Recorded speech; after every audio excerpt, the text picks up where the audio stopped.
Okay, where do I go?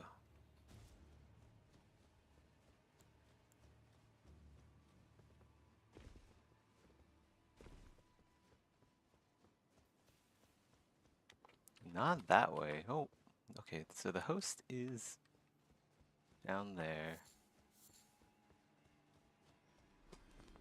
What would be the fastest way to get down there? I guess this way, I suppose. I suppose.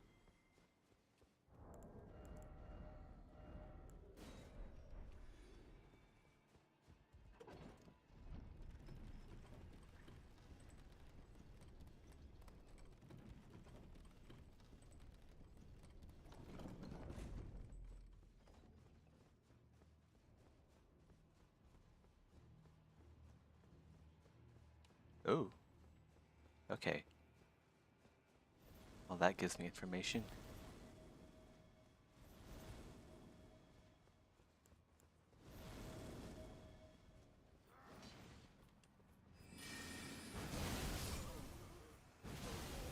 Good morning!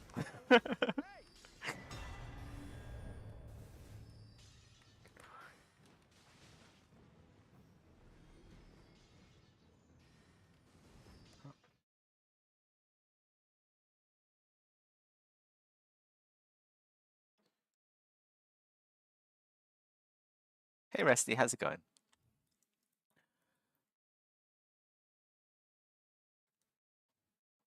Let me do some retopo here. Oh yeah, does this have UVs? It should have UVs. What?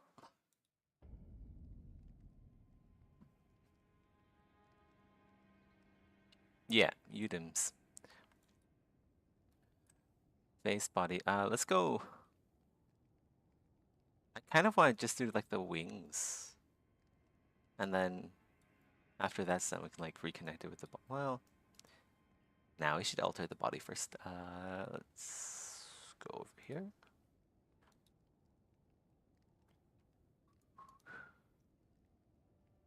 Hmm.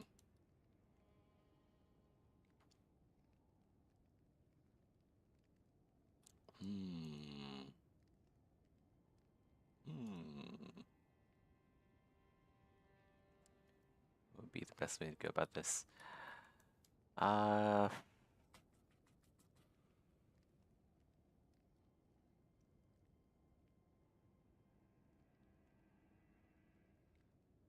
I guess point by point, like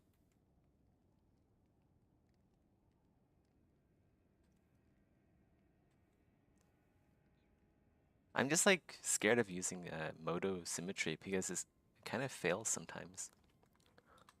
We'll just have to see. There's like a okay.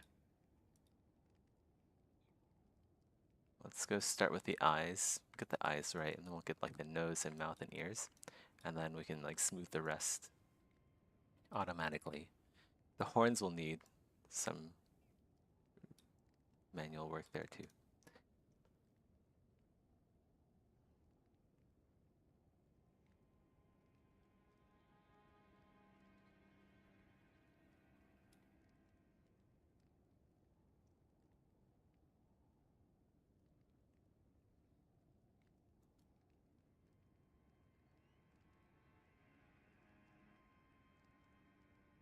You gotta make the wings symmetrical.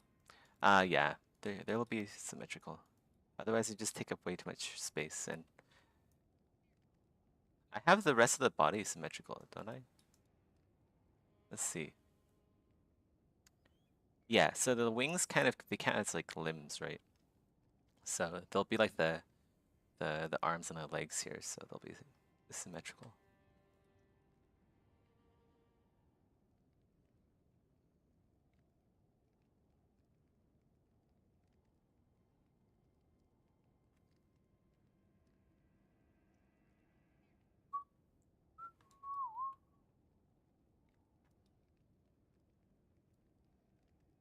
Hmm. Gotta be a bit careful here. Where? Okay, I think this is it.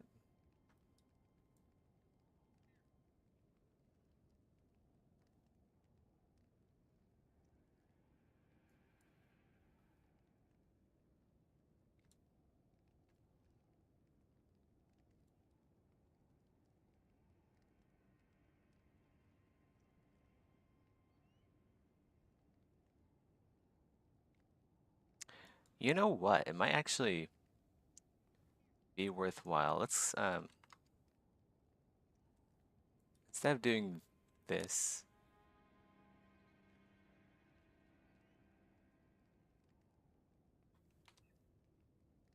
let's go do that. We'll go bringing the body LP into ZBrush, and then we'll use the move tool. So it's because it's a lot easier to see what's going on. Sometimes I do this for retopology. So I just use the move tool in ZBrush to match it to the high poly. I'll save this.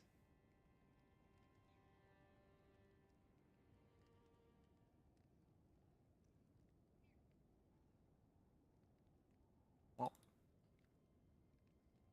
as not LXO, FBX. What's it? Let's do that. Wait, did I just save it in the main folder? Give me a sec.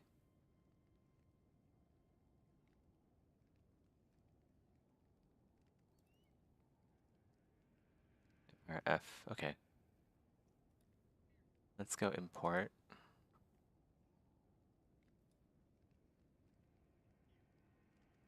Oh. Okay, yeah, this needs to go in there. Okay. Append that to this.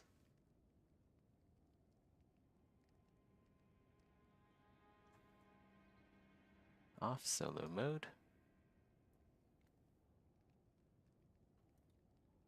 We can hide this. Basically everything here.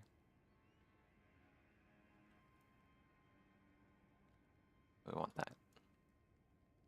Okay.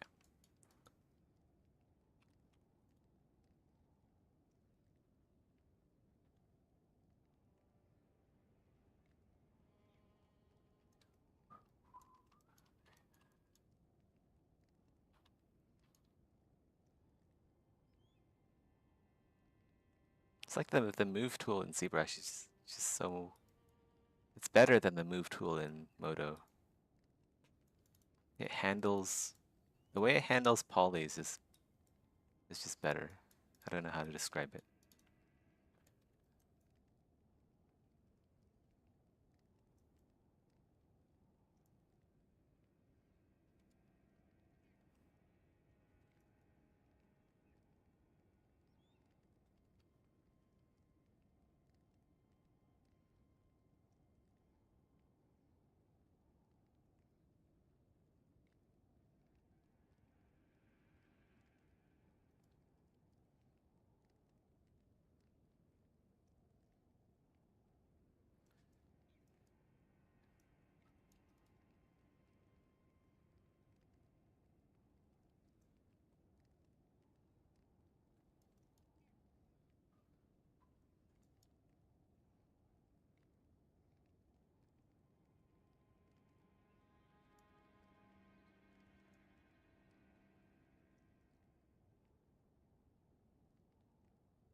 Let's get some poly groups in here.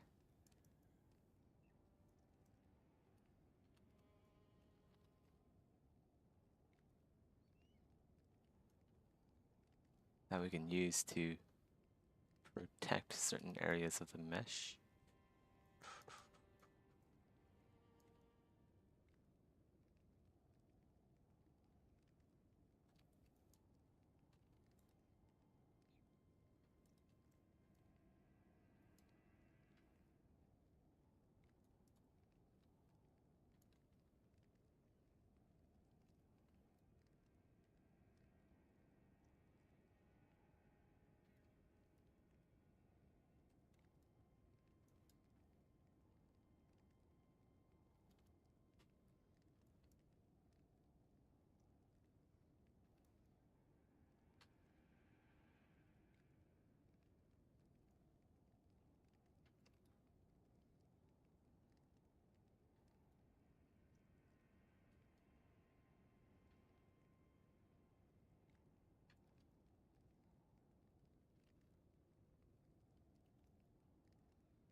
we'll just protect the hands and feet as well.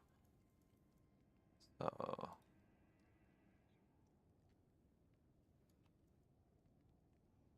let's change the background. It's kind of hard to see. There we go.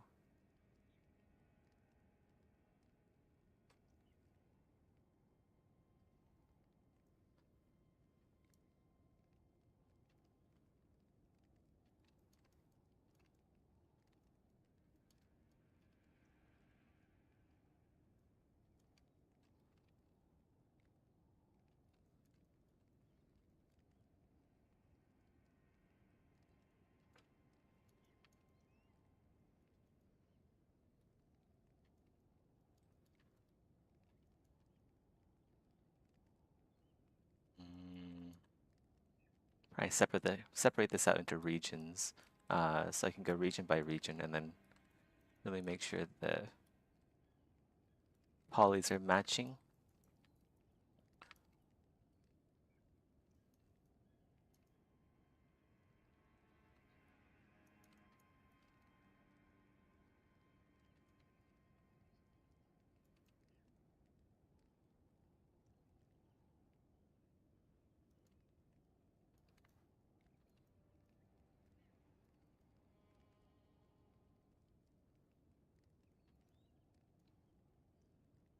Um,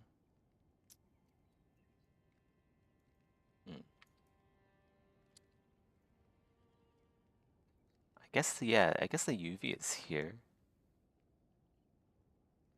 Pretty sure.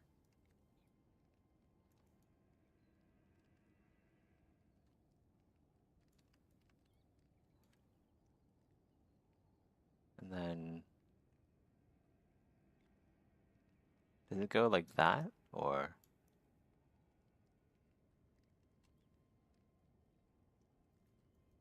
let's check. I think that's how it goes, right?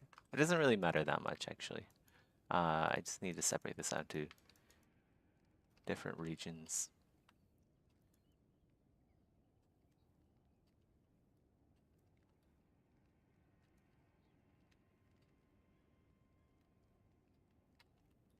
Okay.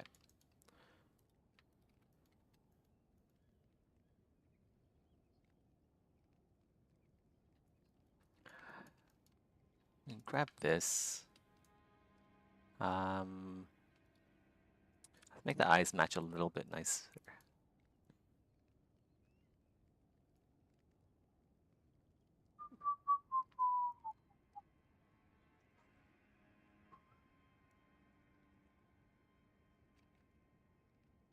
Uh, hmm. Guess we have to like make the surrounding brow match first.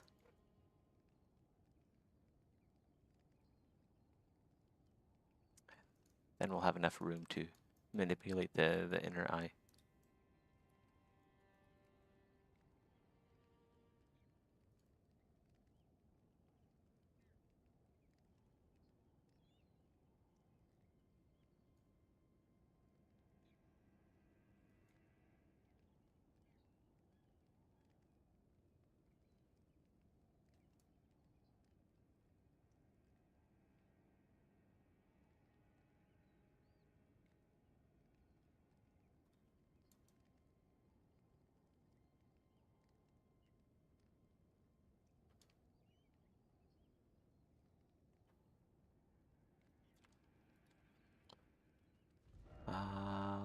What did I want to do?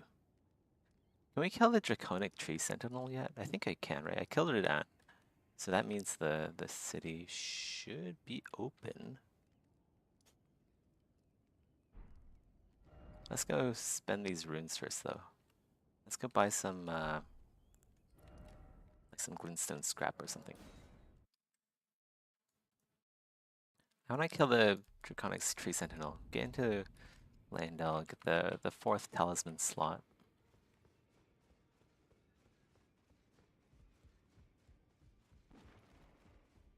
Did I get his emote? I think I did.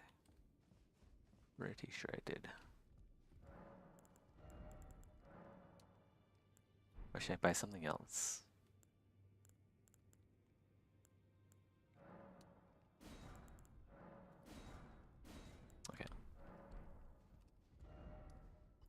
quickly kill the Draconic Tree Sentinel. I think I can do it on this build. Let's see. Should be able to. Don't have any status effects.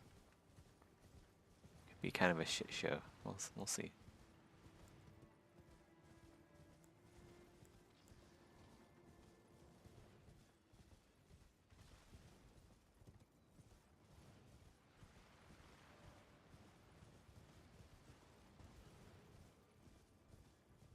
Oh, you know what I could do? Hold on. We'll just wrong warp into Landell. We'll save the Draconic Tree Sentinel for later, right? I kind of want to do more work today than play games, so we'll just wrong warp. So Alt F4 at the right time. See if that worked.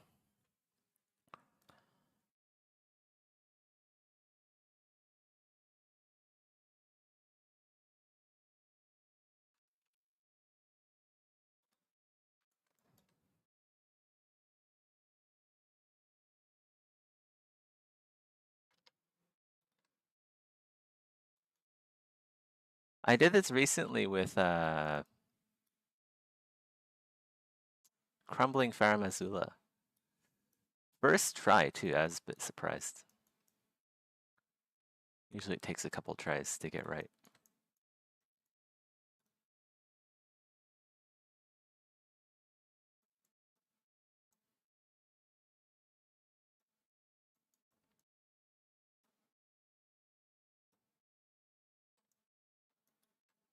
From software.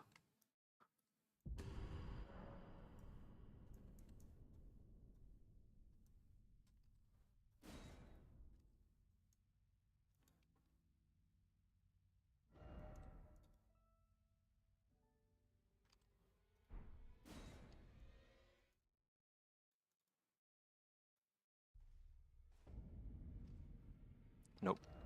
Try that again.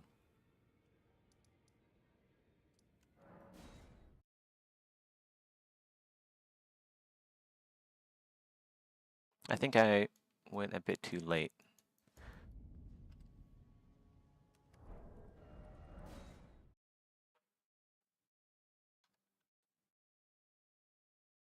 We'll see if that did the trick.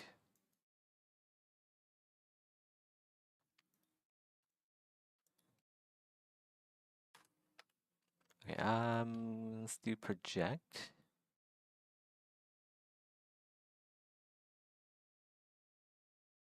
Project is the geometry.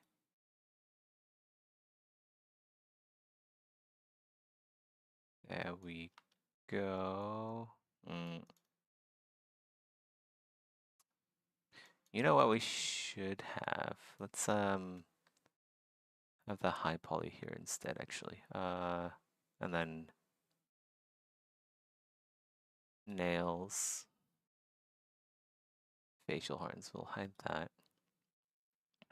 We don't want the big horns though. Hide those. Should give us a cleaner project. And we can move the this thing, the membrane, over a bit.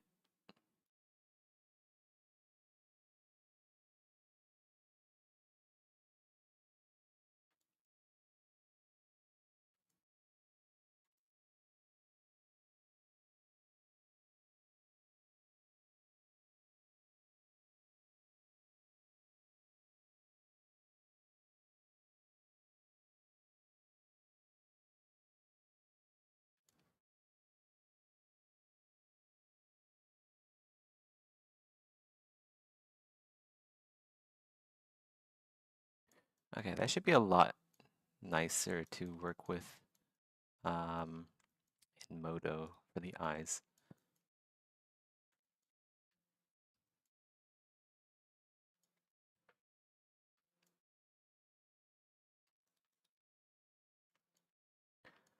Let's hide the spikes for now, I guess. We're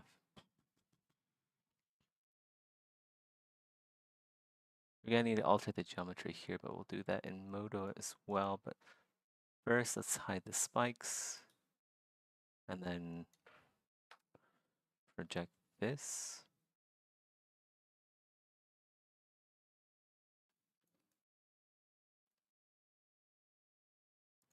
Forehead definitely needs work.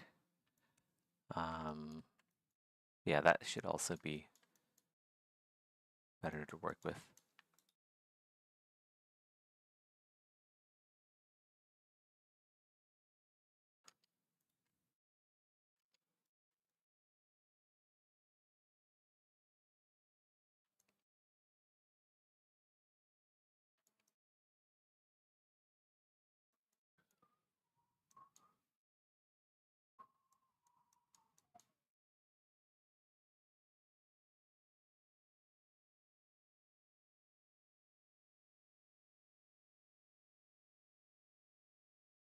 Should be able to do all of this in... Whoa, okay, wait.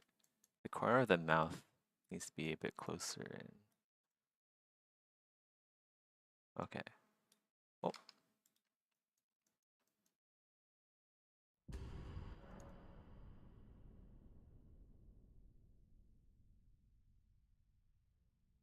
Move the lip in as well.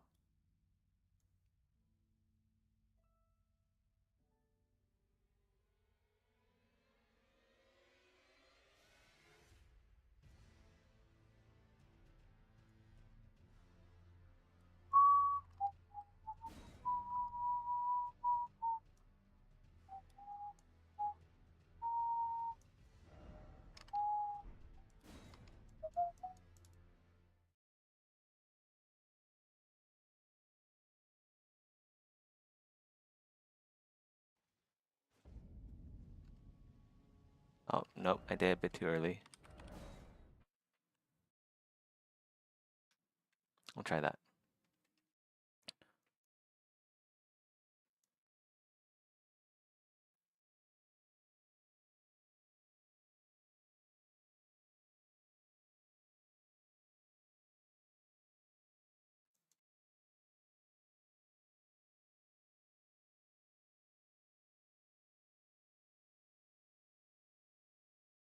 Let's listen to some Asmongold. That'll be fun.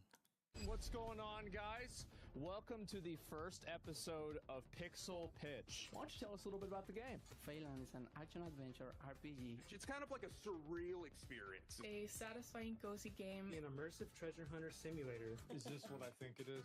Oh my god. And so I have no problem putting in $2,000 for this game. Wow. Summon reapers in the grave. We're just throwing money around like crazy. Is that what you're trying to say? Yes. You telling me you did this whole fucking thing by yourself? I did the art, the code. How long did this take you? So far, 9 years. Wow. Oh my god, really? 9 years. I can see myself spending this much time on Project Nova. Publisher, Mad Mushroom, if you want to set up a meeting off stream, we can talk. 3 Goblin Woblin. How you doing, man? Hey, what a shit game. Let me try something. I did that on purpose. The lost come to find themselves. Every era introduces a new type of waste or challenge. Oh. The genre is becoming more competitive, but this is definitely a unique take on it. Kind of need to like Wow, match holy the shit. lip. Yeah, I didn't expect at all having that whole little Oops. intro. Isn't it crazy what you can do whenever you actually have a production team? Guys, how Okay. you doing? Welcome to the This is gonna be a second bit episode of nicer, I Pixel think. Pitch. And I am very, very excited about doing this. So Wait, what? obviously, the first episode we did went so incredibly well, and I'm just Okay, really excited to do it again. We're going to be doing a lot of the same things as last time, along with a couple of different little nuances and changes based off of feedback and what we thought would make the show run a little bit better. And so, anyway, guys, thank you all very much for tuning in. So, anyway, guys, last time we had Chance, and we also had Kelly on for the show, and today we're bringing on 2 different guests, and I'd like to introduce them right now. Our first guest is going to be Olivie. I think she might be this is probably the first time you've met her.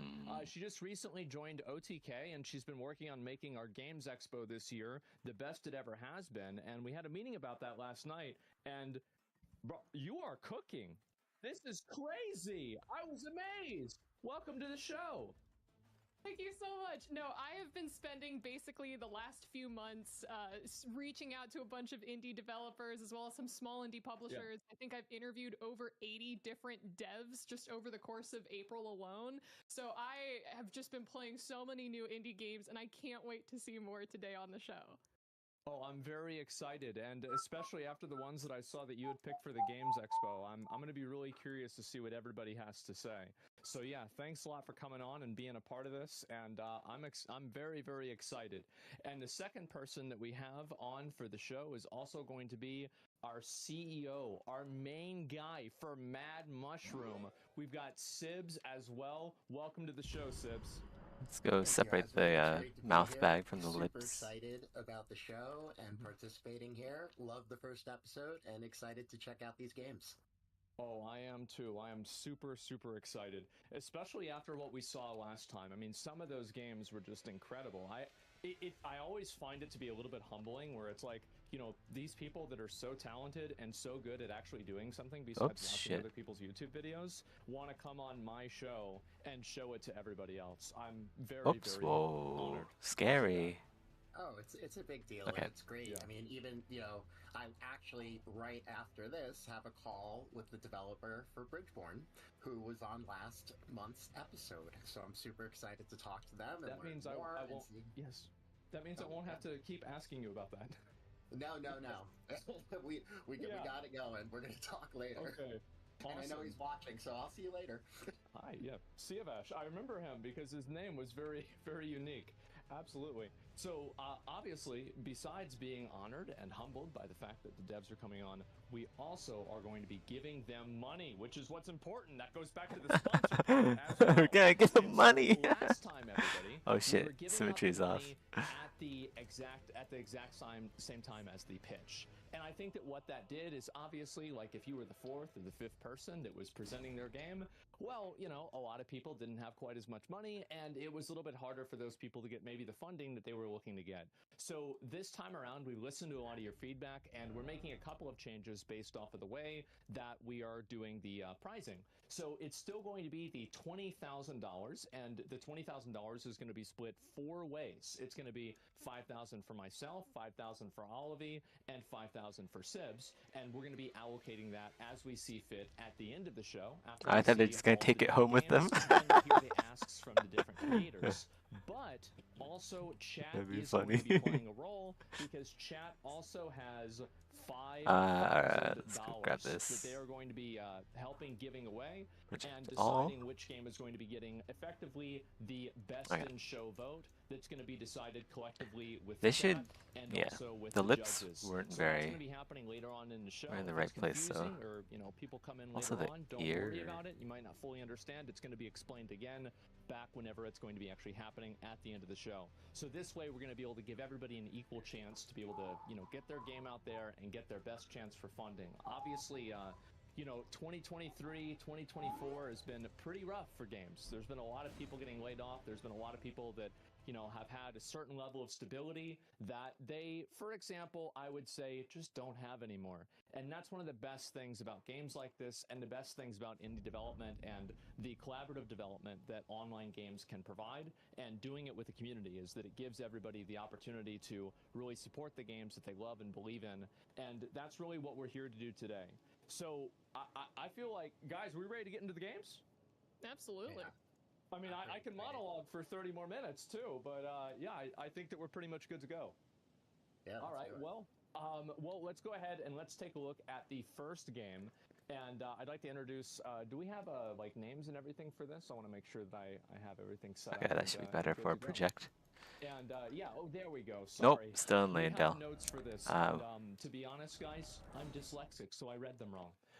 Today, I'd like to introduce Josh Bailey see if that from worked. Bean I think I talk about his alt new F4'd a game, bit which is too gonna early. be effectively a tower I'll probably still be defense there. type game, and you guys are about to take a look at it, and we'll see how the game is. How you doing, Josh? Hi, nice to meet you. Thanks for having me on. Mm-hmm.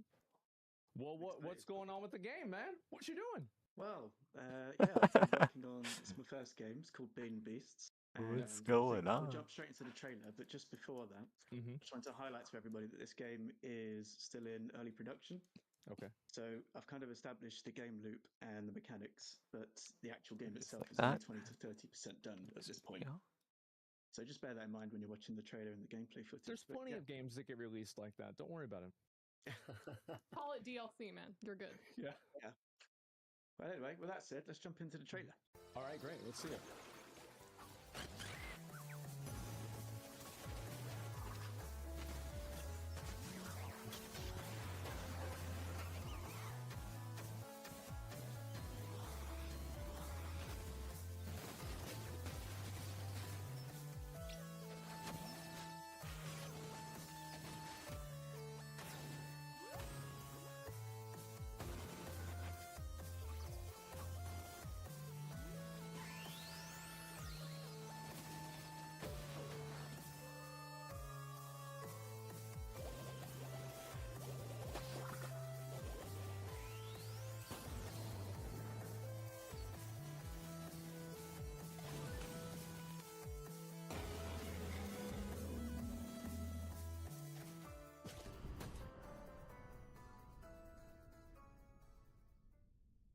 So why are you riding on the giant chicken? Because I thought it was cool. I agree. I just wanted my character to ride on big, mean-looking monsters for Well, backup. it makes sense. I mean, chickens used to be dinosaurs, and there's a lot of other dinosaurs in there. And the chicken also comes from, so, you know, in The Legend of Zelda, when you attack a chicken, and all the chickens swarm in and attack you. I know that firsthand. How can I put that in my game? So I needed a chicken so that I could have an ability where you summon chickens to your aid and they fly in on the map and attack the enemies on your behalf. So you're telling me it works the same way as like Legend of Zelda? It's like a special ability, kind of? Sort of. So all of the bounce, the rider, and the bean beasts all have their own special ability that you control. And for the chicken, you basically pick a spot on the map, and they'll just swoop in and fight the enemies for you. Okay. And so this is kind of like it's a tower defense game, and it also has like, it's got the pixel art for it, and it seems like almost you have some of these monsters that are, you know, not Pokemon, but they're kind of looking like that, where they're a little bit more creatively designed. And so I'm kind of curious, like, what got you to, what made you like inspired to make a game like this?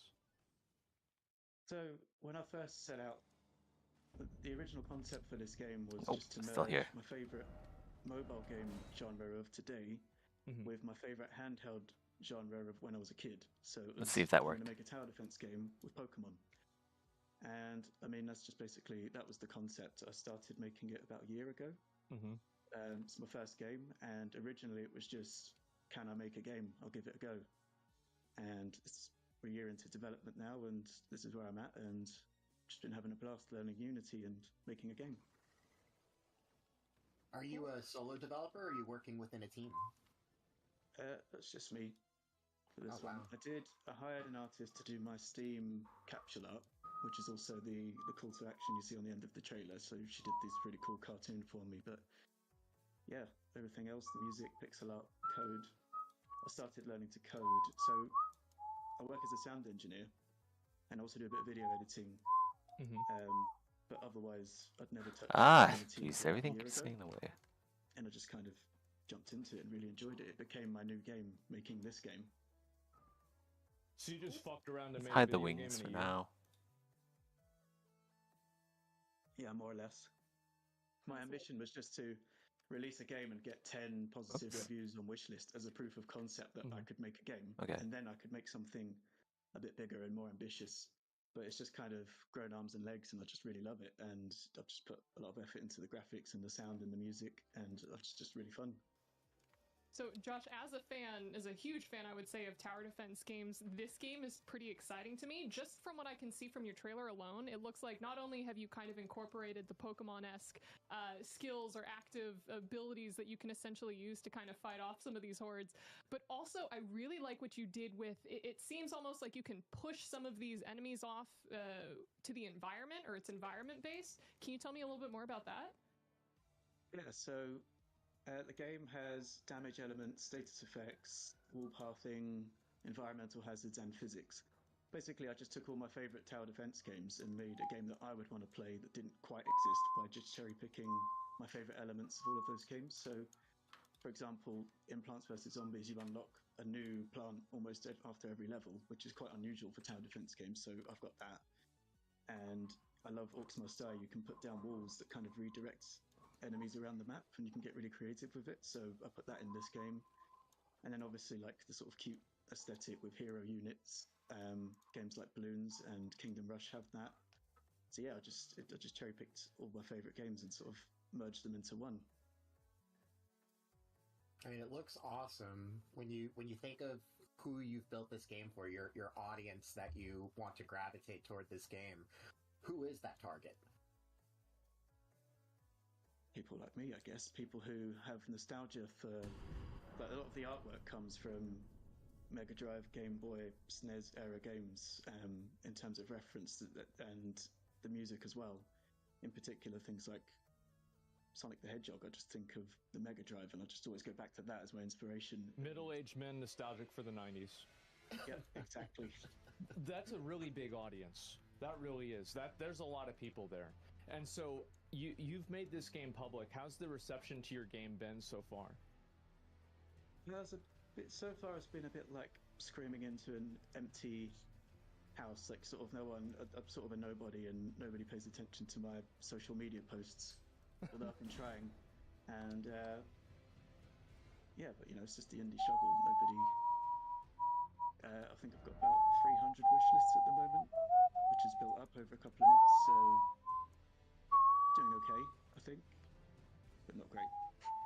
But yeah, going into it, to be honest, I just wasn't thinking about marketing and target audience. It literally was, I just want to make a game that I would enjoy and see if I can make a game. That was the proof of concept. So it's only now that I'm sort of thinking of that stuff, and I do think there are people that would enjoy this kind of game, which is why I'm pushing for it. Well, I mean, we Nope, already, still here. We This is a little bit tricky. People might enjoy the game. Slightly there's a chance tricky that we're one. gonna be able to play this now, right? I mean, I'm pretty sure that my understanding is go ahead. Yeah, so I asked them to load up the demo, and I think you can both play at the same time and have a little competition going. Oh boy! Oh boy! Oh boy! Okay, this should be fine now. Keyboard and mouse We'll have to edit game, the or ear, is it obviously. a The tip controller game? needs more So it's polys actually- and stuff like that. So you're playing with But that mouse, are should you? be Yeah, good yeah, for yeah. projection. So I actually designed it with controller support from the beginning because I was hoping to port it to console and to be able to play it on the Switch. Okay. On the Steam Deck as well. But yeah, you can also play it with a mouse. So use the right button to drag the camera and move around. And the most important thing, it looks like you've already done it, is you have to pet the tortoise and pet the rider just for good luck. Oh, you can do that. Yep. Got to do that.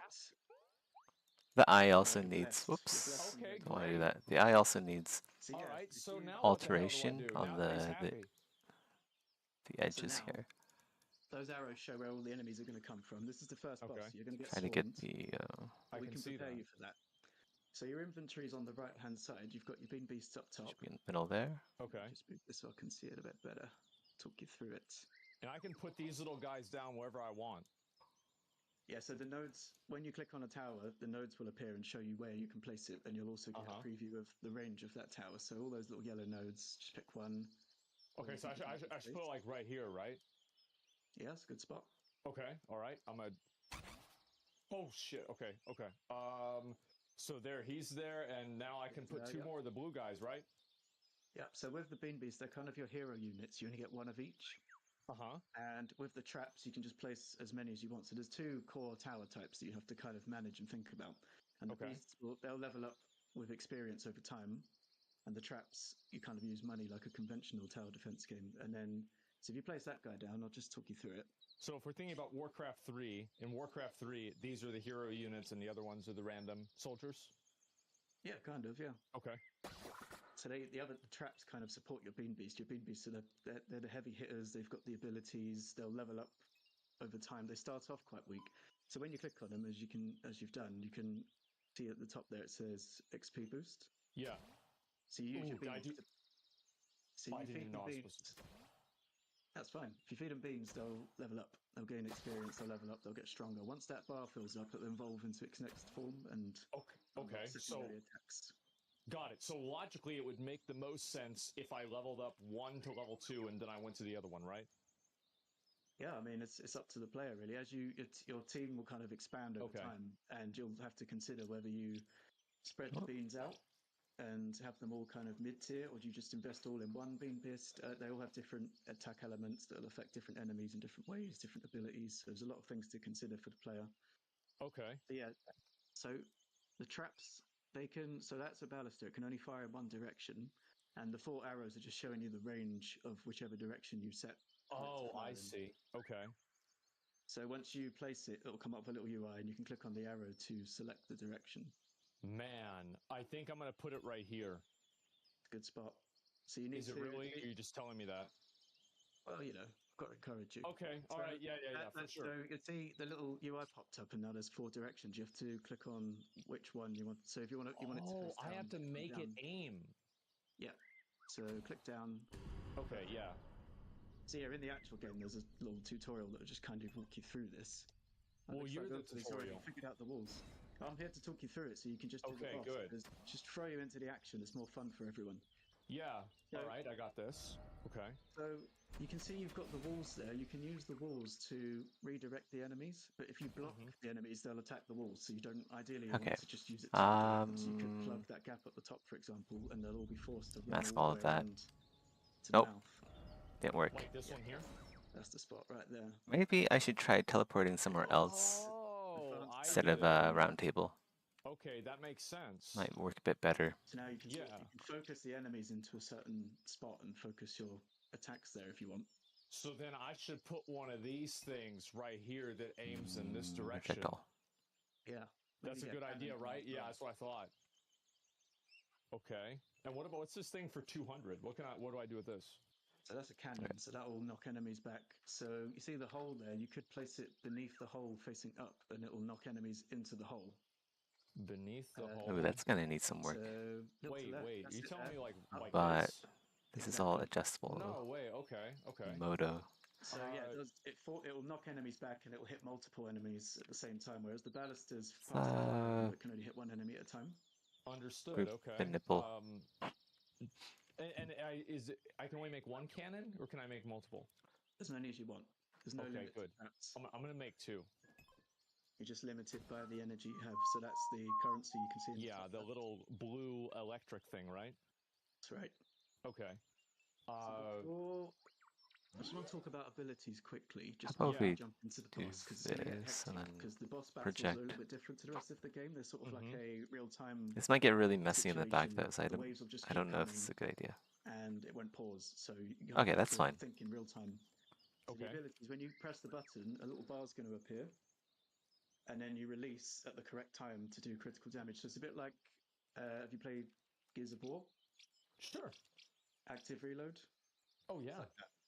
So you click the button, bar appears, release, you get critical damage, you get a big satisfying sound that lets you know you did it right. And if you fail, you get a little sad sound that goes, and you do less damage. So, you get punished. All right. The only exception to that is the ability on the far left, the little lizard's ability. You aim that one first. So you click it, then you put the mouse where you want to fire because it's going to rain down arrows. Then you click, hold, release, and it'll make sense when you're playing it, but okay. I hope. Okay. All right. That sounds fine.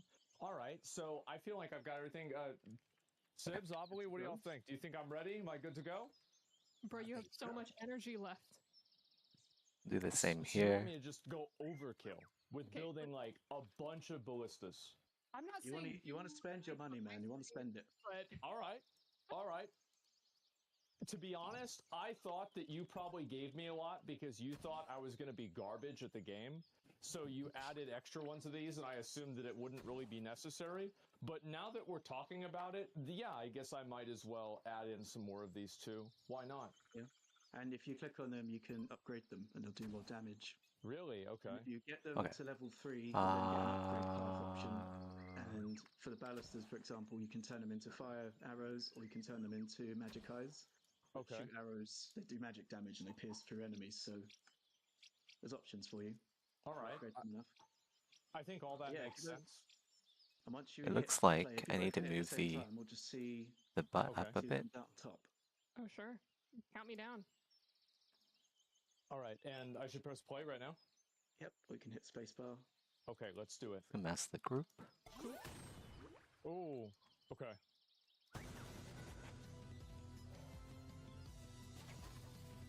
So I'm gonna be honest. I just put a lot of floor traps on the ground. I don't know how that Don't strategy do is that. gonna work out for me. I didn't even know there were 4 traps. Oh, I'm just killing everybody. This is easy. Look at this. You got it. So you can use your abilities, yeah. So go for the turtle one, perhaps. He does a slam. It'll stun all the enemies in one go. Oh, I hold and release. Okay, I'm gonna do it right now. That's it. Damn. Okay, and then if I use the guy, the little salamander, aim, hold, and then release. Okay. So yep, then release, bam. Ooh. Now in a boss battle, every wave, all your abilities recharge. So during normal gameplay, you have to be clever about when you use them and save them up because they recharge Okay. slowly over time. It In a boss should battle, be you just get to go good. ham and just use them as much as you please because Oh, I see. Let's have a little power trip. All right, yeah, that makes sense. Yeah, those guys just got destroyed with the slam. That slam is so good. Jeez. Okay. So the slime's using a tree. And as then armor, all of so this he's I can gonna use alter that in to sneak up Moto. on you, and if you don't, Wait, what? Oh, and so the different colors are the different elements. Is I think that we're right? good to export this back to Moto. See different if colors for what's right. Oh, the damage numbers. just all the points Yeah, in. yeah, the damage numbers exactly. So damage There. numbers, it basically if you do more, if you exploit a weakness of an enemy and you end up doing more damage, then the damage number will flash red. And if an enemy takes reduced damage because it is immune or Okay. has protection from FBX that particular export. element, the damage number will be great. So it just lets you know whether or not you're exploiting a weakness or if the enemy has a defense against it. So those bugs with the rocks, they resist impact damage. So pretty much any attack you use is going to be impact. So their rock is just like a little hard shield that you have to break through first. Okay, I'm doing my best. How's your money? Looks like you got surplus of beans. Nope, still here. Let's go teleport to Oh my god. somewhere wait, I just else. noticed I have all those points. Maybe Six like Elden, man. Hermit's Oh my Shack. God. Okay. Try Can that. you block them See if that from worked. fully reaching me? So if you place a wall down, they'll sort of go into aggro mode and just attack walls. So it can be used as a strategy, but it might backfire on you depending on your setup. Yeah, and this is a boss level too. So there's a boss coming out soon. The boss is the slime, correct? Yeah. The slam's Okay, nice. so now I don't have to like move every single little point Gotta take like him out. perfectly, But the slime and keeps, like it'll does he skull keep getting messy his tree back? Is that and what's going on annoying. here? So there's 3 trees in his path. Because the and low it's poly the is high guy poly that enough uses to the where I shield. actually need to Oh, that use jerk. So you ZBrush's gotta take out the shield. tools. But I mean, little tip: if you get a bomber going, if you upgrade the cannon, and then use the bomber upgrade, which is the only one that's available at the moment. That guy, yeah. He'll fire a bomb. Does fire? Oh, that one. I mean, you don't. You're gonna win. Okay. I'm gonna win? Oh no, sorry, I was looking at overly. Sorry. Yeah, I was about to say. Well, you got. Well, you got a bomber down there. I mean, come on. It's not looking good, man. I'm stressed. Good. Makes for good watching. Overly's done it.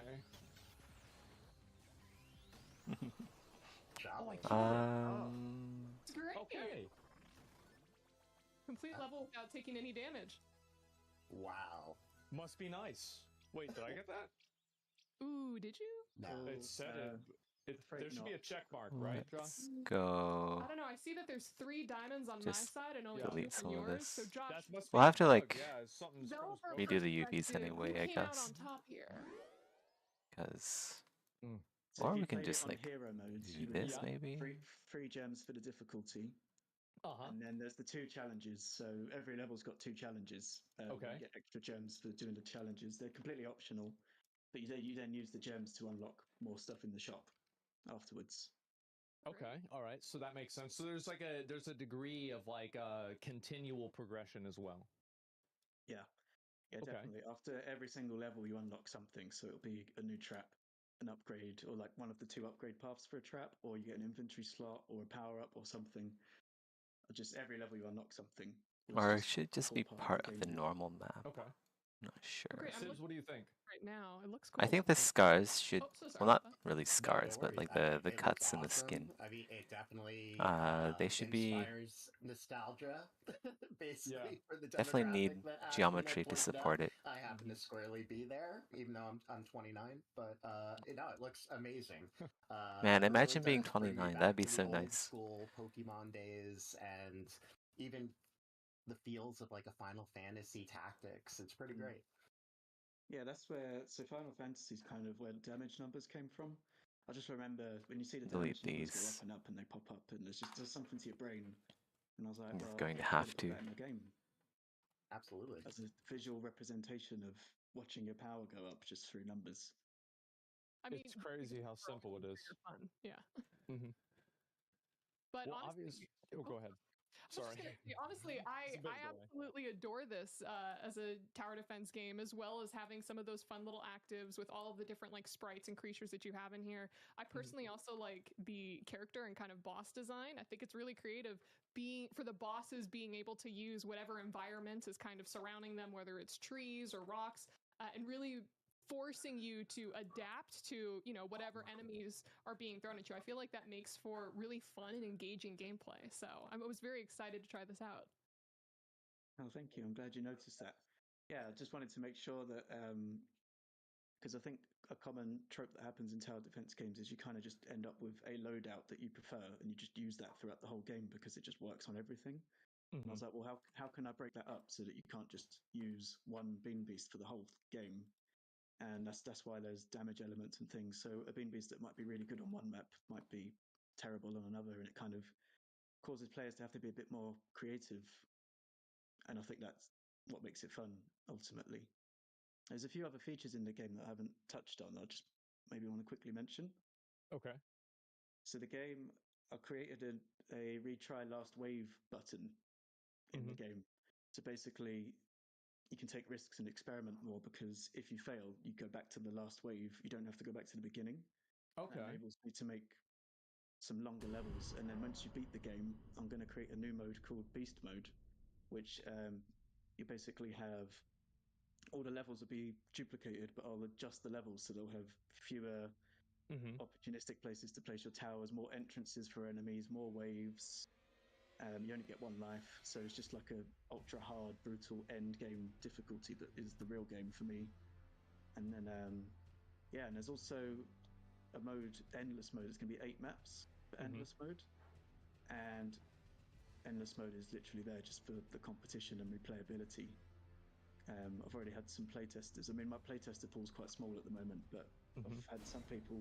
The demo only takes about an hour to finish, hour and a half. Okay. I've got some players who've played it for like 2, 4, 5 hours. I think 20% of my playtesters have played it for more than 5 hours, but they just keep trying to one up each other's endless map score. So I think that's sort of a key feature that I just wanted to. Oh yeah, absolutely. That's great. And so if people do want to try out the demo and try the game out, how do they do that? Well, the best thing to do at the moment is wishlist because the demo's on not Steam? quite ready. Yeah, on Steam. So I'm still working on a sort of vertical slice, and then that's going to become the demo. It's not quite there. I imagine it'll be out in the next month or so. But if you wishlist the game, then you'll get a notification, or if you join my Discord, that's where I sort of get my playtesters from. And later in the year, I'll need alpha testers. So yeah, if you want to get more involved, you can join the Discord. But yeah, wishlist is really the best thing people can do to support the game. Absolutely. Okay. Well, I mean, you're on the show. What do you want from us? What are you asking from us? Oh yeah. So today seeking investment for two things Nope. really. Mm-hmm. So Let's the go first try thing is traveling I'd to like to Seal put Tunnel and then the I'll game F4. onto Switch, and for that Okay. I need a Nintendo. Okay, that was certificate, way too which early. is That was my bad. $500. I actually Okay. ended the I'd Alt also like F4 to way too early translate the there. game, and for each language, I'm looking at approximately $500 per language. So there's no specific amount that I'd like, but like to ask for, but just enough to translate the game into a language or two would be amazing. So yeah, it just enabled me to increase the scope of the game and the reach. What languages are you looking to translate, and what's the logic for those language translations? So for me, I just want the languages. So I can do Spanish, Italian, German, and a couple of other European languages just through people that I know personally. But there are a few other languages that I don't have that access to, and I'm probably going to have to pay a translator for. And I just would like to increase the reach of my game. So from the metrics on Steam, for example, I can see that about 40% of the people who view my page come from China, and then about 28% Damn, I think it 40% come was, from come China. from Japan. And then also because I want to translate the game, because I want to port the game onto the Switch, I think it'd be good to translate it into These are some Japanese as interesting well if I can. metrics. So yeah, just as many I languages know as there's so many possible players to in increase China. the reach of the game. Awesome. Okay. Yeah, I feel like that is a very logical and smart way of going about it. And so, yeah, that is awesome, man. I'm excited to see where this goes. I definitely am. Especially, I mean, this is a very modest ask. I mean, it will be very strongly considered at the end of the show. And I want to say, Josh, thank you so much for coming on and presenting and let us play this game and giving us this little demo here. The game's great. And so, again, the game is Bean Beasts, and you can wishlist the game right now. And is there a way that they can play the demo right now? Sorry, I wasn't sure if I was completely understanding that earlier whenever you mentioned it. So the demo is not publicly available just yet. Okay. It will be soon. But if you join my Discord, right, I'm always taking playtesters from there. I'm going to need playtesters to make sure the demo is bug-free and works before I release it to the public. So if you want to get more involved and help me with bug testing and give feedback for the game, then you can jump into Discord and I'm there. You can chat with me and do bug reports. And if I may, just before I go, just want to say a big special thank you to my cousin, Sam, who's watching right now, because the only reason I'm here on the show is because my cousin told me to submit the game. And yeah, just say thank you, Sam. And shout out to Zach and Chris as well, if you guys are watching too. Well, hell yeah, man. I mean, yeah, that's awesome. And yeah, your cousin definitely had the right idea. I feel like a lot of people really like the game. Yeah, thank you. Oh, and yeah, I heard you had some monsters that you wanted to show us too, as well. Oh yeah, well, it was just a little bit of fun. You guys are interested. If you were to invest $500 today, then I will offer you, with your blessing, I can create a monster in your likeness in the game. Oh my god! It'll be perhaps a special monster. Maybe there'll be like a massive reward for the player and an achievement for finding them. I can name them after you. I can make them in your likeness, whatever you prefer. Just as a little bonus treat, if that's something that would interest you. Okay, so Sibs is kind of like an orc almost, like a bug or something. I'm a bumblebee, and Avali is is that a troll? I think, like, I don't know, like a dark troll with like the red eyes. Live under bridges from time to time. So it's a fair assumption. Who hasn't? So, Avali's actually. So I'll put your face on a rhino. The rhino is kind of like an enemy that targets walls and destroys them with its axe. So big pain, those enemies, so you get to be like a brutal nemesis to the player. Bumblebee also does the same thing, just flies in, smashes up your walls, so you guys get to be like a nuisance to the players. And then Sibs, your enemy, that's a gargoyle. They're basically, you can only damage them with magic. Oh, nice. And seriously, it's just like me in IRL. Gargoyle damages things with magic. That's awesome. Yeah, it's great. I'm a little annoying bumblebee. I feel like there's a lot of people on Twitter who feel the exact same way. So yeah, I think they're perfect, man. And yeah, thanks a lot. I really appreciate you coming on. And honestly, I'm excited to see where the game goes. So thank you so much, Josh. And again, the game is Bean Beasts. You can wishlist it right now on Steam. Thanks for having me on. Of course. Yeah, I mean, honestly, that's such a nice little game. You know, it's a very cozy. You know, I feel like there's a lot of guys. Maybe this is just like. We'll just try that me, again. but I feel like there are so many guys. This time that we'll are, like, be around my more age vigilant that about. are making games that are nostalgia games from like the 90s. Okay, And it's let's so see if that funny worked. because I'm the target audience. There it is, right? It's awesome.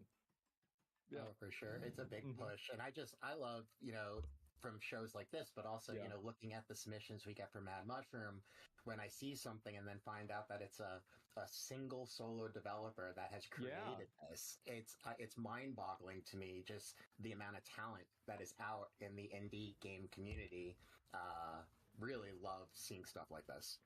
Yeah, honestly, just speaking to some of the different devs that I've been interviewing for the expo itself, I've seen a lot of like retro style, whether it's like a Fire Emblem type of thing, or we're looking at like OG Wolfenstein type of FPS games. There's such this desire for taking us back a couple console generations and just reliving a lot of those fun games and fun moments that we had. I agree. I think that's exactly what a lot of them are trying to do. And also, like, some of them are so clean and so well designed, too. That's what's really impressive to me about it, is that it doesn't usually feel like it's, oh yeah, we're making it like this because it's easier. It usually feels like it's a design choice that really kind of makes the game a better experience. And I think especially with a game like that, that's got, a lot of like nostalgia for things like Pokemon, I think a lot of people would be interested in it for sure. Absolutely. Well, we obviously have 4 more games, gentlemen. We only went over one of them. And so the next game that we're going to be looking at is going to be I can't believe I'm saying this, a space western universe, and it is a top-down action RPG. And we've got Dimitri Bailey coming on to talk about his new game, Drake. So, oh man. Right. Okay. Welcome to the show, Dimitri. How you doing, man? Hey everyone. Sorry, you caught me just in the middle of my journey.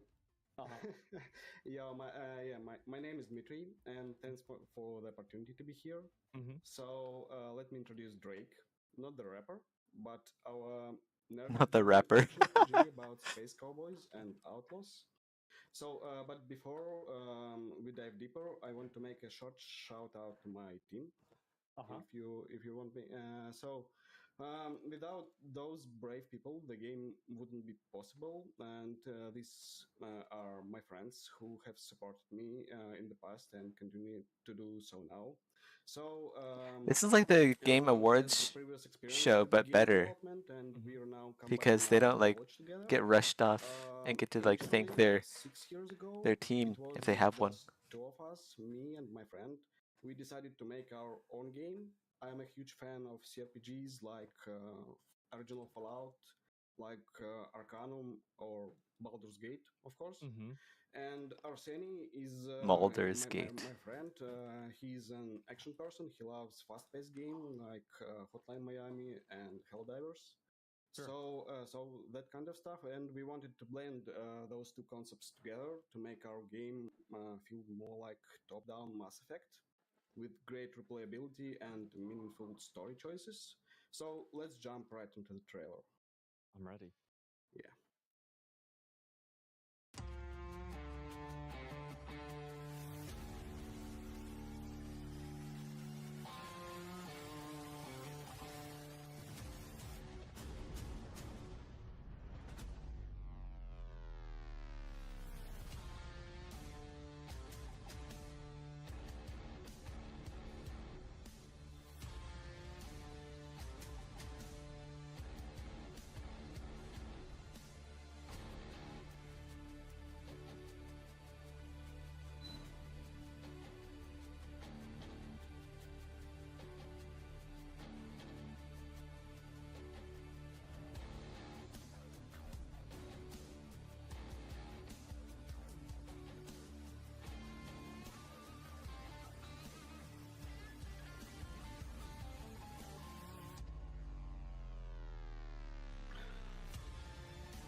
Yep, that's it.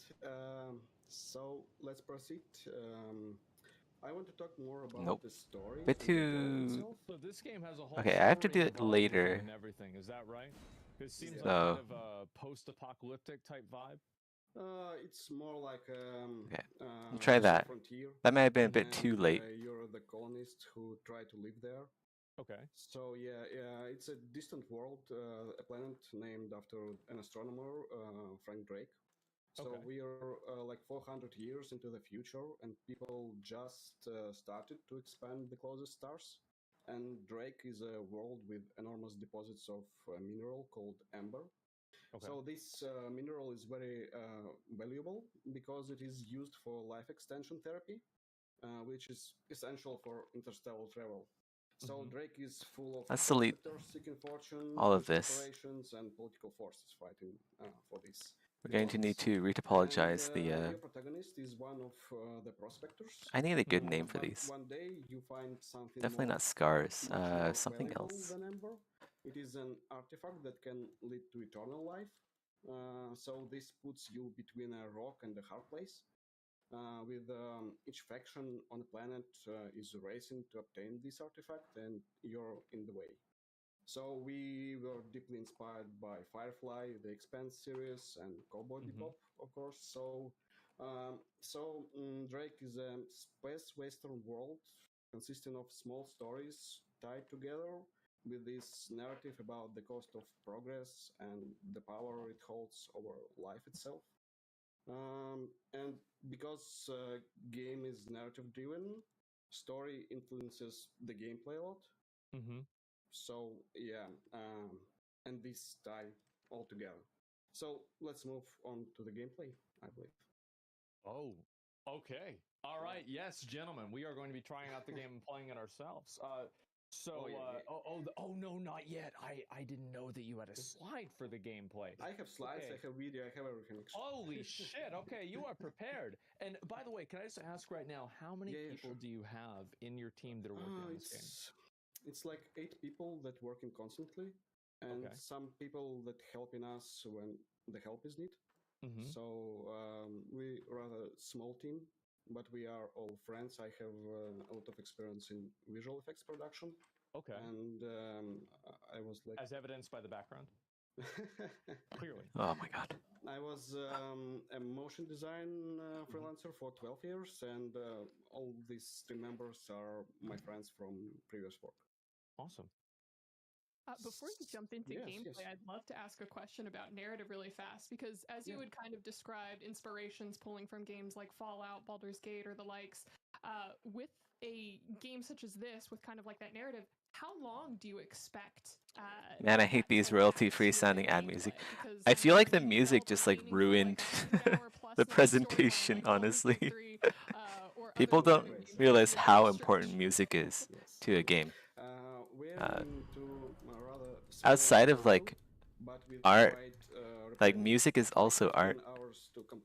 Putting like royalty-free ad music on top of your game is like putting an MS Paint into your video game. Something like that.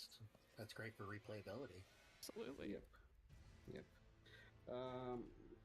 So narrative and exploration mechanics we developed first, like branch dialogues, quests, notes, puzzles, hacking, cutscenes, and so on. The combat system is currently in Like progress. art, music is art. Interesting and So enjoyable with various types of enemies, different kinds of weapons. And it's tactics very, you can use in very fights. important. Also, the character creator is just around the corner, and we've prepared a really cool design for the roleplay system. A little bit too here's the video. late. Yeah. And, Okay, we'll have to do that again. Yeah, it's already further away. But, Let's get back out of here. The meaning of this roleplay system that we prepared a level that you can roleplay actually. So you have a different path. And then we'll try doing that again. You can like straight. Okay. Like a sharpshooter. You can shoot everything, shoot your enemies. Let's see if that worked. Break into this. I feel like maybe that's a little bit too early, but or like an engineer hack we'll into see. the station and avoid fighting with bugs, making these puzzle solving sections. So yeah, and depending on how you play this level, you will award it by certain traits that will enhance you further. I wonder if This this exact needs like playstyle you choose, it 2 will more be enhanced by polys, traits. So like actually, I wanted to this, ask maybe. about that. So the trait progression system, can you elaborate on how it works and how does it Wow. impact replayability? Bit of lag. Yeah, it is I think it's like dependent on the auto-saving. story itself. So making major choices in a Okay, like story, that. Maybe like you will be this. I just granted feel like with it just needs a award little bit more with geometry these in here. traits. Like at the end of previous video, Like there 4 was a sides situation is not when this girl solo, enough for something like this. she just betrays you, and you can choose like to shoot her, to spare her, or like give up. I'm already bored. And this will lead to the major change in the story, and you will This will gain lead to a traits major change in the story. This is with not something with you just this like say choice. outright, right? This is And something you show. depending on how you choose to Right now play he's this level, if you he's like kill every expositioning, bug, you get which trait is really because not you good. shoot well and you will shoot even better, and this kind of stuff. So you build up gradually over the progress through game. Yeah. It's inducing the yawn effect How many of the NPCs in my in the story psyche. can you just shoot? Everybody. Whoa! All right. I want to make it to be everybody, but we have these hubs, like these cities. Yeah. So I'm not sure exactly. Will you be able to shoot everyone in this city or not? Okay. Probably with the progress of this story, there will be segments when you can't shoot everyone. Actually. Okay, yeah, But that's yeah. better. 4 is just not enough. From When I say the 4, I mean like beginning of the 4 game, I love sides, like you see to here. just put my intelligence to That's just not zero enough and polys for try the face here. if the dialogues will It won't change. bake very nice. Yeah, I Like did the in same all thing. Fallout, yeah. And I love that thing, and I want to implement the choices when you will pass the game without single shot, and the ways run? like when you just talking with NPCs, avoiding fights. Sure. Yeah, and when you like doesn't tell a word, just shoot on everything and like fast forward through the story.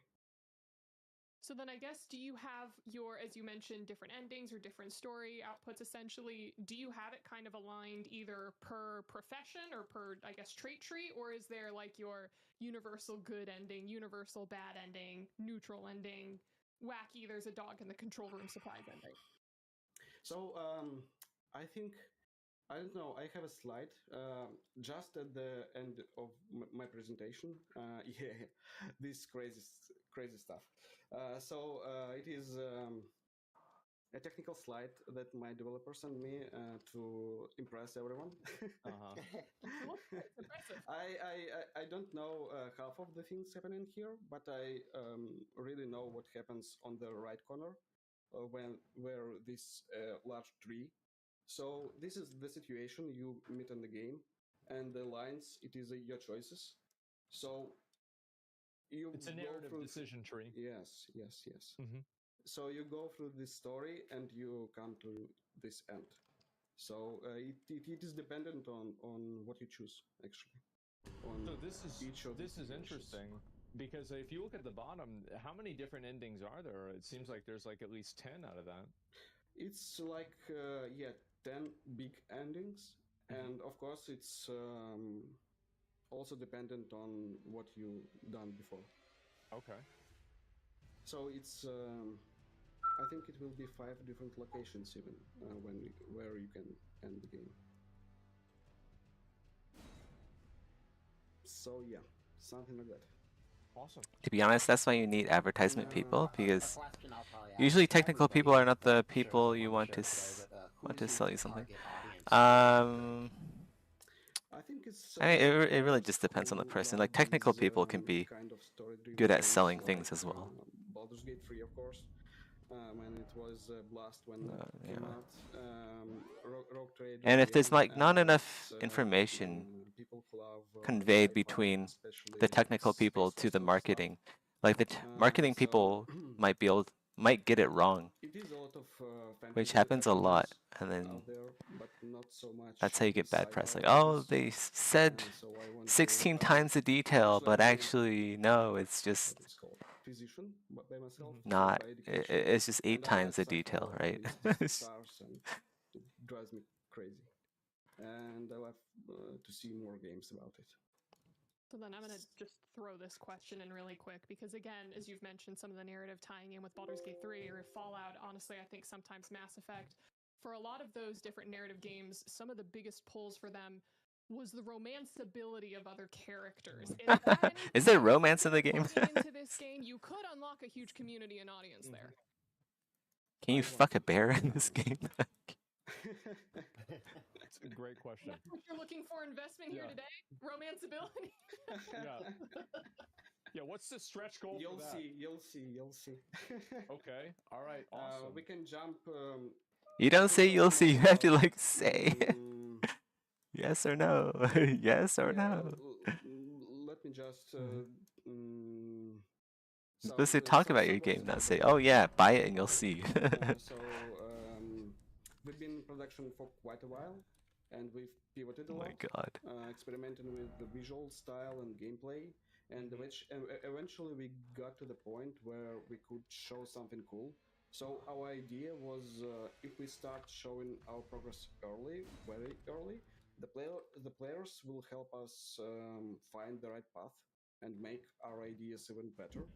So in 22 we released our first public demo and delivered a couple. Okay, that's a little bit too The late. reception was really cool. Maybe and, we'll just kill the feedback 3 was Sentinel. very useful for us, making game better If the and better. next 3 don't wrong warp us into the capital, I'll just go kill the Tree Sentinel.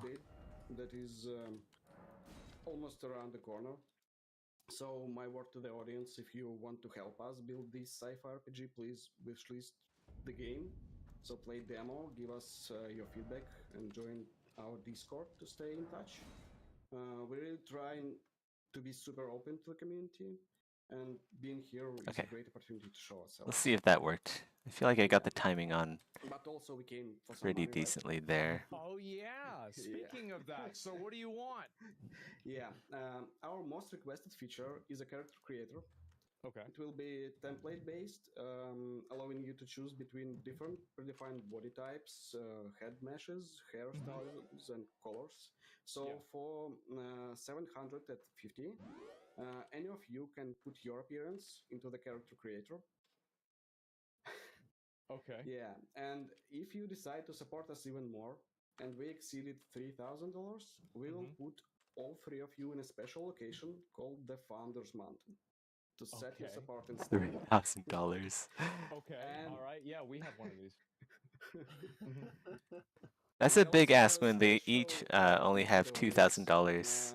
So they only have 6,000 to spend. Next demo will come with a Twitch integration. This means you'll be able to vote for major choices in a game for your streamer and bring some chaos into the playthrough, because gameplay is tied to this story, to these choices, and it will be fun to let audience to decide. I don't know. Yeah, I guess. Thank you for your attention. Absolutely, yeah. Are we going to be able to play this game? By the way, like I'm not sure exactly what the idea was. We have a demo. I don't know if you have it.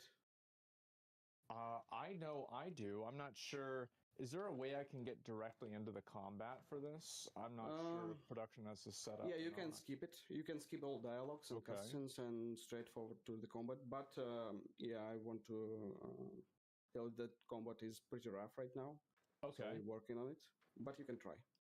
Okay, I'm just trying to get an idea. Like, so you can actually play and try the demo out right now if you just go on Steam. Is that it? This exact demo is available on Steam. Okay. Yeah, you come closer to this point of So what happens? Because he's run away, killing run me. away. Okay. You will die. Yeah, if you press right mouse button, you will take your weapon and will be able to aim. Okay, yeah, my and DPI. with left. Okay, I got it now. Yeah. Okay. This makes a lot more sense. Like, I hate to say this because it just sounds super stupid, but I'm literally playing like this with the mouse in one hand. You are able to play with yeah. Yeah. Okay, great. Yeah, I wasn't sure if this was like a demo or anything, but yeah, I just wanted to give the viewers and everything an idea of like just kind of what to look for, what to expect, and you know now I'll actually use keyboard and mouse, and yeah, this this makes a lot more sense. Oh yeah, you broke something. Yeah, there we go. Okay.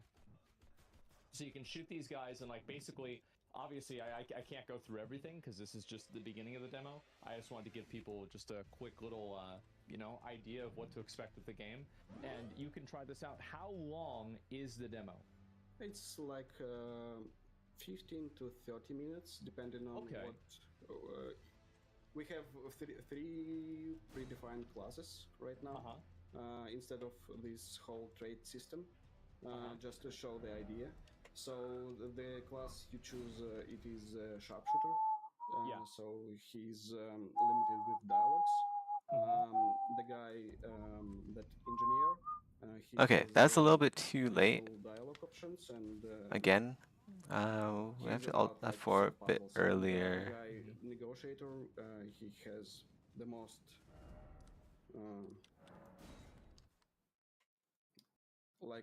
he can talk everyone to death, something like that. So you can play through like 3 of them and see how different classes influence the gameplay and influence your passing level. And you have different options how you can access this station, and different consequences when you choose like to spare or to shoot her and that kind of stuff. And what you do on the station itself, I won't spoil it much. Okay. You will try and see. Okay, awesome. Yeah, I mean, yeah, that's very interesting. I feel like We'll any see game if that like works. that. I recently went and I played Undertale, and one of the really cool things about it to me was like hearing that if you did different things, the entire game would be different and it would have different endings, etc. Because you know, I'm basically usually like a live service multiplayer online game Andy, so I don't really play a lot of other story games like that. So being able to see something and try it out for myself was really kind of interesting. So it's interesting to see you guys doing the same thing, and especially I feel like, you know, with this game, I mean, you guys are in a really great position because a game like this is reminiscent of Baldur's Gate 3. Helldivers 2 just came out that has a lot of the same vibes as this game. I mean, this is some really good timing for a design like this. Thank you. Well, absolutely. And yeah, again, guys, if you want to wishlist the game and try the demo yourself right now, it is Drake on Steam. There's a QR code, or you can just look it up right there. And Dimitri, Sibs, Avli, you guys have any other questions? Nothing for me, but awesome stuff. I'm not usually a fan of top-down overall for games, but I had a lot of fun with Drake this past weekend. Yeah, I'm absolutely looking forward to learning more about the game and seeing more come out of your team for development. Yeah, thank you. Events like these are a huge opportunity for indies, and you're really doing the right thing. I hope you enjoyed Drake. Wishlist it on Steam, play the demo, and see ya, Space Cowboys. Well, hell yeah, man. And yeah, thanks a lot for coming on the show, and good luck with finishing the game. Oh, shit. Well, yeah, I think that went pretty well. I mean, that is so, like, how the fuck do you get so lucky to where you end up making a game like this? You'll see means it doesn't have romance, but seeing a reaction, I'm thinking about implementing it. Yeah, but no promises. Two of the biggest, most popular games come out are like half of one of your games and the other half of it. He's like, oh, you know, that's actually a good idea. Seems like people are excited about romance. At the moment, listen, Dune just came out. Alien space planets with bugs and sand. That's the hot. You saw the sandworm? Yeah, sandworm. You have Helldivers where it's all about squashing bugs and robots, as well as Baldur's Gate 3 coming out with a huge narrative. So depending on when this game is able to be released, do you think it's important for them to try to push out the game so that it could be kind of with a topical and trend as soon as possible? Or do you think that it's more important to give them a little bit more time, but then also potentially risk it not being like the hot topic of the moment? Right, so that's a hard one from a publishing perspective, right? Because like most publishers will go, nope, you need to hit a certain window now because that's when your game is going to see the biggest impact. Absolutely. And Okay, that's a little bit too early. If this one doesn't work, I'll just go kill the boss. But there is also the idea of a game is ready when it's ready, right? And that is something that does matter. We all know that matters. We can point to some very recent examples of games that, needed to just push out at a certain moment, and it was not what any of us expected, right? That is just not the best foot forward. It's really trying to find that mix, and if you really have to sacrifice one for the other, make a great game. Couldn't agree more. Yeah, I think a really good way to look at it is like, Sibs, I totally agree with you, is like there wasn't really a big vibe for what Helldivers 2 was until Helldivers 2 came out, and then there was. Nobody thought that a game like, and maybe not nobody, right? But like the idea of a turn-based game like Baldur's Gate 3 just completely sweeping the entire, like every award and everything, I don't think you could have told people that was going to happen. And then if a game is so good, I don't even think it matters if it's topical. It's like if Elden Ring comes out 5 years from now, it would still be crazy. If Dark Souls came out right now, it would still be crazy. But I do think that there is, there's like a multiplier effect. Is like, if they did release it, obviously, you're right, that would go insane if the game was actually feature complete and ready by that time.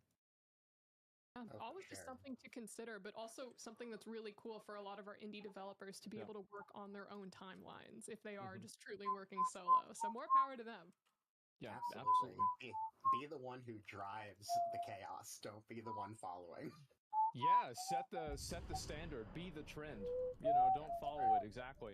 And we are going to be moving on to our other games as well. But before we do that, we do have a quick little video from Ally. They are our sponsor, and they're one of the reasons why we're able to do this show and put out this prize money. So let's go ahead and take a look at the video. Swear to God, I am pretty sure that first soccer player that was jumping looked just like XQC. I don't know what it was, if that was intentional or just an accident. Like, okay, let's go know kill the if anybody else boss. caught that, but like, I immediately thought that for a second. But yes, Ally wrong way. Bank, and they are sponsoring the show. Make sure to take a look at them if you're interested in anything that they're having available. And they're trying to obviously make this for creators as well in the new 2024 when everybody is a YouTuber. And yeah, that's just how it is. 2024, everyone's anyway, a YouTuber. We will move on to the third game. And the third game is a futuristic RTS game. And this is kind of crazy. Futuristic we don't see a lot of RTS, these huh? anymore. RTS games, there's only been a handful recently. RTS game where you can play using any programming language or just use a computer mouse. And to, let's see here, to talk about it, yeah, we have somebody here from the team, and they're going to give us an idea on what would be good here. Okay. Your name is actually Showrunner? Yes. I read that. I didn't know if that... Okay. Yes, of course your name is Showrunner. Yeah, I believe you. Welcome to the show, man. How you doing? Hey, man. Thank you for having me here. Side note, I was not supposed to present this presentation, but my team got stuck in plane, and Marcus and Jimmy, they got stuck, so I'm the nerd of the team, and I have to present the game. So apologies in advance. Even if my name is Showrunner, I'm gonna be running this show run as a nerd. So you just wear this all the time then, right? This is just, yes, not a big deal. I'm okay. like this cyber ops operative who is hacking. Yes. So, oh, go ahead. Sorry. I probably should have slotted some health potions. Three guys, me, Showrunner, then we have Marcus Howard, who is our business developer guy, and then we have Jimmy, who is our intern for marketing, and he has prepared a presentation video for us. And we'll make to see it. Yeah, let's go. Oh, I grabbed this already? No, I didn't. Okay. Hey everyone. Just the freaking golem. I'm Jimmy, by the way. Let's get I guess I can go summon the jellyfish to help poison. Would be nice.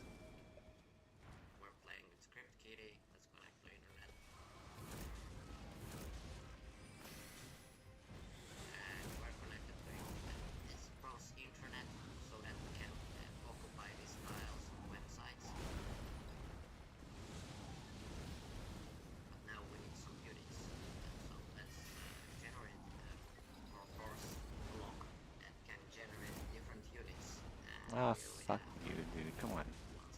Leave the jellyfish alone. Oh well. Here we have one, and as we perform actions, letting it start to appear, here we have already some virus cookies, so I have to be careful what to do. Like I said, will I make some more units, or will I get a job? I will get a job.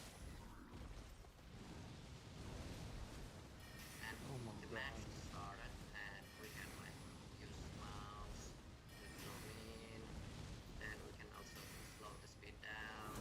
RTS game with turn-based elements when we perform different user interface actions. Let's take some level ups. Oh, we got some goodies. Here we have info. Let's buy this one.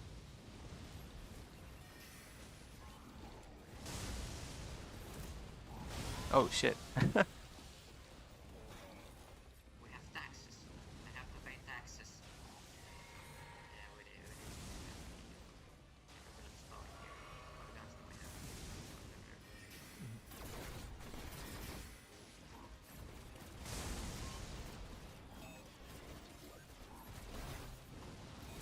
Oh fuck.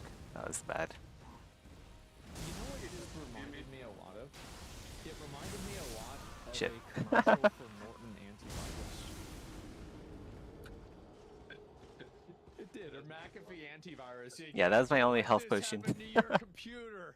Get it right now. Yeah, I loved it, man. Let's go use. Yeah. I was just gonna say. We need the jellyfish to survive. That's what we need. Exactly. Yeah, so that was presentation that Jimmy made. I'm a little bit speechless, but let's move on. I have slides, but we also can play demo. Okay, great. Yes, and the premise is really turn-based strategy game. Any user interface action that you perform triggers real-time response from the enemy. Okay. Yeah. So this is really get an idea of like what this is like. I'm trying to think like what's the best way for me to. I guess Obli can play through it, and we can just kind of like look at how There we go. it works. And so this is like you're hacking into the internet, and then you are, but it's an RTS of you hacking into more and more of the internet, and then the internet fighting back against you, like with what I would assume to be like different firewalls and stuff like that. Yeah, viruses, different hackers. Right. It's really about computer users, chat. Anyone who's using computer can be in one way or another be villain or like hero of the game. Because for example, the presentation you saw that Jimmy said that I have to pay taxes. Well, no, I don't have taxes. And there's like different options for you because it's turn-based game. You have to decide, will you pay taxes or not, or will you buy healing items? And these actions kind of dictate your roguelike run, Oh. Yeah, no, that makes a lot of sense to me. Okay. And so, what is the ultimate goal? Like, how do you win this game? Yeah, to win this game, you really have to defeat the evil AI. The game kind of explores real-time topics of, because AI is currently kind of hot topic. And what will happen if one day governments will use AI for governance? So, in this game, there's this one corporation that is using AI as governance, but they have backdoor. And few powerful entities can control, this AI. So it becomes this kind of like Spam versus spam. this corporation, and you're this vigilante. Okay. And what made you want to make a game like this? Like, what was the inspiration for something like this? I think Mr. Robot Show, if anybody watched that, I think this was kind of like inspiration for me. Initially, Okay, let's get rid of these schools. We're still using the rule of level up through co-op, even though there was a few times where like I was a bit confused, deleted more or used a little bit more runes, but No worries. So, for the most part, I've I been love that very you're able consistent. to use programming language within the game to actually play the game. How does that differ from the traditional controls for a player? Yeah, so as we go forward with this presentation, there's going to be Oops, shit. multiplayer video I need because the game has those. multiplayer. We have esports element for the game, where people who have cursors, controllers, can compete against other people who maybe like program. And programming then happens using, any programming language that you might know. Wow. For example, I'm sure Asmongold doesn't know how to program, so you would probably use computer mouse. But if somebody in the chat, for example, knows JavaScript or C++, they can program. And here we see like this basic arcade for multiplayer. Okay. Nice. Cool. Yeah, and we're using the same combat engine from the single player. It's not and, rest at using Grace, the yeah. multiplayer. The premise here is to seek Still and need to destroy. talk to You Melina have to destroy the enemy, for which is another emotes. player. And Wait, what was I doing here? Oh yeah, okay. That's fine. Let's go here. You will never know really who is against you, so they can. There's like no rules. You can. We'll get the outer order if you emote. want. Do you have stats? Because I know that your demo is available on Steam. Do you have stats on how many of your players are utilizing programming language? Yes. So a few players are using it for single player, but the programming language especially is designed for multiplayer, and the multiplayer matchmaking system is not quite ready. We're kind of testing the combat system and creating this backend to make it all work together, as you see in the video here, where we have this multiplayer portal with different tournaments. And then, loadouts that you can create for your own team. The single player experience, you will unlock different units in single player, right? And then you can use the single player units in multiplayer and try to come up with OP build. And if it's OP, then good for you. Yeah. No plans to balance. All right. All right, that's and really here's some programming. So is the programming? Let's go does that kill kind of like create Godfrey. use cases and like functions that the NPCs will follow? The image inside of Godfrey. combat? Is that how it works? Yes. Okay. Yes. So there's If we like can. two use cases. For I don't example, know. programming. You program everything. Unit formations. What would be good and here? For example, if you're a student, you can learn programming through Aya because we're None of these working with summons are few very schools, good so that they for include this Godfrey. game in their education program. We'll take care of that. Let's go The idea here is really here. to create Smackdown or Raw, but for We need the programmers, undead because summons I'm not because sure there's Godfrey like will just anything one like shot that. People anything nowadays that I watch summon anyway. Teletubbies on YouTube. Why don't Be they nice watch to have a Smackdown distraction or, here and there. programmers compete against each other? I'm trying to think. Like, there's not really a lot of instances of that happening. Yeah, I feel like that's kind of interesting concept. That like, whenever I step back and think about it, there's not really a lot of like chances of something like this going down. So yeah, this is interesting. I like that a lot. And is there like micro managing that you're able to do inside of combat for the different units and moving them around? Yeah, you can select units, and we're currently like have group selection options, so you can like select different units and position them in tactical way. But then again, as programmers become more experienced in writing their AIs, I believe like using micro and mouse will be very difficult to compete against computer. Well, I would assume so. Yeah, absolutely. Yeah. And so, how far along are you in development for the game? Well, we've been developing the game for over 2 years, and I would say like in maybe next 5 months or 4 months we will get the matchmaking finally done to get the multiplayer like working, like not quality team, because it's very technical challenge to combine mouse cursor players, controller players, and then programmers all together competing. Yeah. Okay, so I've been pretty Why are quiet as Stormblaze I've just is been better kind of like playing through the game myself and trying to get an understanding. I'll be completely honest with you. When it comes to games like this, I feel like someone like me is going to go, I don't know how to program. I failed my programming class in high school, and it feels like the barrier of entry is a little bit daunting at first. But kind of once I've gotten my hands on it and I'm exploring a little bit more and I'm understanding kind of like the combat as well as some of the micro and the macro, I'm starting to get a little bit more into it. So I guess, do you have anything in mind for making it easier for maybe people who aren't as familiar with this specific type of like RTS gameplay, or something where, you know, maybe not as heavy into the programming? Do you have anything in terms of like helping ease them into your game? Yes, this is actually like maybe I would say one of the challenges is because we're not trying to copy or follow the trends. We're trying to create something new, right? So there's a lot of experimentation and trying to find where the barrier for entry is like lowest, you know. And of course, as the game will grow, you know, I'm sure, you know, there will be some YouTubers creating, you know, instructional videos how to game can be played and so on. To parlay off that a bit, target audience information. Who was this built for? Who's the audience you're going after?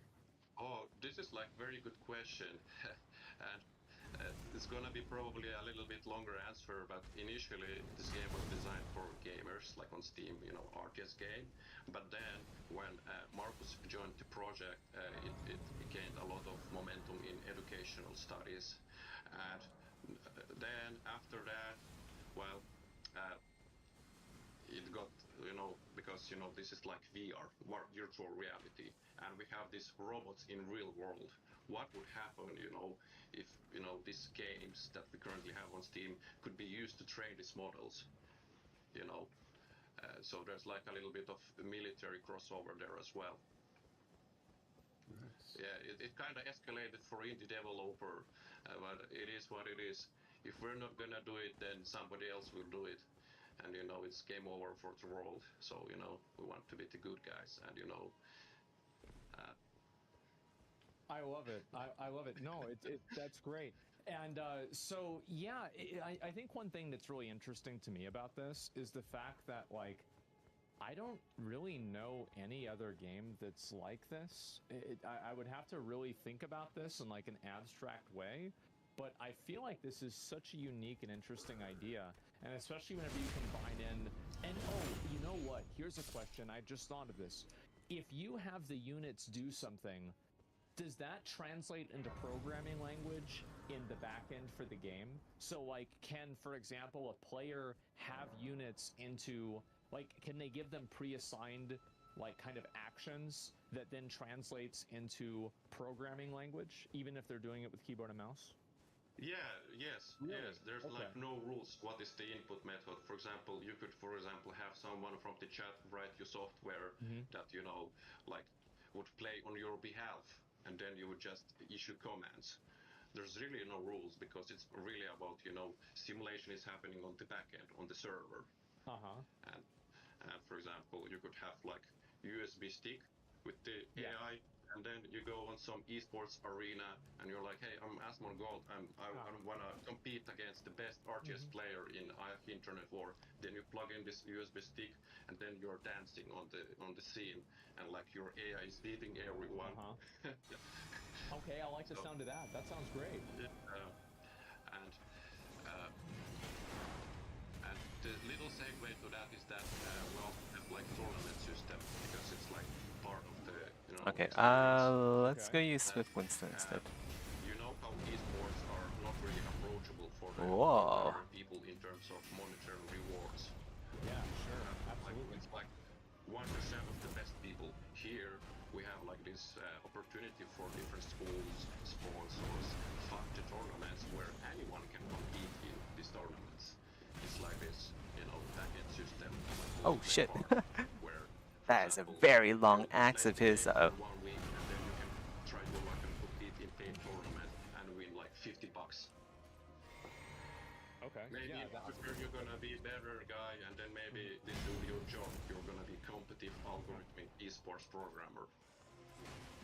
Something that may be beneficial is there's now quite a few esports programs that have partnered with a variety of different colleges. Riot has their own, Blizzard has their own. I know that Genji Sports Organization also has their own. So something Oh that would shit, be that really hit me. cool if this I is something that dodged. you're interested in implementing would probably be like a partnership with one of these collegiate grassroots orgs, because I feel like they'd definitely be able to either give you greater prize funding or even just be able to expose your game to all of the different computer programming courses that are either in high schools or colleges and the like. Yeah, that's true. But games like League of Legends and StarCraft, they don't really translate well to the job industry. No, not really. Of course, not exactly that. Yeah. But more of maybe And the job programming. situation currently is kind of like it's not good. So I think getting valuable skills through gameplay could be actually Uh-oh. quite valuable. I think he might kill my helper here. For sure. I mean, Oh, maybe not. When I was in school, programming wasn't a thing. Man, right? Stormblade is OP compared to sorceries, at least at low level. Oh, fuck. Middle school, high school. That was almost it. is very much a part of the curriculum. Being There's still able time for me to die. leverage that within an environment like IH really Ah. feels like that's a huge win for I was like, should I risk it? Should I risk the last hit? like this. Yeah. Yeah, I like the idea of it having like an educational component and everything. Get rid of these built souls. into it. I think that's quite interesting. And obviously, you're on the show. What do you want from us? Yeah, sure. So let's put the next slide. And our ask is like. I'm gonna take a short break here. Gotta go pee, but then we'll be back for some more shenanigans.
Okay, I'm back.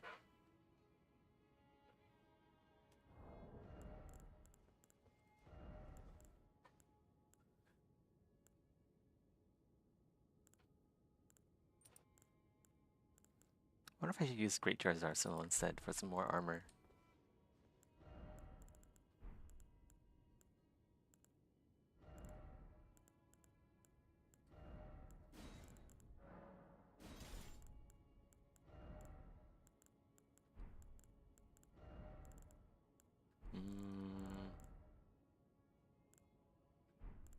Nah, I don't really need it right now.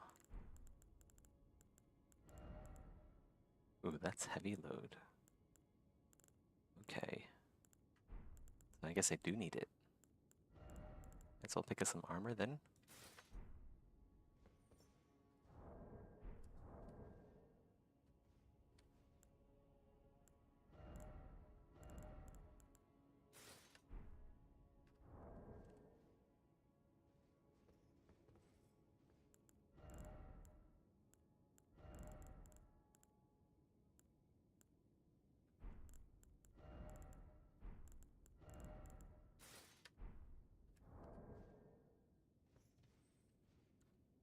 Ooh, armor. I don't know.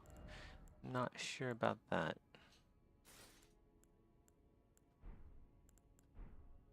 It is better.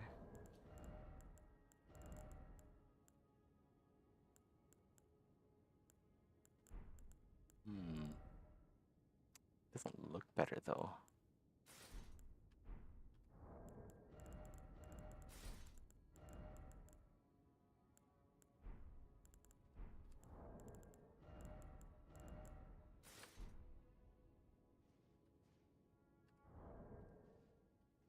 Are these Spanish Knight Gauntlets?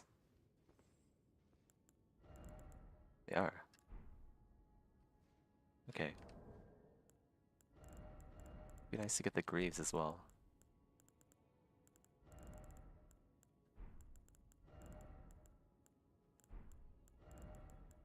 Oh, I'm being summoned.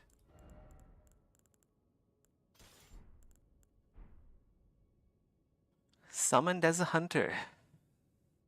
Once in a lifetime event.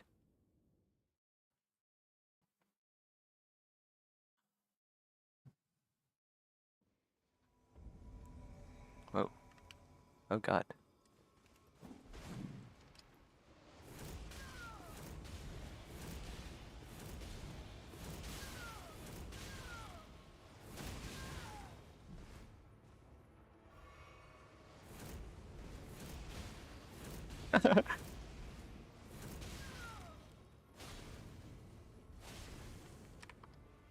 Whoop. What am I doing?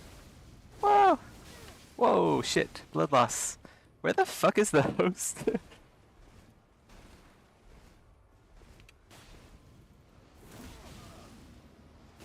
Oh well. I'm dead. That was a bad spawn.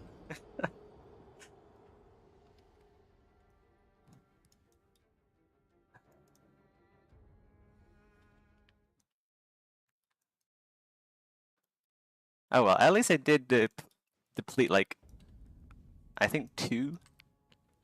Well, it would just be like 1. Because I died and I gave him 1. Oh well.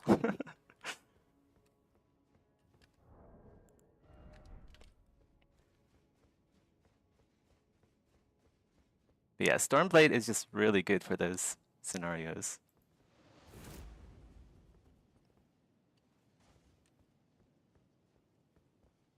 Where can I get like better armor?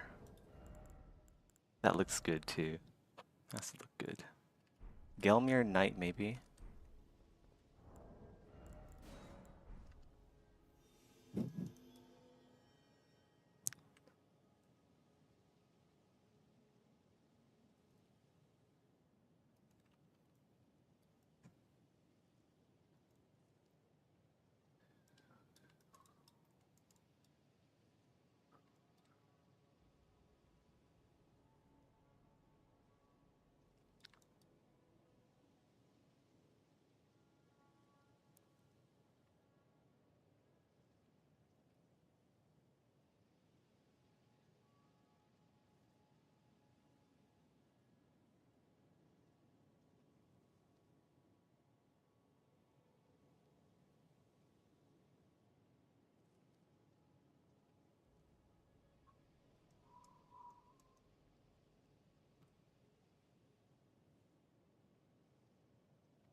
He's gonna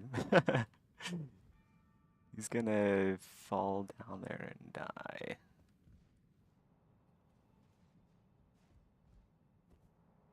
I have a bad feeling about this one.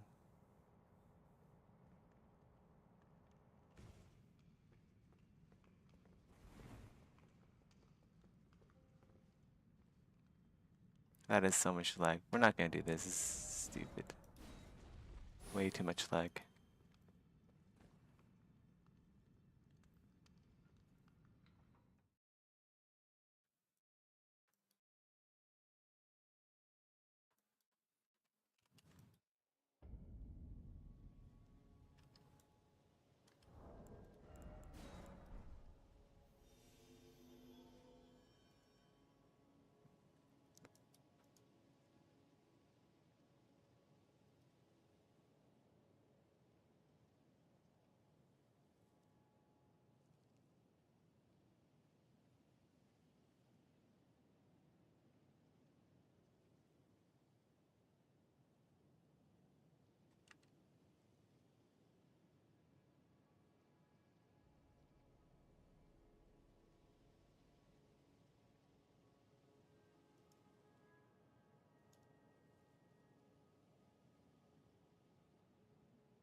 Well, from the judges is that we would like to ask for 3 to 5K so that we can fund some of the school tournaments. Maybe it's going to be some university or lower degree school for younger people to learn programming. And then of course from the chat we ask so that they wishlist the game, and if they want they can also vote for us so that we can create public tournaments for the chat. Yeah, for sure. And where can somebody try out this game and play it themselves? Yeah, on Steam. We're actually not really using social media. We have Discord, but on Steam, IAC Internet War, we don't really want to feed algorithms any further on social media. So we're like this undercover, hidden, and we're just slowly gonna grow. Okay, but it is on Steam though, to be fair. It is on Steam, we're and you can wishlist. Yes, you can take a look at it right there, and yes, IAH Internet War. What made you come up with that name? It's really maybe like about the memes, like because we have so versatile internet. It's Kratos. If like we switch to the because there's a lot of opportunities to develop scenery in internet. So you can like pull different images from different social medias to create these versatile environments. So this was really like that. Yeah, I can see that. Well, great. I mean, I think this is really interesting, and the whole component with like having student tournaments and everything is really unique and interesting. I like it a lot. So I want to say, showrunner. Oh my God. Okay, yes, showrunner. Thank you very much for coming on the show and sharing your game. IIH Internet War. You can take a look at it and wishlist it on Steam. Thank you very much for coming on and sharing your game. Thank you, man. Thank you for the opportunity. See ya, guys. Absolutely. Let's go pause Asmongold for a bit.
Mr. Mean, we've been invaded.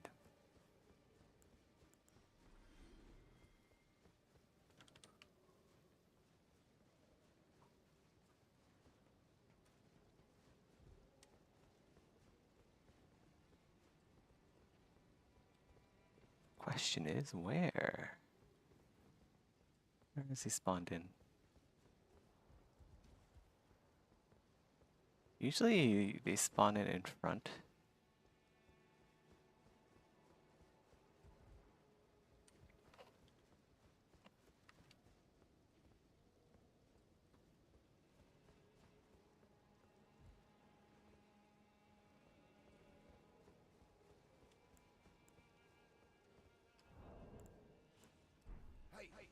What is he using?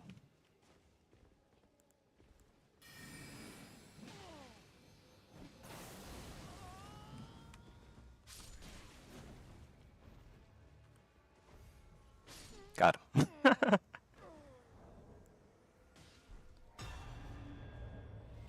You see, that was a good spawn. If I'm spawned in the right place, oh my god. But yeah, melee sorcerer against a dual curved sword. Not so great.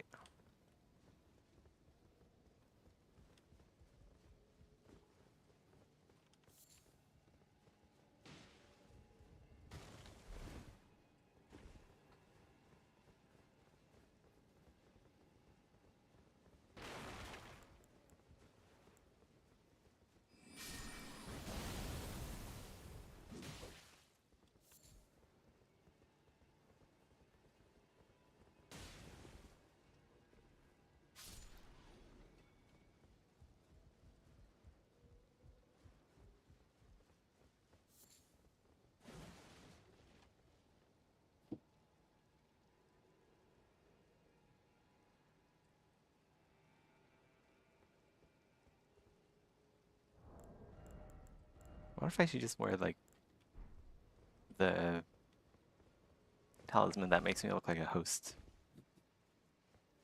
Might be nicer. Might be nicer than just like wearing these two pieces. Might actually do that once I switch back over.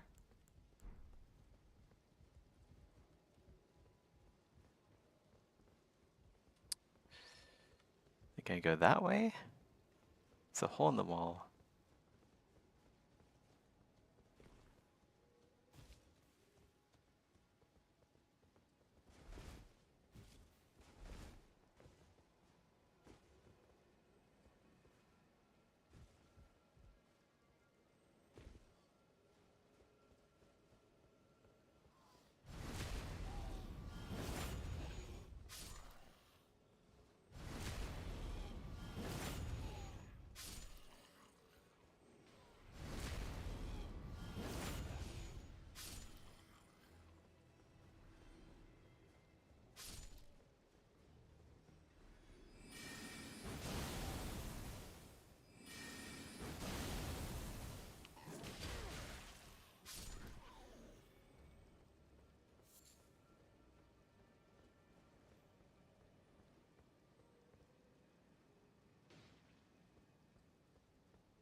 I think there's one more in here that I can backstab, maybe. How much?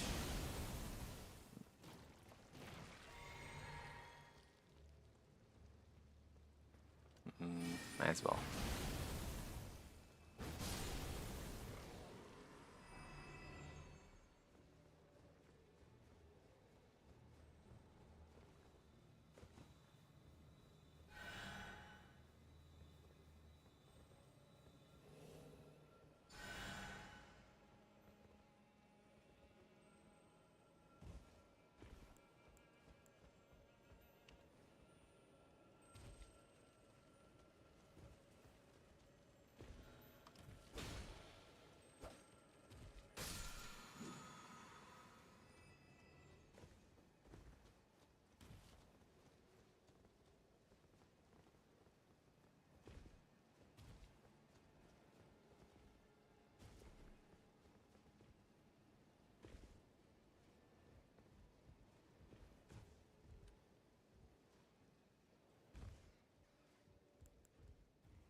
No backstab.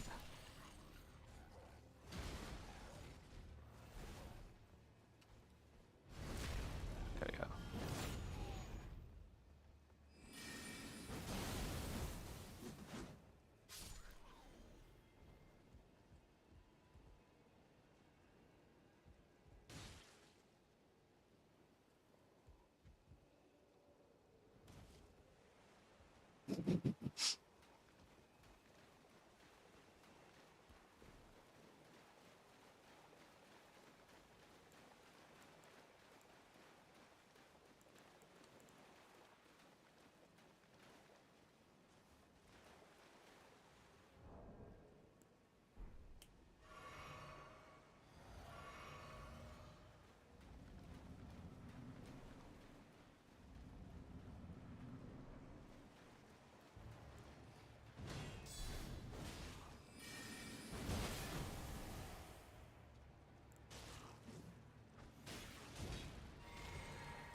Ah, we're just like 550 runes short, I think, of buying the talisman that lets us look like a host.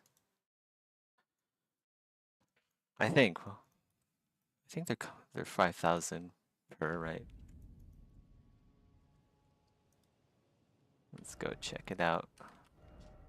Oh.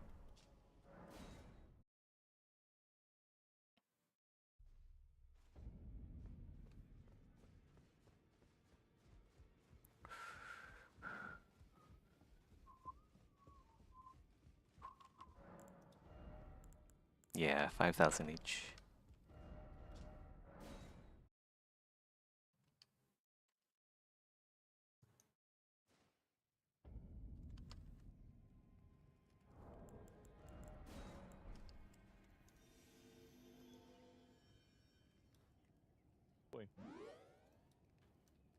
that's such a cool idea.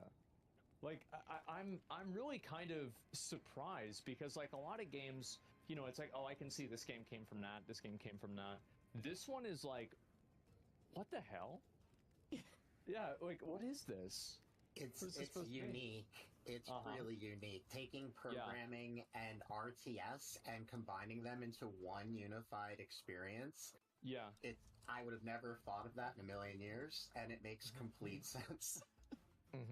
It does. I tinkered around with it for a little bit as you guys were talking, and like I said, the barrier to entry feels a little bit high at the beginning, but if they can find a way to just maybe super dumb it down for people who have no idea what they're jumping into, I feel like it could be an enjoyable experience for a lot of different people. For sure. Yeah, especially if like you give a way for people to... Well, it doesn't sound like a game you should dumb down. It sounds like a very niche game.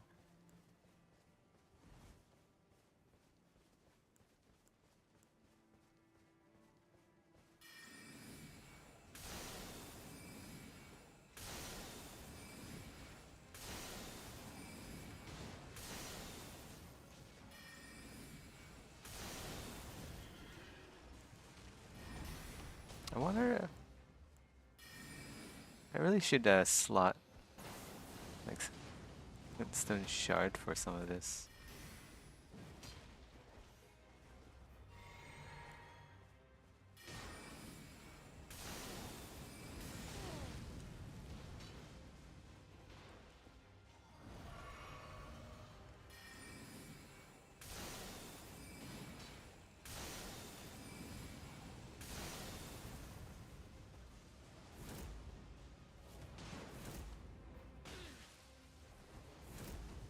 It's a lot of lag.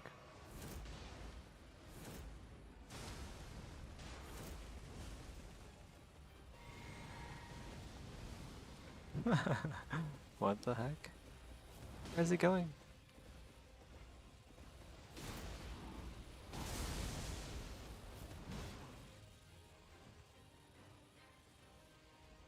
This boss is more scary when it's laggy.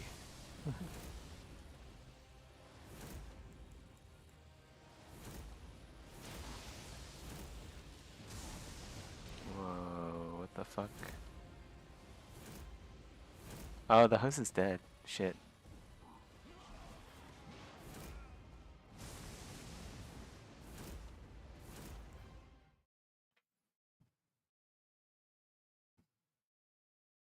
Yeah, I wonder if I should slot in Glintstone Shard for smaller bosses.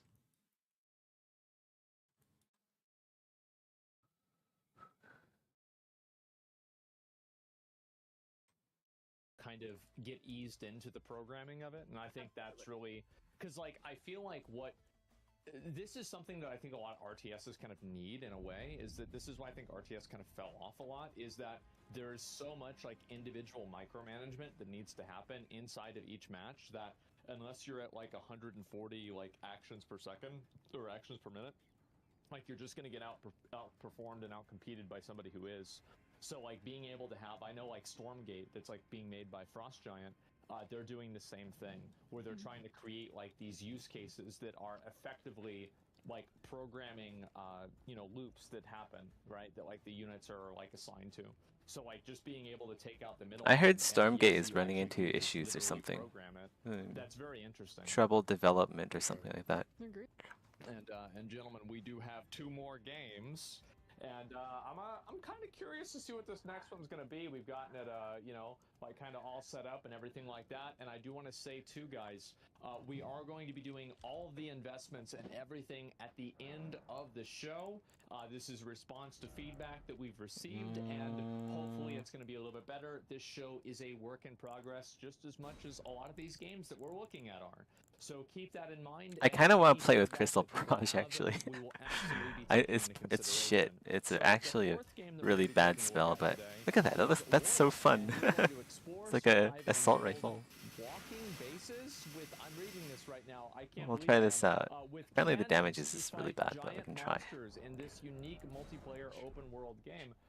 Okay, well, I've got bad some at low questions, levels. and today we have Joyan here to give us the answers. Welcome to the show, Matt. How you doing? Hey, thanks for having me. I'm doing great. A little stressed, if I was fully honest, because Yeah, I bet. that's a unique opportunity. But yeah, I'm super excited to show you my game. So yeah, let's get started. So I'm Joyant. I'm 33. I live in Paris, right? And I work as a senior software developer at a tech company right now. So I've been working on my game for the last 6 years, mostly during my free time. And today I'd like to show you Loya. So Loya is a multiplayer open world survival crafting game where you can build giant walking structures to explore the world and fight monsters. So yeah, let's look at the trailer, right? Yeah, I want to see it.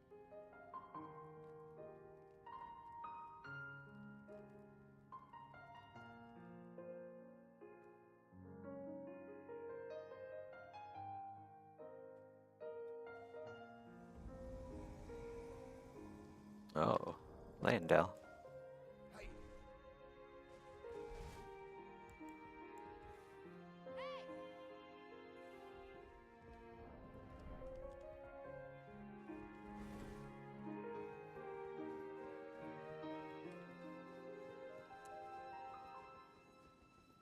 What are we doing? I'm just running to the boss?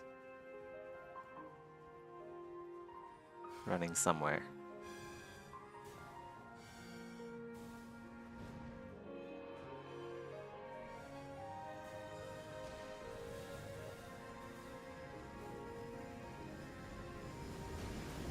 Ooh.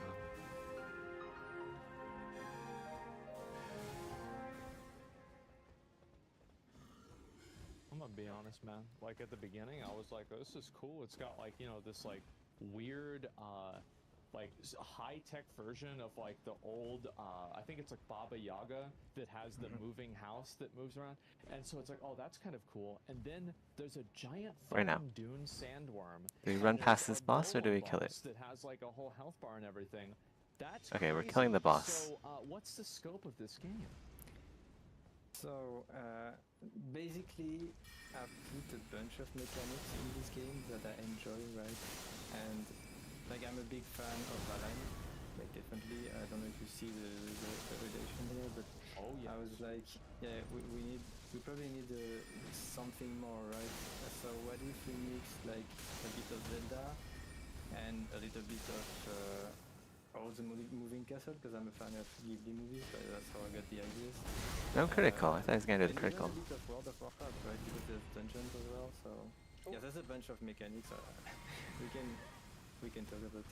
I don't know. Maybe we can talk about the walking bases. That's how I was planning on doing this. So yeah, basically in Loya, you can build on the ground or on a platform that has legs, right? So those platforms can be controlled manually, or you can set a destination point, as you saw in the trailer when I'm running with my base. Yeah. You can burn your base to regenerate energy. So there's a whole energy system. You cannot just move around for free. So when you walk, when you place turrets as well to defend yourself, or when you fly around, because as you see here, the base can fly. Let's go pause Asmongold. Can't hear the game.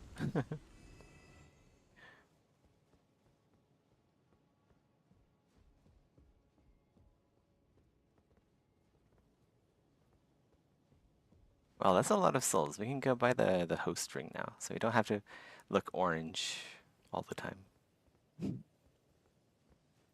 Fashion takes priority.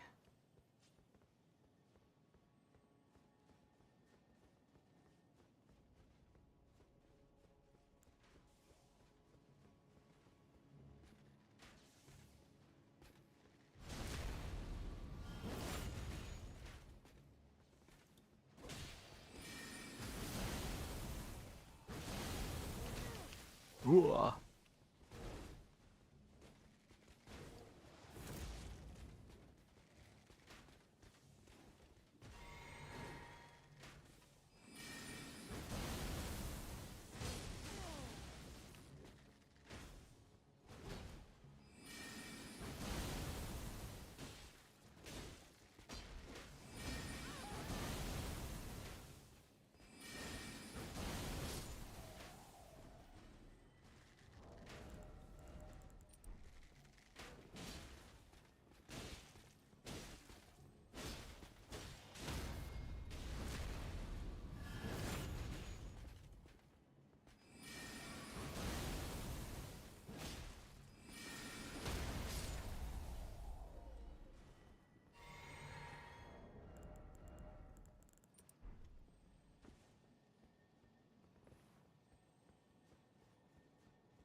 Wonder if I can knock this guy off the wall with Cannon of Haima. Or if I should use Gavel instead.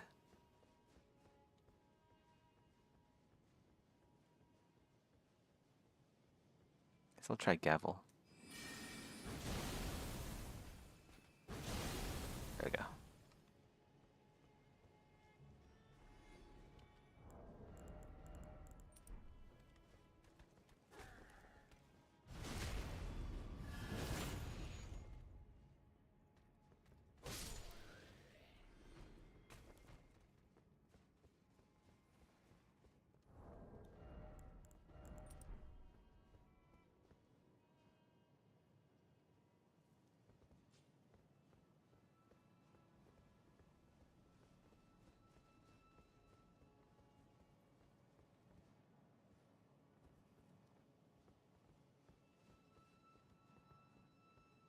Are we killing this or are we running past it?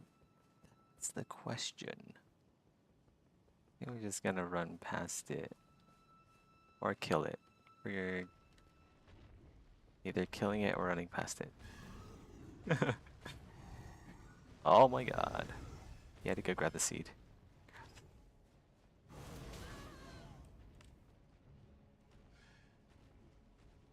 I'll stay over here. Oh, I should equip the backstab. Doohickey.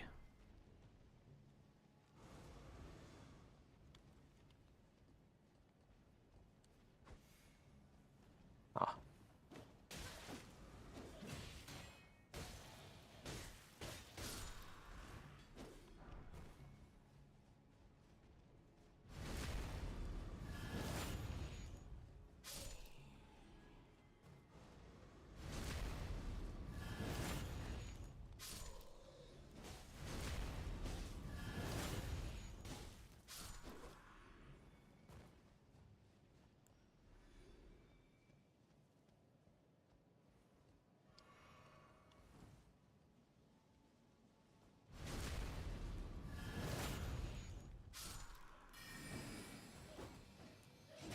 Oh, fuck you, dude.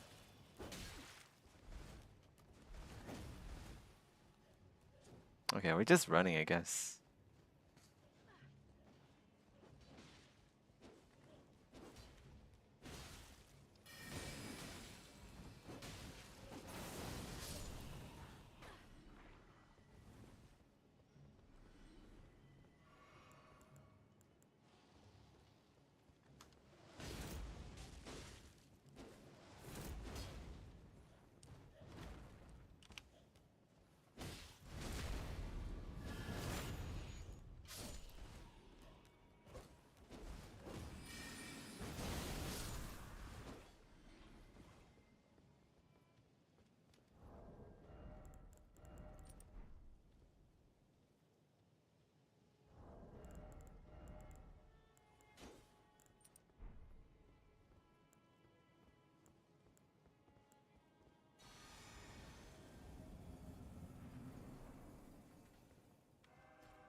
Oh, shit. 657 health. Not a lot of health. That said, I don't have a lot of health either, but I'm nearing the 40 points in vigor.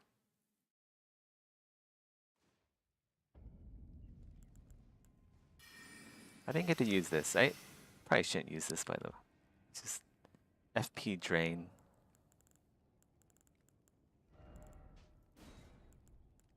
Glintstone art could be good, though.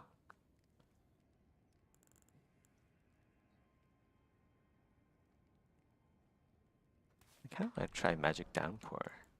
What this is like. Apparently it has some homing.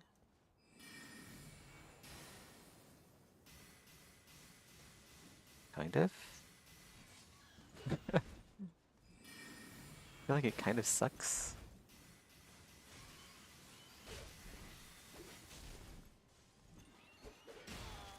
Yeah, I think it sucks. What else do we have here? We do have Carrion Piercer. That would be very nice to use. Carrion Slicer. Hmm.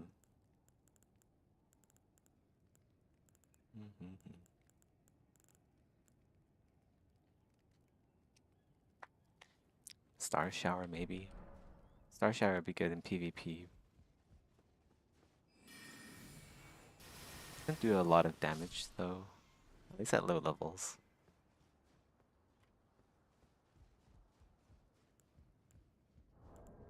Okay, let's go get that talisman. It makes us less orange.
Let's see if we can use...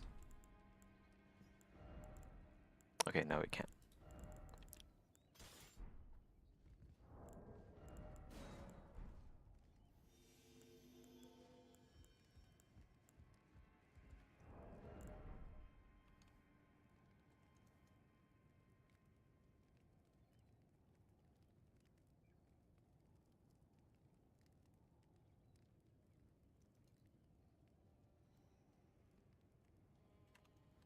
What level am I? I should probably level up some vigor. Oh, summoned already.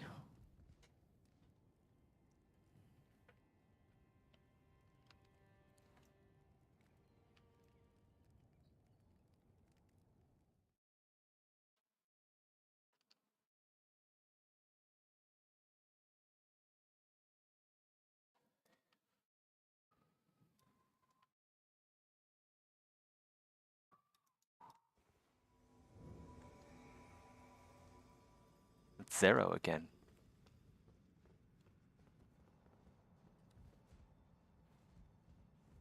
Seems like we're having less lag this time, maybe?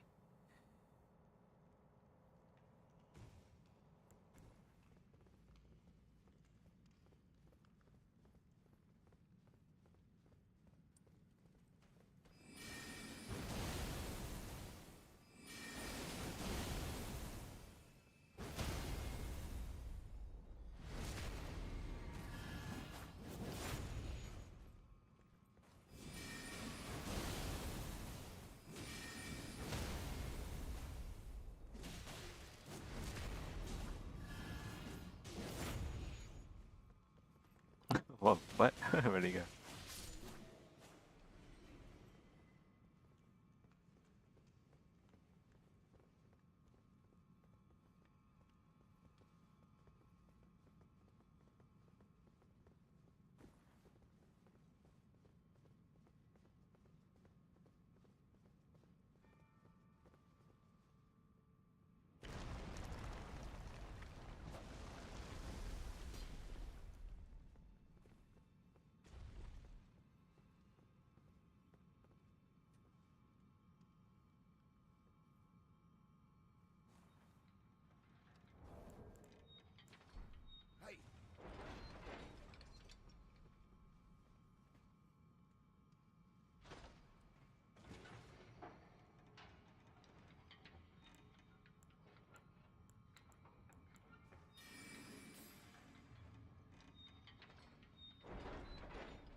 Oh no, he's gonna Okay, dodge all of that.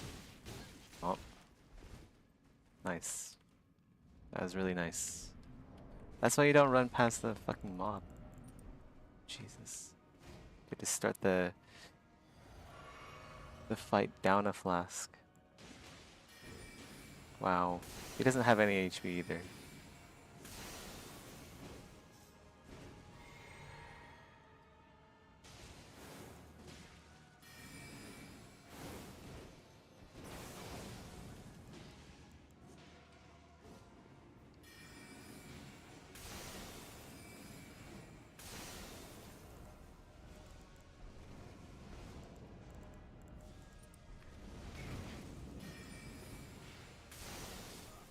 Oh.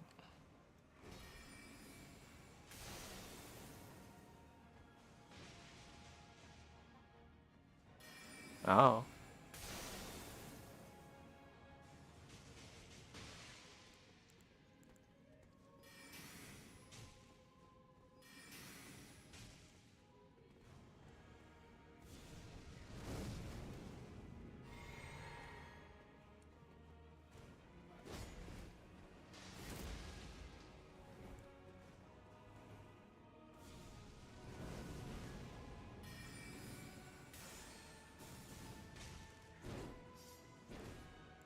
Hmm.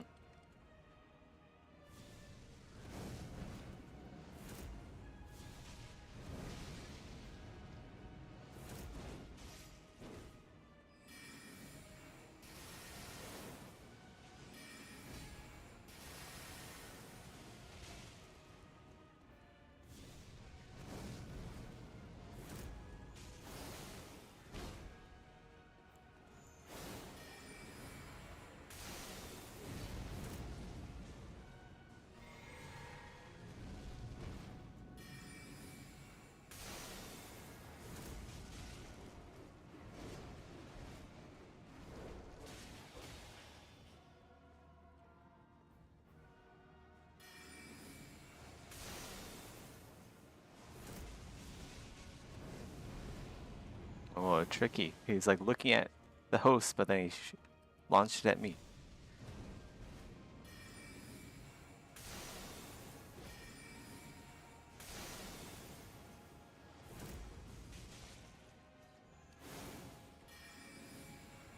If we keep bouncing aggro, it should work, even though host should have some more vigor. Ideally. Please heal, host. Please heal.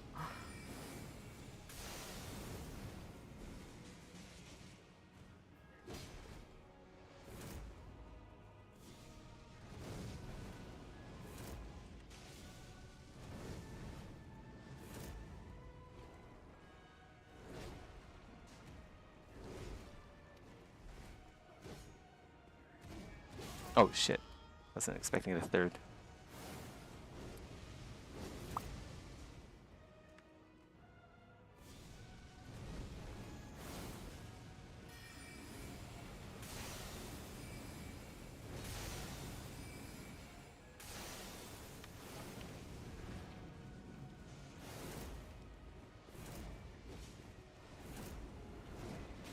Fuck, dude. I almost dodged that. I don't know why I didn't dodge there.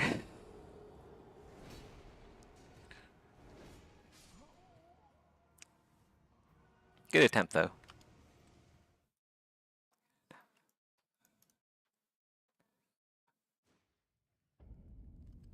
Let's go level up some vigor.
kind of hard.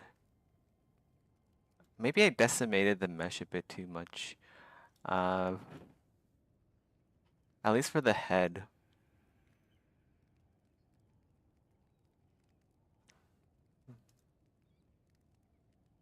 I guess that should be fine. There's like a bump here, you notice that? I don't know if that's actually like part of the sculpt or not. Just because of the level of decimation.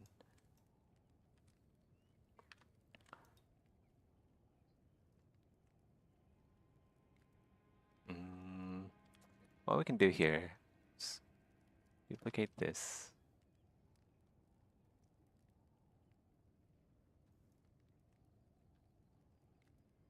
Go down one subdiv. Delete lower, delete higher. We'll just grab, like,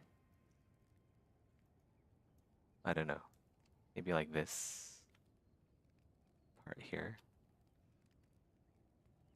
Hmm.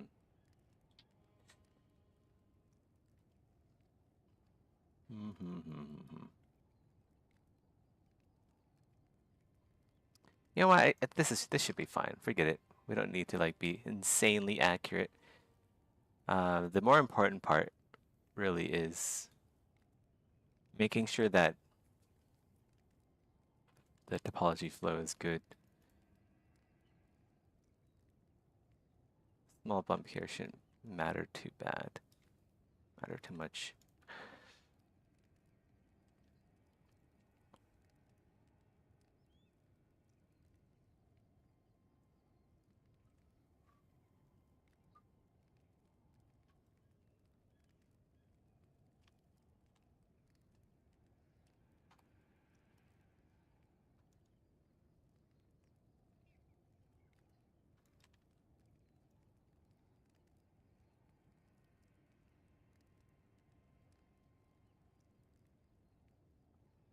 And yeah, you also have a supply limit for base size because otherwise you'd be able to build all sorts of weird things. So yeah, there's also a tilting mechanic. Like if you build too much thing on the one side, it's gonna tilt. As you can see here, it's not fully straight. And yeah, you also have a core that you use to upgrade your base, and that's how you unlock buildings. A bit like in Valheim, I think you have the workbench that does this. Yeah. Yep, and you can also raise your character's max level when you upgrade your base, and also it's going to increase the max supply, which was limiting the base size. So yeah, that's a working base mechanic. Is the world procedurally generated, or is it curated and crafted by yourself? Yeah, so I'm not talking about it because I think players don't really care, but actually it is procedurally generated, right? And it's a mix of both because, for example, the big tower that you see behind, which is also a dungeon, I've placed manually, but most of the world, because it's a gigantic world, so I have to do it procedurally, especially placing like trees or grass or everything like that, or even spawning monsters, is biome. So it's based on biomes, basically. Right. And yeah, so it's a mix, right? It's a bunch of hand-placed elements and procedural. Yeah? How big is the development team? It's just me. I'm a solo dev. So I've been working on this for like 6 years, right? And it's mostly thanks to the procedural tools I can do this myself. Because yeah, that's a bunch of things to do, right? Super impressive. It looks amazing having a base mechanic where it moves with you. This guy's kind of doing something similar to what I'm gonna do. World. That's really impressive. Or vice versa. I'm doing something similar that he's doing. So yeah. Well, it's awesome speaking with you again. For Asmund. Oh yeah, we've seen each other. Actually spoke because he also applied to the OTK Games Expo because look at this game. It's absolutely incredible. See that. Yeah. And from the conversation that we were having, Joyanne, I think it's funny and then also great because I think you and I were both blown away about the game and the potential of this game and understanding that it wasn't quite there yet in terms of announcing something fun with Expo, but to have it on Pixel Pitch, where you can show off your piece, get a lot of more interest in it. And I believe you were saying something along the lines of you were looking for more playtesting or you were looking for more user feedback as you were kind of building out each individual biome and vertical slice. So have you been able to make any more headway since our last conversation? So yeah, so basically as Asmund always says, right, I'm trying to make a good game. Right, and to make a good game, I need feedback. Yeah, so that's why I have a playtest right now, and so Wow, you didn't get any cushions or anything? Feedback even better if I can watch them You play, did. like, and I have the footage for that. Oh. So you're playing right now, okay? I'm trying to punch a snail. Yeah, go ahead. So yeah, he has a shield mechanic. So I'm doing my best to make, like, as you can see here, combat clear and easy to understand. Like, I don't want skill shots to be like always. There should be an indicator if there's an AOE, for example, or the projectile should be clear. Yeah. And if it's not the case, that's why I'm doing playtest, right? I need to know because I'm really trying to improve that because I want the game to be a good game. That's why I need to keep working on it, right?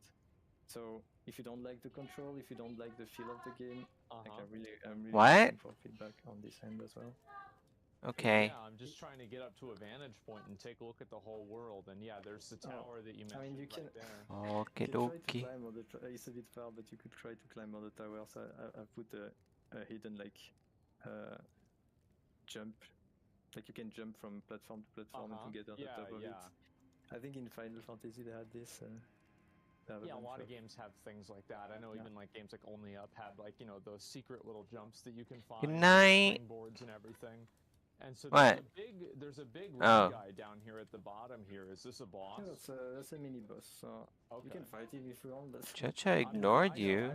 I'm sure at level 1 it's gonna go. Ignore really him back. So I mean, yeah, it's go ahead.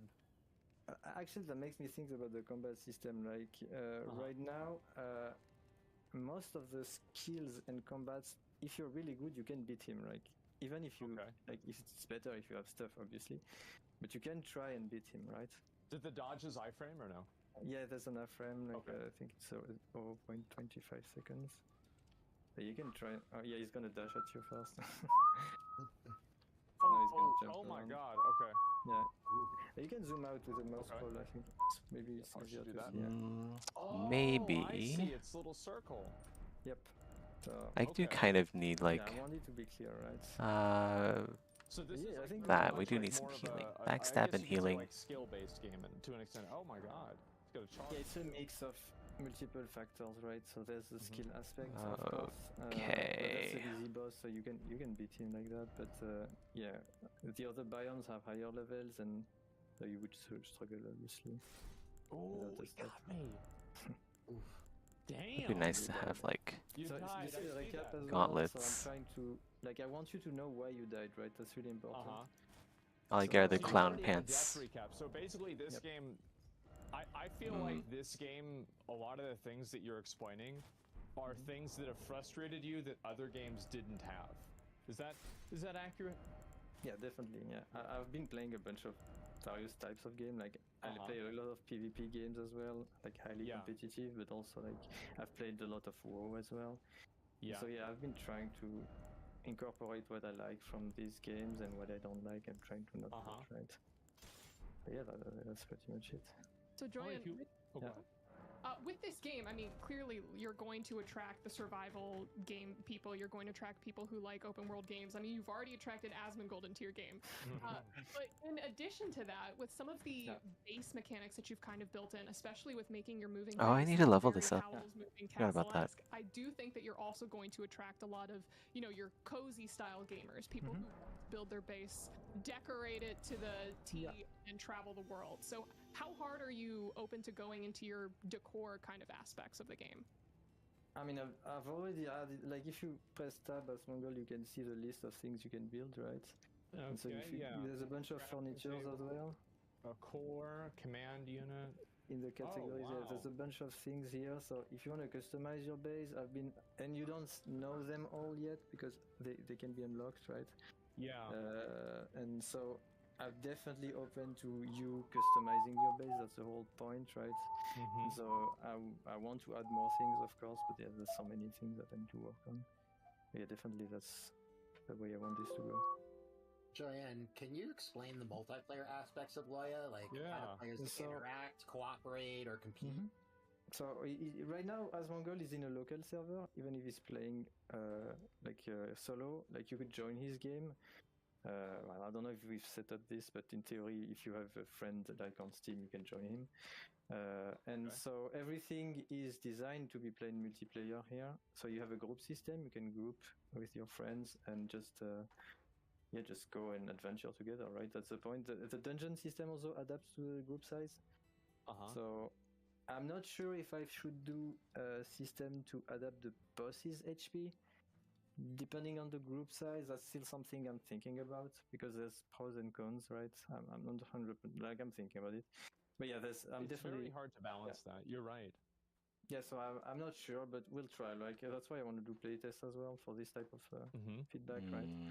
So the multiplayer aspect is not 100% ready. Like there's some things that don't synchronize as well, but you can definitely play together.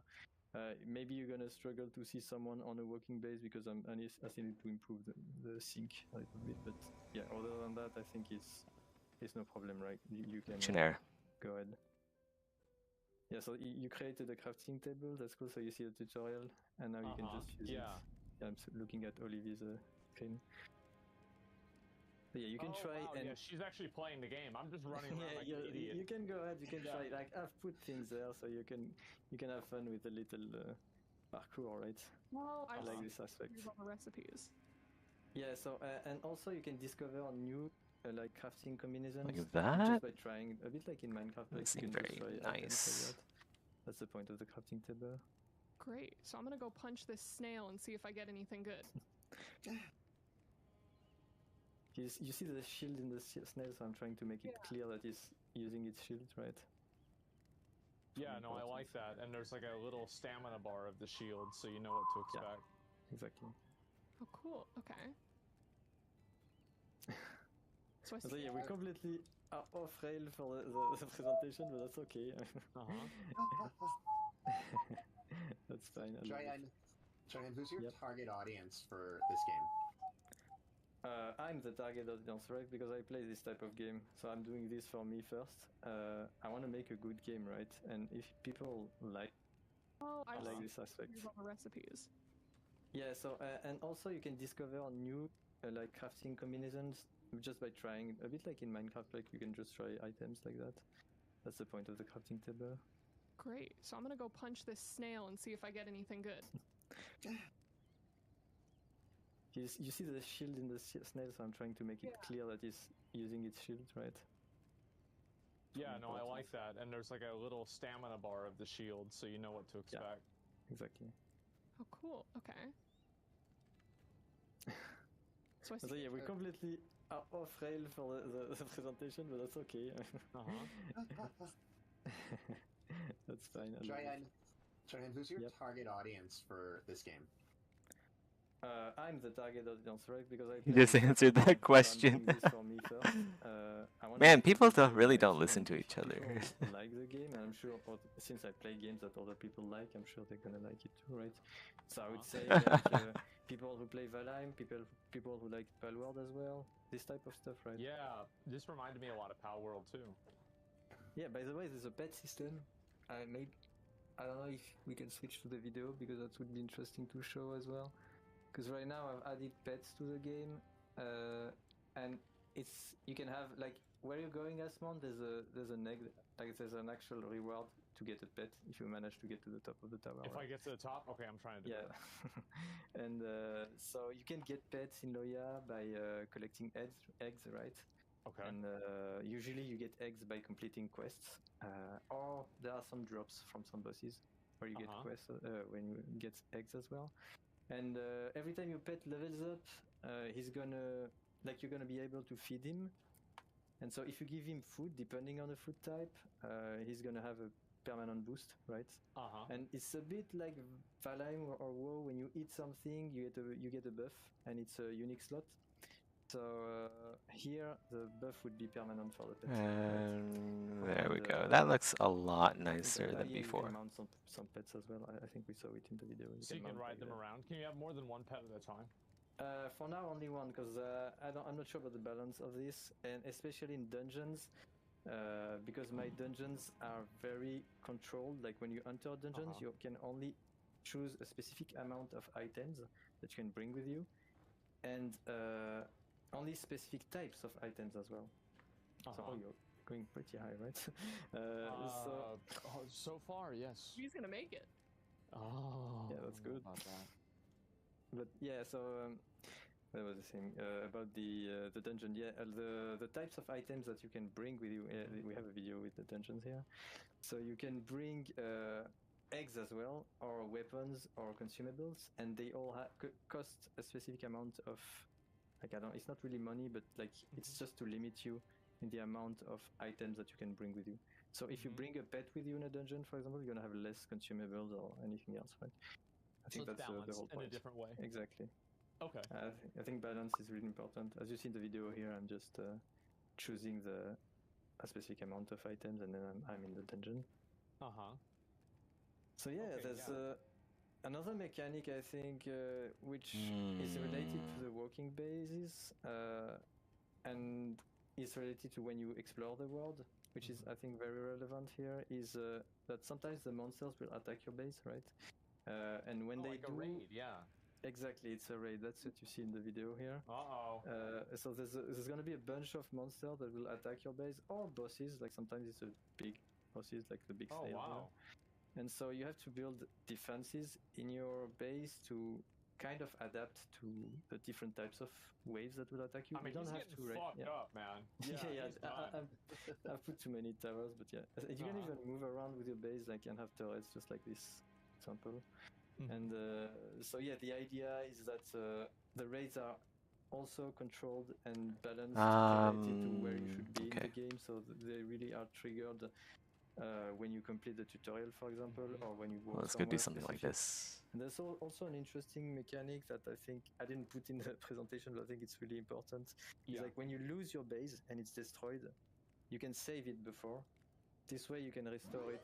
Like so you save like a blueprint of it, is that right? Exactly. Like if you look at the world map, Oli, Ovilie, I don't know if you can press the M. Yeah, if you see the crystal down, yeah, that's a save point. So if you go to that save point with your base, you don't have to go now, but basically if you went there, you could have made like a blueprint of your base that's saved, and if you give it the right components, you're going to be able to regenerate your base. That's going to save you the time to redo it. And since you don't lose the components when your base is destroyed, you can just pick them up and redo it, right? Because I feel like it's very frustrating to have to redo the base all the time, and I think that's also part There's of a game that I played recently, Once Human, that did the exact same thing with blueprints. Man, that was just amazing. Like, after I saw it happen for one game, it was like, yeah, this should just be the norm. I definitely agree. I didn't know they do this in Once Human, but yeah, I definitely think, that's a good idea. You can go back from here. I know. I think it's not over. It's bringing back the Maple Story jump quest vibes. It's pure frustration. Wait, can you go back from here? All right, I think you should. Yeah, you can. Okay. Yeah, I'm good. But yeah, so that was the raid mechanic, I think, which is an essential aspect also of the game, because it incites you to think about how you're going to design your base, how you're going to put towers, how many towers you're going to put as well, how do you handle energy. Like there's a bunch of things that are related to that, which I think are very important. One is easy, yeah, there we go. Now you have the hard jump. Oh, it's gonna come soon. This is the hard one? Not yet, almost there. Fuck. Okay. But yeah, so let me look at my presentation. I have to think what other thing I wanted to talk about. I see. Yeah. Okay, here we go. Yeah, you have to get there. There's only one chance. I see that. No. Well, you know, Yeah, you fell all the way. That's the way it is. Nice try. I tried. That's hard. That's hard. Yeah, that's the point. You have to try again for this one. Yeah. So yeah, there's a last mechanic I wanted to show. Yeah, we have also, I think, a video for this, which is the forge and the crafting mechanic. So yeah, I've created a small like mini game in the game, which is like when you place a forge in your base, you're going to be able to create weapons and armor, obviously, by forging them. And their stats will depend on the ingredients you put. So you have like base ingredients, like metal, that you have to put there. And you can also like try different ingredients to to know like what type of stats you're gonna have. And when you start forging, you have a mini rhythm game, and the score that you get here will define the quality. But you can try and reforge them as many times as you want to make them better. Basically, I've been forging like weapons for maybe hundreds of times just to get the right like forging rate. I think I'm showing it here exactly. So that's the mini game. So you know you have a timing where you have to press the. Yeah, I love those. Yeah, I like it as well. I play a bunch of rhythm games, so that's why I wanted to add this. And I feel like it's also like an incentive to use what you collected, like the different ores. And yeah, it's just different from just like combining items or basic like crafting functionality. But yeah, I like it. Oh, cool. My base is standing now. Perfect. Yeah, that's. Oh, you've used you've raised the base. Yeah, exactly. Ooh, can we see that? Can we see Abui's base? I'm actually kind of curious. Show the base. There it is. Oh shit! It still needs the face, but we're starting. You can you didn't put a door on the right side, but you can still, I think, climb using the ladder. Try. I think it makes you cross. Yeah. How you gonna get back up on that? You know, I didn't say I was an interior designer. You didn't plan that far. Yeah, because I didn't think about that. Okay, you can get stuck like that. Oops. Yeah, you can reach the ladder. You have to jump and press. Yeah, I should improve that, right? It's not really convenient, but there we go. And if you go up, it should put you in. There we go. Oh. Door. So you can working as intended, I'm sure. You can also try to set a destination point if you talk to the core. Okay, let's try it. So you can like have the base auto walk somewhere. Exactly, that's the point. So just try something without obstacle, because I'm still. Yeah, there's a bunch of obstacles. Yeah, it's not gonna go there. But yeah, you can see it moving. Like that's the fun part. I think it's really satisfying. But he's gonna hit the tree, right? And he's gonna stop. Yeah, because I still need to. Is she in the same world as me? She should be. I don't know. Like, did you join his world? Not sure. I think I maybe meant just spiritual. Okay, no, apparently not. I was about to say, yeah, okay. And how many people can be in one of these areas? I've been doing tests with 20 people because just to give context, this used to be an MMO project, so I wanted to make an MMO when I started this. Okay. So the multiplayer. This guy's making the exact same game as I am, but with different graphics. So in theory, I should be able to handle like 100 people, but 100 people, I'm sure it's not going to work because I wasn't able to test it. But yeah, from the time it used to be an MMO, I used to have like 20 people. So now it's not an MMO, but it should handle the same load, right? I don't see why it wouldn't. And it would also depend on the specific machine, right, for the server. Because you can also have dedicated server if you want, since that was the initial architecture.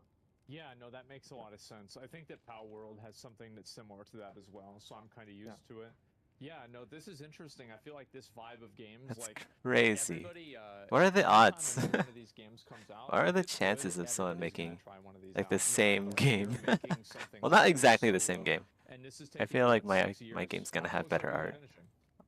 So right now, the first biome is completed, right? This represents 5 to 10 hours of gameplay. That's the forest biome. And that's what I've had from the playtesters. At least Of course, French dev included snails in his game. 20 hours, but in general, I think it's 5 hours. If you don't, unless you really want to unlock every pet, everything that's in the game. So right now I'm working on 2 new biomes, which is the desert and the ice biomes. We should see them soon here. And these biomes have a lot more puzzles as well. I think that's because I like this type of stuff in desert biomes, right? They also have the new bosses, like the giant worm thing that I want to. I want this to attack your base, right? I really want you to find ways to avoid it, or if you fight it, like when you have the ultimate upgrades. But yeah, that's the idea. And so yeah, when I'm done with these, I'm gonna add one last. There are only 8 billion people. Yeah, true. So this Only one 8 requires billion. the flying mechanic to access, right?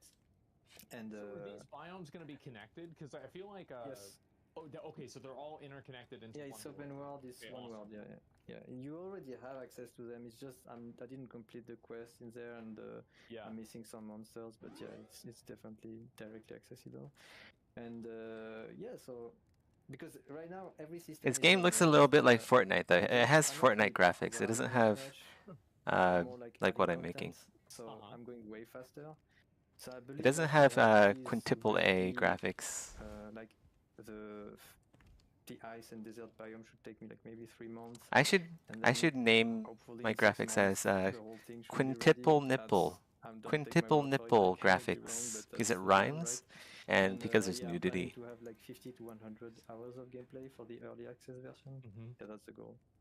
Wow. As a solo developer, that's a Yeah, massive undertaking. that's ambitious, I know. But I mean, that's the point of making this type of game, which is I gain a lot of playtime from collecting resources, exploring, trying puzzles. So the idea is that I don't need to make as much content as an MMO, right? Hopefully. Yeah, so, yeah. of course. And he's not making MMO anymore. Yeah, go ahead. He's abandoned the MMO idea. You know, what brings you on, Joyan? What's your ask? Yes, so let's look at the ask, right? So I've set up a bunch of goals, right? So the first goal, like if I manage to get 2K, I'll be able to redo the character models because I don't like them that much. I feel like they lack details. They're not bad per se, but they could be more detailed. Like if you look at the mushroom avatar, like the limbs are too small, and when I use the glider, they don't reach the hand don't reach the glider, so that's a bit weird. So yeah, I feel like it would gain like it would be better if it was remade. So yeah, that's that. So the other goal, get ready for the second goal, right? So if I manage to reach $4K, I'm waiting for the slide to swap. Yeah, there it is. So oh, it's not up to date. So I was okay. 5K. Let's say 5K then. Amazing. So add a new NPC, which will be the balding skeleton. Balding skeleton. And this NPC is going to give you a quest. Yes, and if you complete that quest, you're going to get the roach egg, and you'll be able to have a roach pet, which will be you'll be using it to fight. So yeah. Oh my god. That's a great idea. Wow, it's awesome. Good idea. Very, very good idea. It's kind of like the Undercity quest, though, in World of Warcraft. I mean, that's. It's not really a quest. It's just a vendor. You can buy roaches from the undead. Especially with like your development cycle, that's incredible, man. Look, I don't really And it's need also a pet. the money that much, right? I've been doing this in my free time for all these years. If I needed money to do this, I wouldn't have been there. Like, there's no way. Right on. He has the right idea with developing a game. He's already gotten so far without having to need funding. I keep doing this myself since it works, right? Why would I change something that works? It's good. It's good to see other people doing like the same thing I'm doing and succeeding. Chat's loving it, man. So yeah, I mean, this is like it's such an ambitious game. I mean, it's always incredible for me to see like one dude making this massive game. It's crazy. So yeah, I love to see this. I think everybody does. And I mean, go ahead. just to give context, like it's not my first game, right? I've been doing project for 15 years. They were all failures, but I do this for fun, right? Like it's a hobby project to begin with, so if it fails, it fails. I don't mind. But I'm trying to make a good game, right? That's the core concept, and it's gonna take as long as it's gonna take.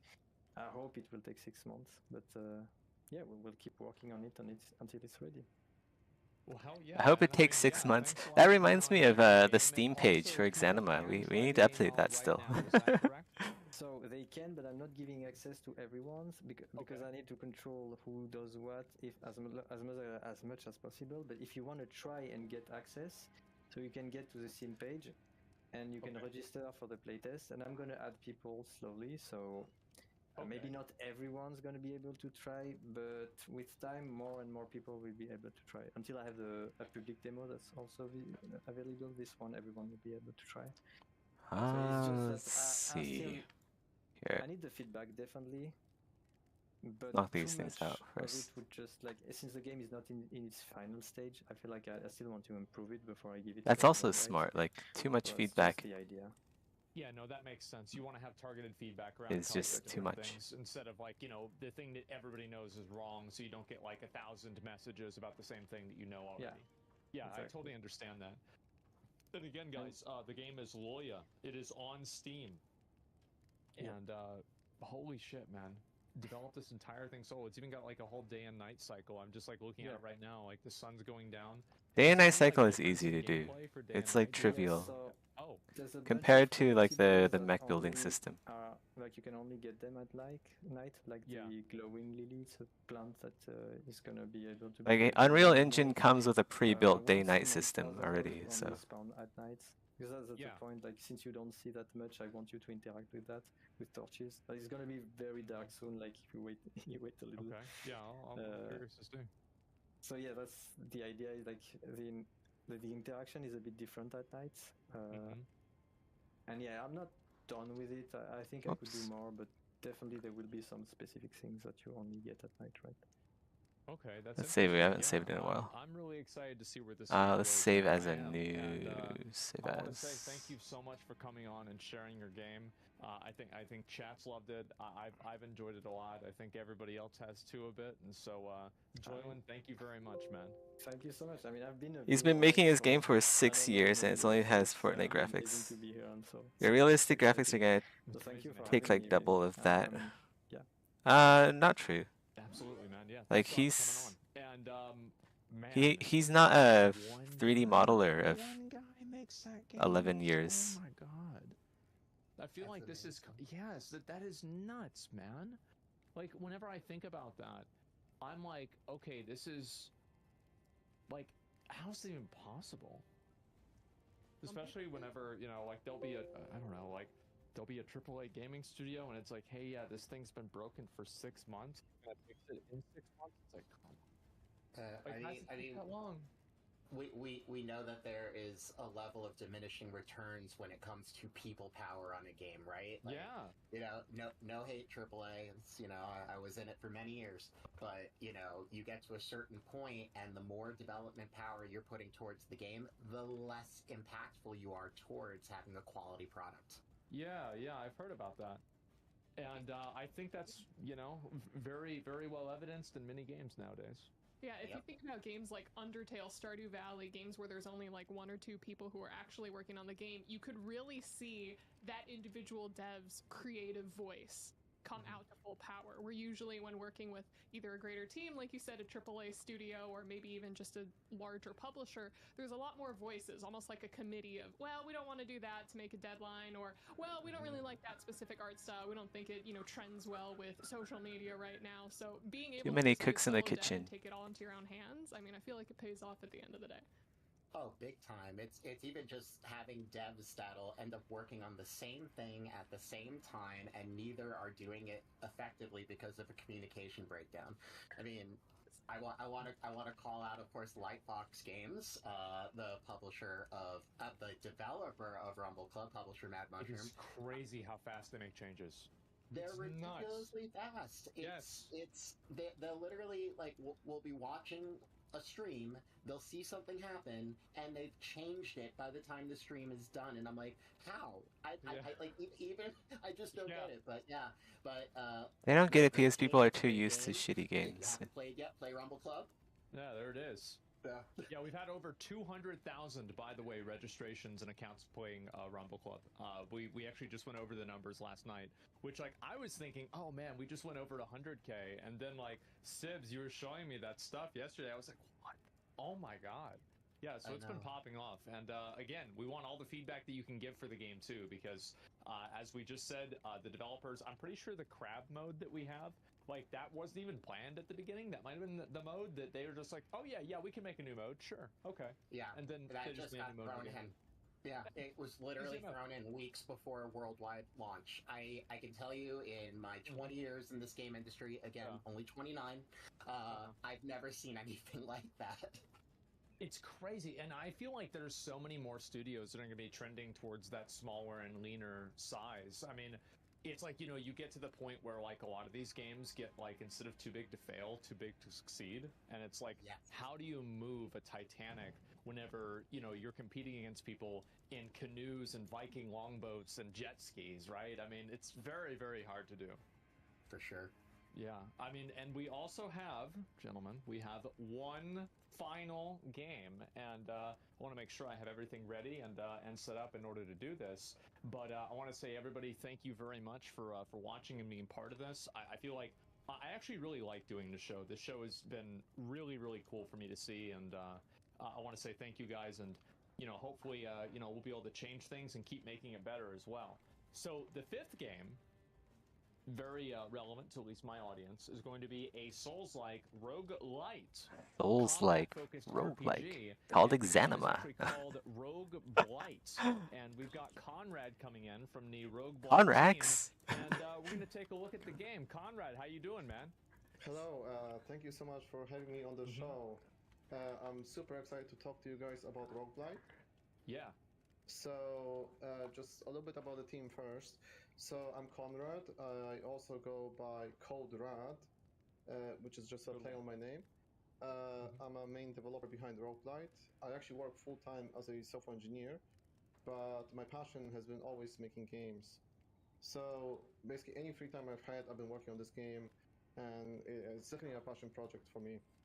I just wanted to shout out Dane Celestia. I've been commissioning him for the art, and he's been doing an amazing job. Also, sound design and the music is done by Adam Greenlee, and he's a Let's professional go fix this. sound designer and composer for games. So yeah, that's the team, and Oh, maybe we'll hear start some good showing you music then. guys the trailer. Hell yeah.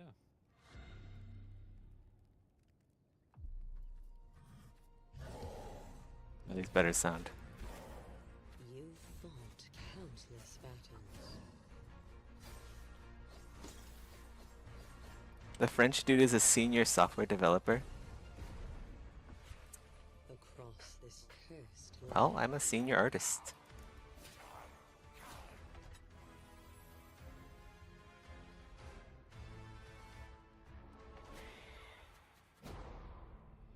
Growing more powerful with each attempt. I can upgrade anything you desire.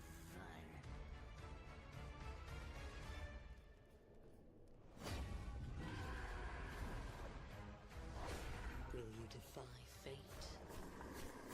Or surrender to the blight? Okay.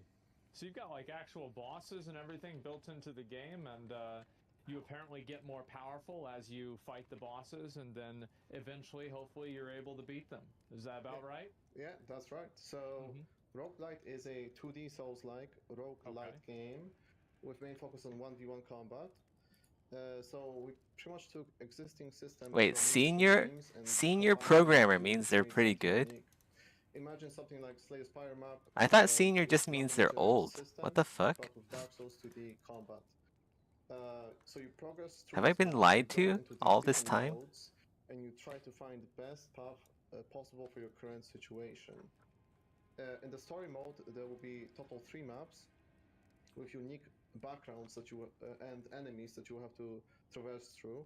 You have to do them one by one, in row. If you die, you basically start over, but you do get stronger. So yeah, also there'll be a technically 4th map, but it's gonna be like a additional boss. Yeah, so the game takes place in dark fantasy realm, plagued by blight. Your objective is to get to the source of blight and destroy it. You will fight through a wide variety of enemies and bosses. And as you progress through the map, you will find different gear and items, and you will create different character builds. Okay. Yeah, that makes sense. And what kind of builds are there? I saw like there's magic happening. It seems like obviously you're able to use melee weapons. What's the what can you do? Yeah, so you'll find weapons and armor. That's one thing you do. So there are 4 weapon types. You got swords, wands, daggers, and shields. And what you can do is you can combine them. So, for example, you can wear a sword on one hand and a wand on the other. Or you can dual wield swords or daggers or wands. there's advantages to dual wielding as well. If you dual wield, you attack with both weapons at the same time. So if you were to ones, you will attack with both ones at the same time. But there's also advantages not to do that. So it's up to you. So basically, you create like a different character every time, and also you find armors to complement that character build. Okay.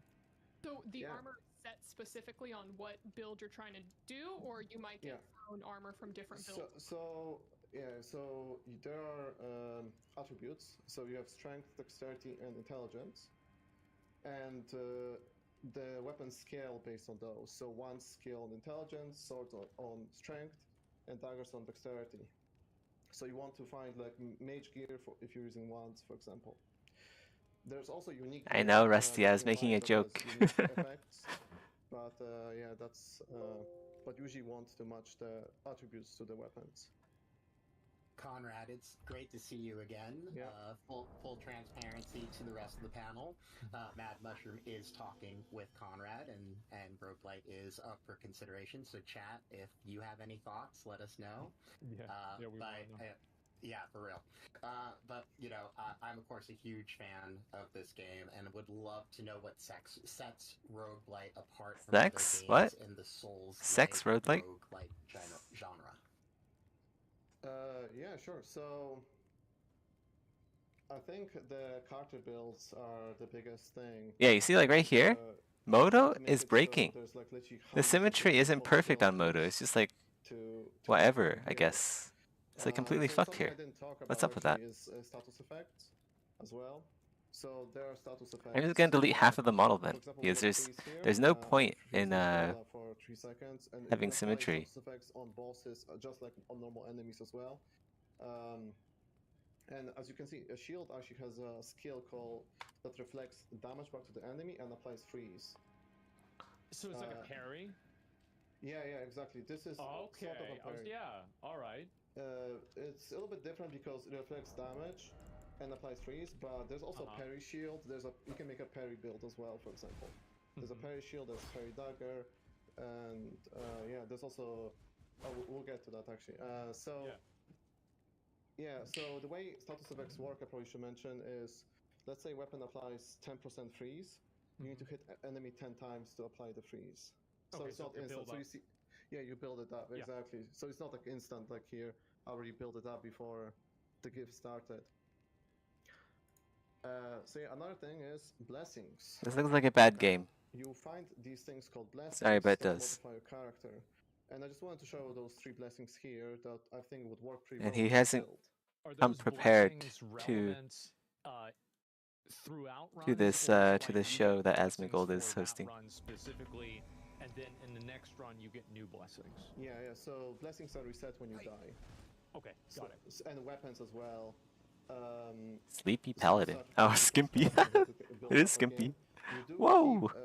When you die, you keep a currency, and you can use that currency to upgrade your character. Whoa, what the fuck? That doesn't look normal. Max health, max damage, stuff like that. Yeah. What? Also, you can upgrade shop, blacksmith. There's like a bunch of things you can upgrade. So What the fuck? Bonfire. So, for example, you go to bonfire, you get more options. You can upgrade bonfire, not just restore your health. I've never seen that before. Connection error. Okay, never mind. There's also things called minor blessings, which yeah. Right. So you get basically blessings encourage different styles of builds. Basically, that's what I'm getting at. Okay. So we have currently in this playtest 60 blessings and 50 different weapons. Oh. This means there's 50 different weapons. Are there like different move sets for each weapon? So there's different movesets per weapon type. So daggers always have the same moveset, but every weapon has unique skill. So like weapon art in Elden Ring. Got it. Exactly. And also there's different status effects. Let's go to the nose, and then for example, ear, scalp. There's a lot to do actually. Earth sword, there's they all have status effects that they apply. Lightning, wind, fire, light, darkness. So yeah. Yeah, so there's actually quite a more to the game, but like there's a blacksmith and stuff like that. But I would love if you guys try the game. Okay, so time. I finally can play. Okay, good. Yeah. All right, so let's see here. Let me get over to here. All right, so I've got my character, and I'll just move this. Yeah, so I would recommend using a mouse for a character creator because it's gonna be just easier. But then controller for the rest. You can also randomize your character if you want on the bottom left. Up to you. But I allow people to do anything they want with the character. Basically, if you want your character to be purple, you can do that. And at the top, you got the tabs as well, so you got your hairstyles. All right, let's take a look. Oh, okay. Oh, there's a lot of these. Okay. Oh my God, you have the cloud hair too. Okay. All right, that should be fine. And there we go. And then for hair, I think there's no hair on that one, so. Yeah, no, this is yeah, things are already looking really good. Okay. Oh, this is perfect. Yeah. Also eyes and face, yeah. Oh my God. Okay. Mouth as well. Eyebrows. Well, I'm gonna make him mad. Okay. There we go. That's good. And then make the eyes red. Okay. Good. Perfect. And eyes. Oh God. Okay. All right. It's time to start. Okay. So I will go ahead and begin the journey. And yeah. So this just starts with tutorial, just to teach you some mechanic. Okay. So you've got your basic attack right there, and your dash is roll. Yeah, at the top left, it tells you what buttons to press. Okay. And then you've got your heavy attack and also light attack. All right. Got him and got him. That's a dodge. You just go right through that. Yeah, that's dash has iframes. Yeah. Okay. Burning. So that's what happens if you get hit. Yeah, that's the fire effect. Oops. Okay. So you see there's a platform on the left side. Yeah, just teaching you like iframes basically. I see. Yeah, I was just randomly looking around, wasn't even paying attention. Okay. So change your potions. Okay, so now I'm going from a healing potion to a mana potion, and I'm at the healing potion, and then I use this. There we go. Yeah, so the R2 is your skill. So that's the skill, yeah. Oh, I see, and that's why it went on cooldown. I can't spam that. I thought that was a heavy attack. Okay, I'm understanding now. And so the skills use mana, and you need to drink mana potion. Okay. And there we go. All right. So you can switch your weapons now with just like in Dark Souls. Okay. Okay, this is, yeah, let's go with this. This is, yeah. And they have also unique skills. Okay. And so what happens if I do both of them at the same time? Okay, there's that. Alright, so now the game begins, basically. Okay, and so what the hell is this? I guess I'm just going to click on that and see what happens. Okay. Damn. Dang, you did better than I did. I got lit up by like a fire mage or something.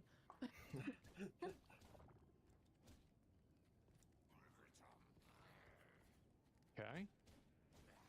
Got him. All right. So I get everything out of that. And then can I put on, I guess it's a question mark. Okay.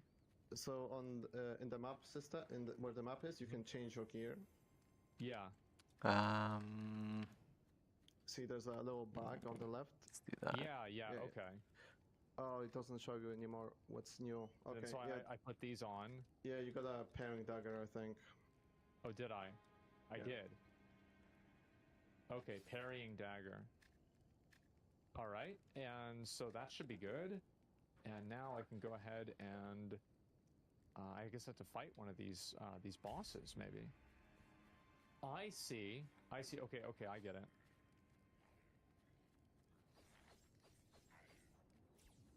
Yeah. Also, you when you start the game, you begin with way less weapons, and you unlock more and more weapons as you play.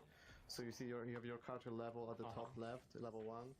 Every level you unlock one weapon until level 50. So the game will get more and more complex. By unlock, I mean they will start dropping from enemies. Okay. Oh, so I think you got another dagger, so you can dual wield them. So now I'm dual wielding the daggers. Yes, and both of them have parry skills, so you can And I parry got the enemy. boots too. Okay, guards, boots.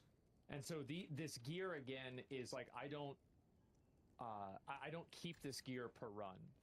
No. Okay. You do unlock cosmetics as well as you play the game, so you will start. Oh, there's. Wait, bro, this is fucking broken. Like, you just hit them. So it's like the what do you call it? The rally system? Yeah. Yeah.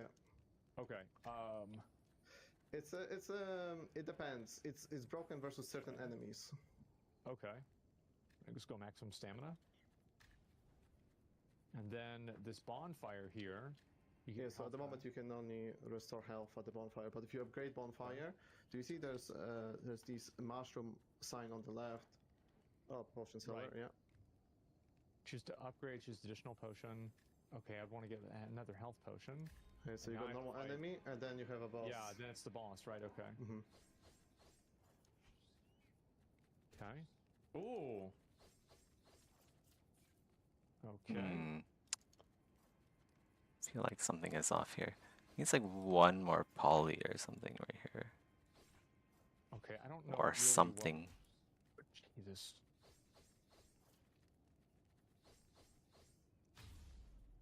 Oh, you parried him, damn. Wait, I did? Oh, yeah. I didn't think it worked. I just was randomly pressing buttons. Okay. And now I can go ahead and put on gear. And are the weapons a baseline? Might be too many polys I now. would probably use the one, but I think we're doing really well with the daggers anyway. So we'll just stick with that. We'll get on the new guards leggings. There we go. And now That's what I have wanted to fight do. the boss. Yes. Okay, time to die. Just so you know, you're meant to die here, so let's see. He's pretty weak to parry, by the way, so... Oh, I see, okay.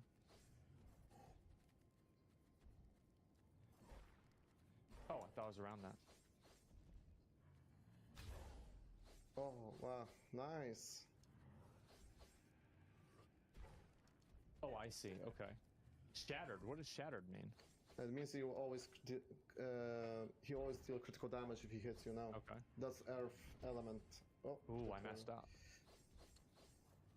You do have, I think, a potion? Yeah, I did. It'd be crazy if I could use it, though. Very good. I did. Alright, phase 2, let's go. I'm gonna get rid of this, maybe. I tried. Oh, Yeah, there we go. Okay. Don't need that many polys there. I get rid of these two as well. Oh, I'm dead. Nope. Oh, summoned as a blue. Okay. There's a boss in Blasphemous 1 that has that exact same Oh, pattern. okay. Well, a free rune arc, I guess.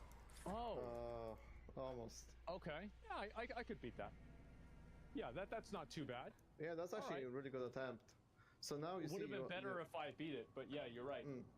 It's okay. Yeah, so you see you leveled up your character now, and now you will find Fire Dagger and Expanded Fire loot pool. Wand. What does this look like? Yeah, and now this is the main hub. Okay. So if you beat the game... Oh yeah, this is the upgrade system. So now you got 5 fungi, so you can unlock potions, for example. There's also tabs on the left, so there's way more stuff you can unlock. Let me see here. Okay, general, and then map. Oh, wow. Okay, And so there's a lot of these. And so you can contribute to each one, and there's different levels. There's like the 0 out of 5, and so all that. Is that so basically the way it was, you have to fill this bar to... This is a problem area. I fixed that. There. Oh, and like nice. what I did with the top one, right? Yeah. Yeah. Okay, And- yeah. I was thinking if I and- could take them out, but yeah, this makes sense. Also, if you go to the left side, far left, Okay, far left. to where you respawned, there's also a leaderboard.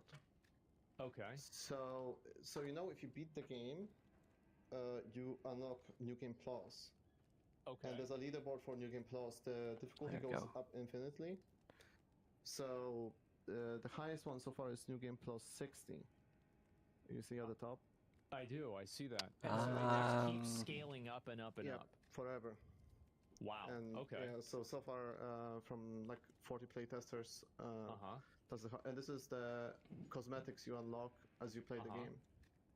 Okay. So you just unlock these. It's not like you have to do anything else. You just play the game and get Probably them. be Okay. fine, Yeah, yeah. honestly. By leveling up your character. We'll figure out the problem And areas. so this is all like I guess this is kind of a tutorial in PC. Yeah, this is a tutorial. Yeah. So if you Okay. talk to that guy with the maps. Yeah, there you go. If you select map, and so there will be different modes, but at the moment I'm focusing on the story mode. Okay. So the story mode is what you basically just played there. Okay. So like Time for how the much ear. like how much of the story really is there? Like how long does it take to go through a run once you kind of understand what to do? My plan is for the full game to take about 7 hours. Okay. To beat. But if you For your really first know what you playthrough? Yeah, first playthrough, exactly. Got but it. if you really know what you're doing, it will probably take you like an hour. Like just go from beginning to end, maybe less, maybe 40 minutes. Yeah, also if you go to main menu, there's in the main menu there's a button called quick demo mode. How do I do main menu? Just start and save and quit. Okay. Oh, okay. Yeah. Quick The combat quick demo? combat. Yeah, so this is, I made this just for here. Okay, you went impossible. Okay. Of course. So if you check your outfits now, I put all the gear so you can check every item in the game currently. Okay. So and you can find the boss here instantly as well if you want. All right. But by the way, this is New Game Plus 50 difficulty, just so you know. You chose impossible. So he's gonna be super. This is gonna be tough. Oh wow. Yeah, it's insane. He does not fuck around. Yeah, this is you chose pretty tough one. But if you check your gear, like if you check like a weapon, for example, or this is all the weapons Well, I in can the game. try anything I want. Yeah, just. Oh my god. And also there's you can check some of the unique gear as well. You can find in the game. Okay, so these are all the weapons that are available to you, and they all have these different, like the Golden Blast, Defender, Water Blast, and these are the. Okay, exactly. that makes sense. And and there's a headpiece. There's a mimic head as well there. You can find it from mimics randomly drop. Over time. No, actually, they increase your max stats. Yeah. They actually increase your max stats every fight, but they consume fungi. I get so it. Okay. you Sticking get to the less. back. You can't upgrade your character as often, but you get your stats. I think it's +5 max health, mana, and stamina every fight. Oh wow. Okay. All right. I'll try and do it one more time at least. All right. See if I can do any better.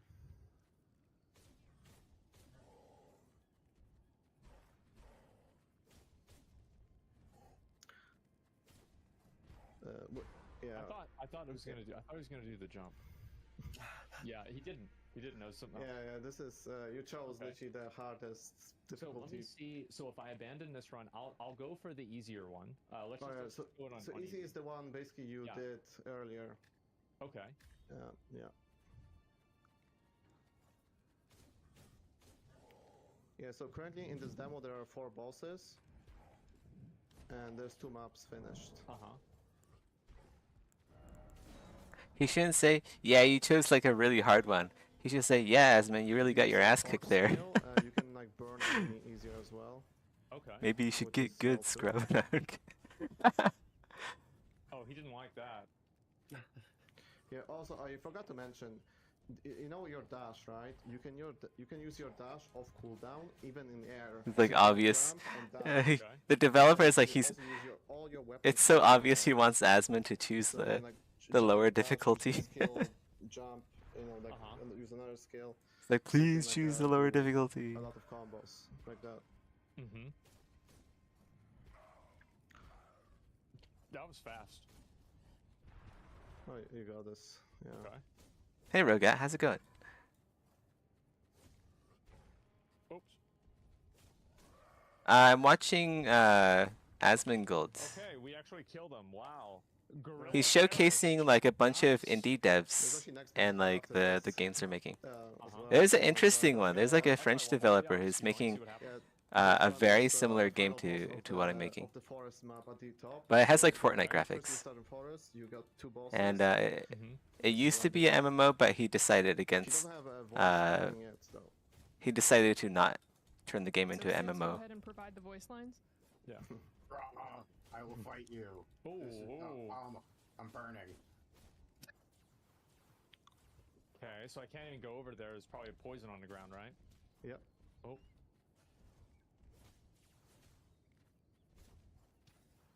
That was not a good decision. So that's phase 2.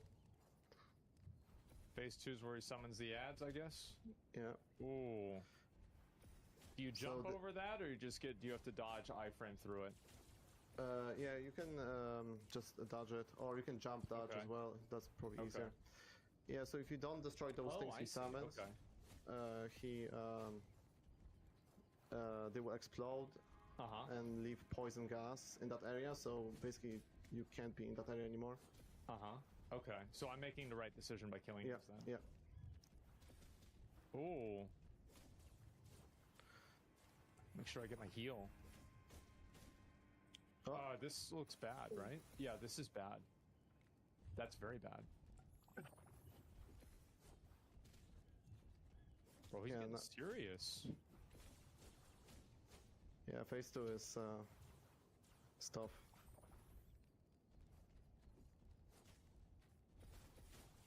Wow, you've got like the. Wow, we actually did it. Okay. Well, not too bad. All right. And now I guess I get another heal, and there's like the big boss. Is that right? Yeah, yeah. So I just did this like little map with like 3 bosses just to show off the combat. Yeah. That's a big boy. Okay, let's go pause Asmongold. Been summoned. Help, what's the rush?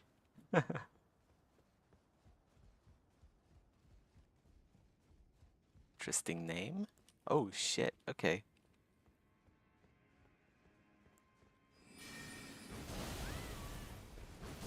What is the rush?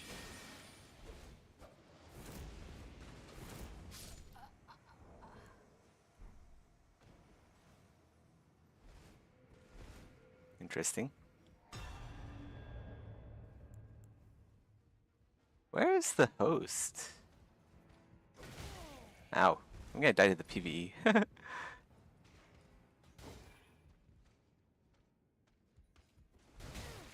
Oh my god. I want to get the backstab, but he won't let me get the backstab. There we go. Got invaded again. I still don't know where the host is. I think he's outside on the balcony.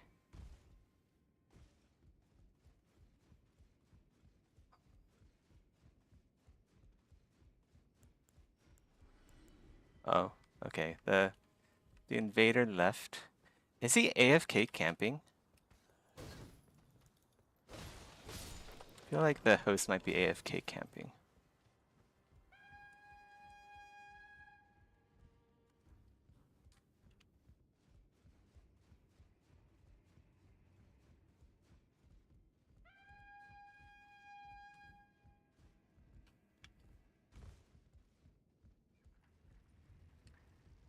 Yeah, I get the feeling that the host is like AFK camping. Man.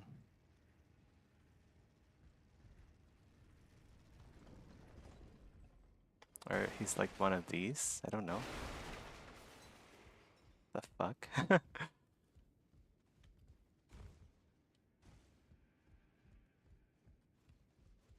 Oh, did he send a ladder up for me? Is that what?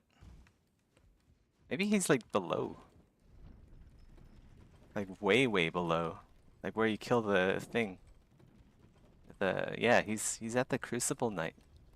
Whoa, what? Oh, never mind. I think he might be fighting the Crucible Knight, maybe? Oh no, he just went up. He went up and then like he rolled off, maybe? Oh shit, okay. That's not good. Bye-bye.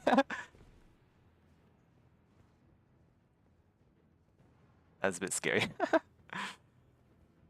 I left the house alone now.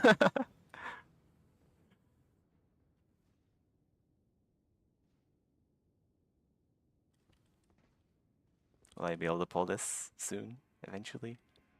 Possibly?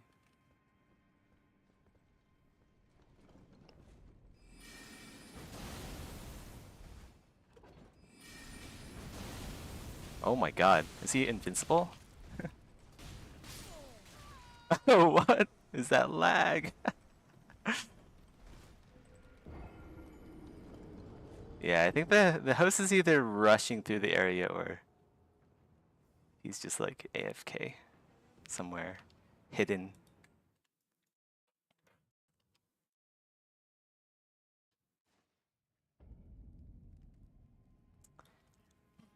Fortnite graphics. It's always funny watching funky animations.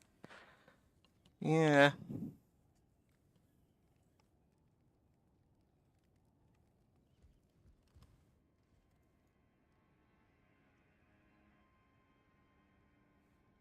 I mean, it can be done well, right?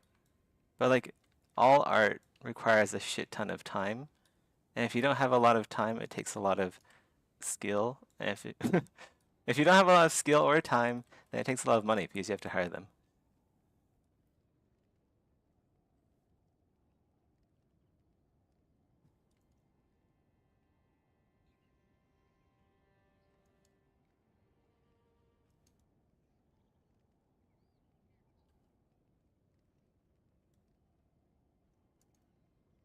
I'm pretty sure like Fortnite graphics, they're basically inspired by like World of Warcraft. Basically, like the tail end of World of Warcraft. That's like Fortnite graphics, isn't it? I don't know.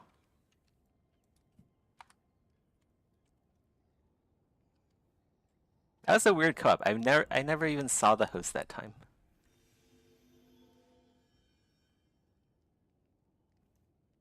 I keep getting summoned by like hosts that don't show up.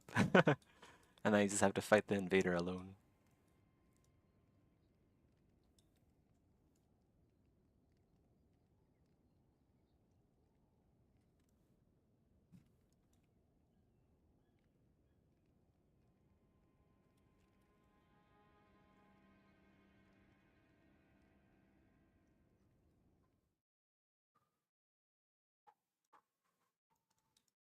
Also, that was really laggy.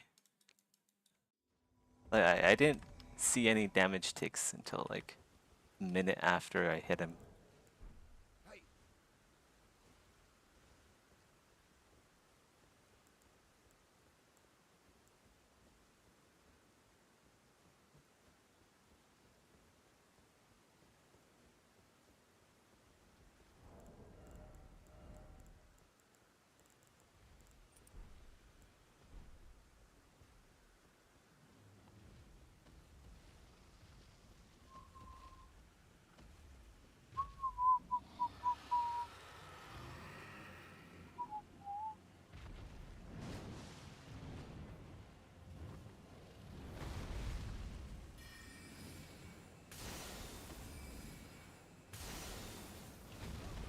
Oh, yeah. There's like a good chance that the host just insta-dies here. Goodbye, Marius. He must be the Marius from Diablo 2 who gets killed by the unknown stranger, the warrior from Diablo 1 possessed.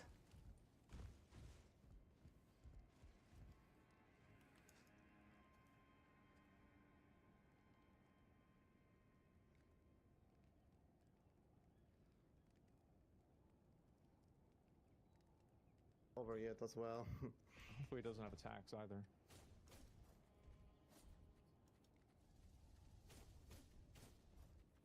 Oops. So the bosses have like their own different phases. Yes. It's not like they just do the same thing every time. Yeah. So for first phase is usually pretty simple, and then at 60% health they go phase 2, and that's when it starts getting serious. So I thought that my potions were gonna refill. Oh no, they didn't. Yeah, I didn't. Yeah, that I just found that. Yeah, that's crazy. Oh. Yeah, I didn't account that you will get this far, so. Yeah. There you go, that's phase 2. Thanks for the vote of confidence.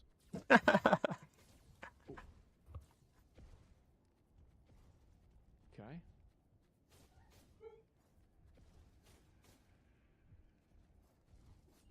Uh-oh, I'm dead. Fucking fire. Uh-oh. Ooh. I'm good. Fire with fire. Yep. Okay. Oh, you're actually doing really well. Wow. Looks like we need another I had to move back. polygon here. On the edges.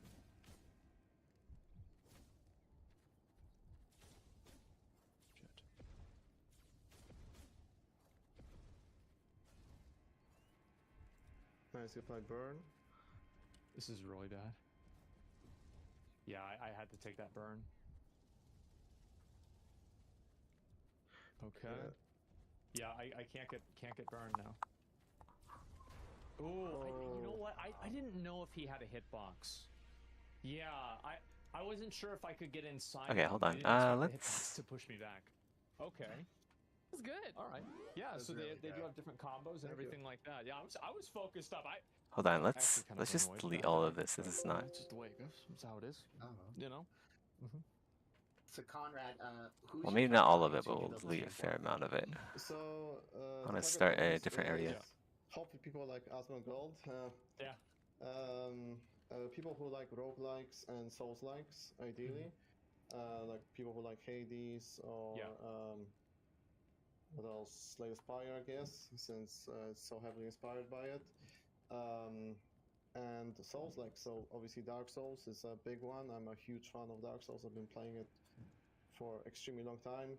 Yeah. Yeah, so that's the target audience.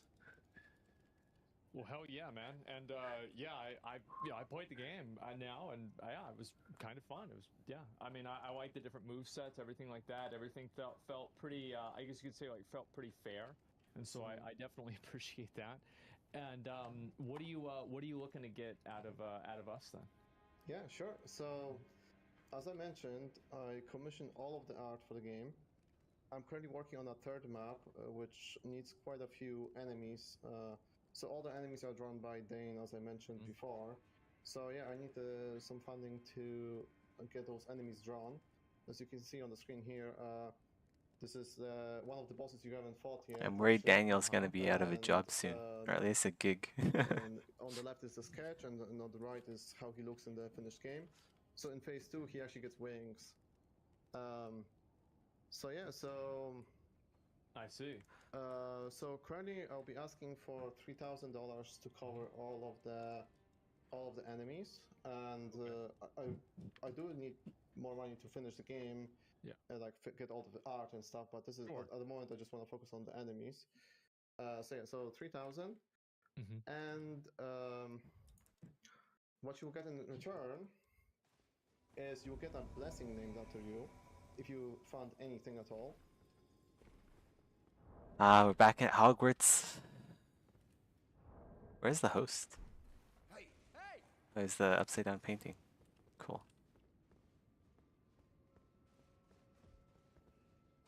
Right? No. What the heck? I didn't even see him up there.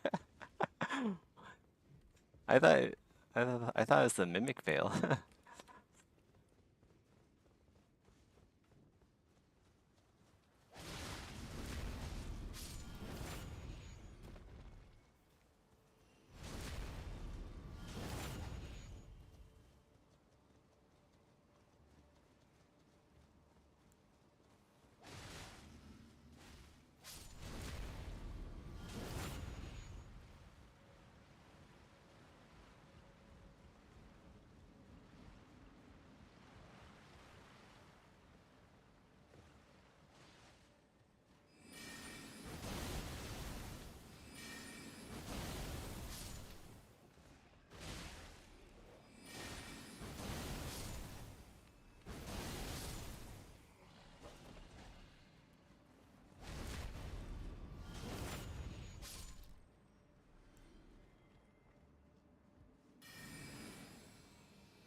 Oh, none of them got knocked off the bridge.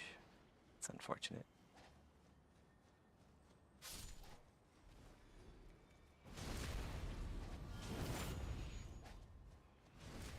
Let's get our mana back.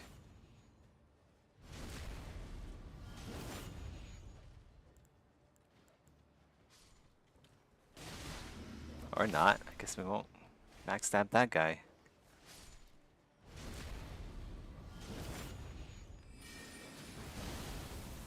Take care of the dogs.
Can you backstab this? I don't think you can.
Oh, he saw me.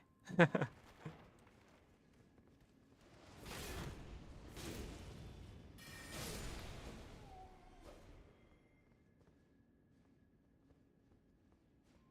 wonder where the other Sunbro went. Haven't seen him in a while.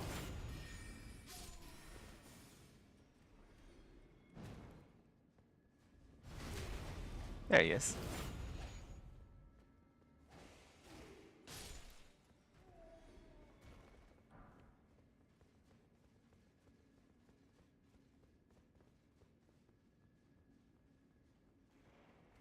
Whoa. Didn't sneak. He ruined the ambush. Unfortunate.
I thought I heard the invasion sound.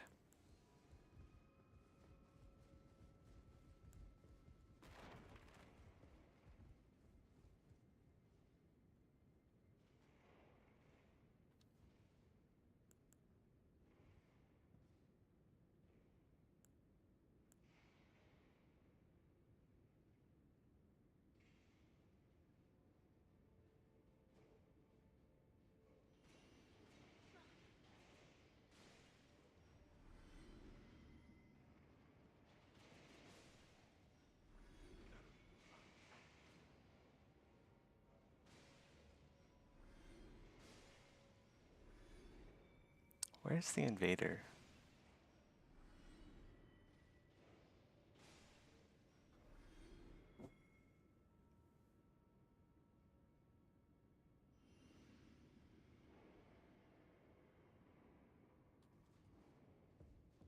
Okay, let's go then. He's not following us up.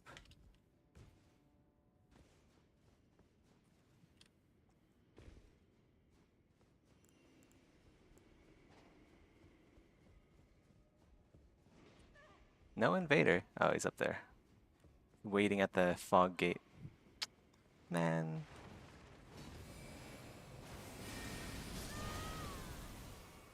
I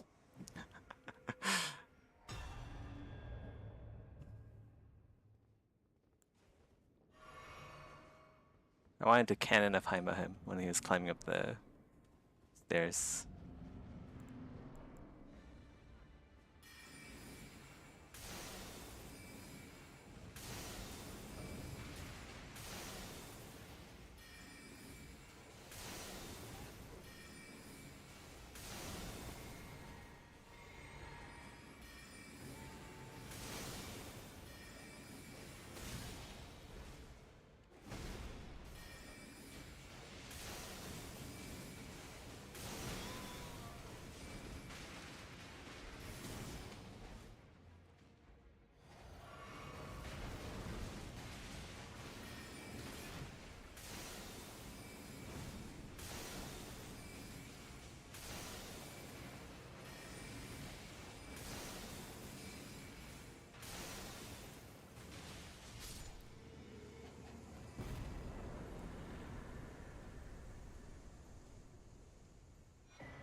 So we got here Asmon's Fury, Overly's Strike, and Sib's got Dibs, for example. That's a good one. Just disclaimer, they might change this. I don't know if this is balanced Sure. exactly, but something like that. So, and the highest investor will get custom NPC in the game. So here's an example of how Asmongold could look in the game. Hey, that's awesome. Yeah, it's really, really cool. Yeah, for sure. Wow, looks amazing. Yeah. Thank you. I like how I also picked the exact same beard for my character. Yeah, that's about what I thought. Yeah, just skin didn't match, but Yeah. yeah. Are there really big two-handed swords? I didn't see one of those actually. So not yet. Not I yet, don't know if I'm okay. gonna add them. So at the moment, all the weapons are one-handed. Should Yeah, it so be you can mix and match them. But, 2 or 1? What will 2 happen or 1? is It should be these 2, NPCs otherwise you it's gonna meet, look too this triangular. NPC, whoever Instead investor of match, so it round. could be Asmongold or Overly, Yeah, yeah. they give unique rewards. Mm-hmm. So, for example, this NPC could give you the only two-handed sword in the game, for example, or give you a choice between 3 different blessings that are only from that NPC. I'm gonna So if you restart meet them Moto. with the question Feels like marks, it's that's where you would meet getting a this bit NPC. slow. And it could be, Moto you could slows get down completely over random, time, and it's you could weird. never get him, or you could get him in a run, and that will change how you're gonna play. Okay, yeah. So it's kind of like legendary blessings in like a lot of the roguelike games. Yeah. There's a lot Ugh. of, in the question marks. There's a lot of scenarios that could happen, and they will change. You know, I try to make all of them give some kind of unique reward. Yeah. And change the play style. For example, you can meet a girl who gives you golden weapons, and they do gold steal. Yeah, I think and that's the only way to get it. So yeah, so that's the ask. Okay. All right. Yeah, I mean, I'll definitely say like any Souls-like game that has that type of gameplay, I'm usually quite interested in it. So yeah, I'll be curious to really have to sit down now that we've looked at all 5 games and see really what's on the table and everything. But if people want to try this game out, are they able to play it right now? There's a Steam page you can go and wishlist the game. On the Steam page, there's a way to request access to the playtest, but it's not up yet. Right. So it should be up within the next couple of months. So if you sign up for the playtest, you will get early access to the demo. That's going to be public. Give me a sec. Yeah, so not yet basically. But yeah, so wishlist will definitely help. And I guess Iron requesting Pineapple access, you will has get like another early access to video the demo. for his Do you have a Souls-like release series. window in mind, or kind of an idea of when you'd be finished with development, depending on funding? Yeah, so I'm funding the whole project myself. Might be history gets too full. Yeah, maybe. Because I work full time as a software engineer, and then I'm doing this during free time. I am about 40% content done, and most of the systems are done. So I'm hoping to finish by Q1 2025. Mm-hmm. Yeah. Okay, so Yeah, so much faster now. Yeah, less than a year. But it'll be more like end of Q1, so like March.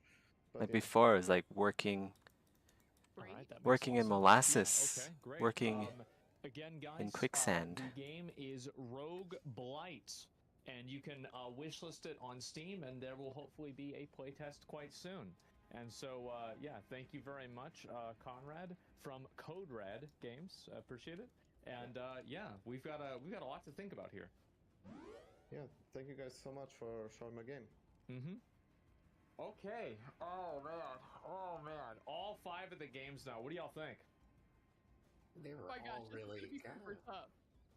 Yeah, I'm gonna really have to sit down and think about this and really decide what to do. And again, guys, we have obviously each one of us has $5,000 that we can allocate. I thought each each one of them these only different had games. 3,000 or something. And we also have $5,000 from chat.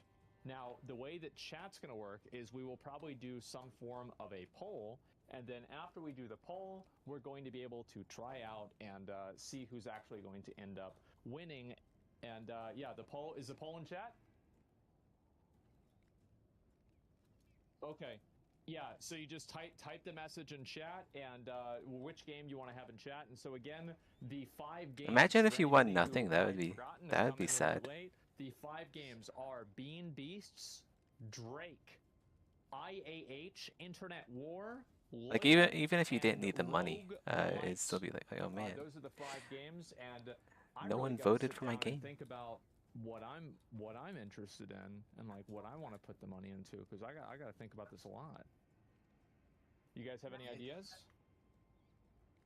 Mine might be a cop out a bit because I want to help all of them. Yeah, I know. I feel the same way in a lot of cases.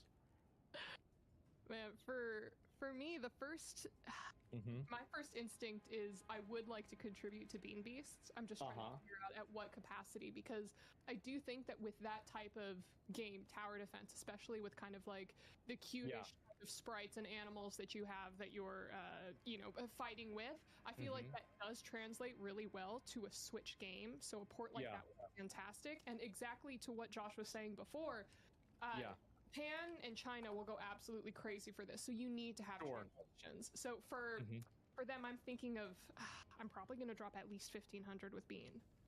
Okay. Oh wow. All right, that's quite a lot. I mean, unless you guys are going in with Bean. Oh, I mean, I've got a bit. I'm thinking about at least a little bit for sure.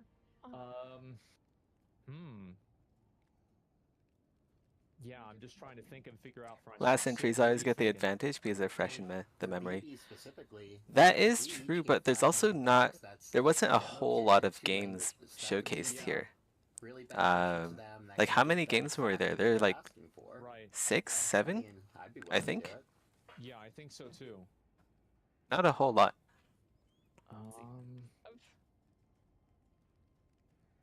Let's see. And Roguelite was asking for 3K for art. Was that correct? Yeah, art and just like further design. I think that's right. Yeah. Mm-hmm. But then don't forget, Drake, we could be on a mountain, gentlemen. We could be true. on a mountain. On the Mount Rushmore. You're right. That does sway me because I'm pretty vain. Yeah, that's a lot. Yeah. I think I've got like right now I've got my tentative where I think that I'm going. So I don't know how should we do this? Should we go game at a time, or should we go everybody's votes and then go one by one? What do y'all think? Do you want to do one game at a time? Because like, yeah, I think everybody, like, we're all at 500 for Bean Beasts. I feel like that's pretty fair. Yeah, and I think going game at a time is a good idea. Yeah, okay. Let's just delete this strip Alright. of geometry here. Okay. It's kind of annoying. It looks like, oh my god, look at the chat poll. Loya and Rogueblight are very, very close to each other. And yeah, I mean, some of these games, like, it's always so impressive to me to see the solo devs, man. The solo devs making these games happen is nuts. I feel like for Drake, I like the game. The reason, like, so I would give 500 to Drake. And the reason why is because this is a game that has gotten, this game came out at the same time of Baldur's Gate and Helldivers 2, when it's about Baldur's Gate and Helldivers 2. Like, I'm sorry, like, that's so lucky. Like, there are a lot of games. I like the game. The game played relatively well, right? Sure, it's a good combat game, and, you know, it's got the storyline. And so, yeah, I would give $500 to Drake. I'll match that 500. I actually forgot about Drake. Is an interesting one. For both Drake and IAH, I was really surprised how much I enjoyed both. I'm not a top-down person, and I'm definitely not an RTS person when it comes to IAH, and I probably, of the 5 games, played the most of IAH. Right. Yeah, I think that's very fair. I mean, for me, like, it's such a hard decision for me because, like, the way I have it, like, structured is, like, I have one that I'm giving a lot of money to, and then the other ones I'm giving, like, you know, 3 different tiers, and so it's like, I think for me, if it wasn't, like, I'm gonna give, okay, oh, Avali, sorry, I didn't mean to interrupt you. Yeah, No, you wanna give your thoughts on Drake? Please keep going because I'm trying to do math in my head. Okay, you're thinking it out? All right, cool. Okay, so I'll go to the next one then. Please. I really like the concept for IAH. I absolutely fucking love the concept. I think it's so interesting. It's so well designed. It's it's so unique. And so I want to give them $1,000. What is IAH again? I almost want to give them even more. And I'm still thinking about it because I think that game Oh, is so that's like... unique and so interesting. I haven't been watching the video. That's the thing.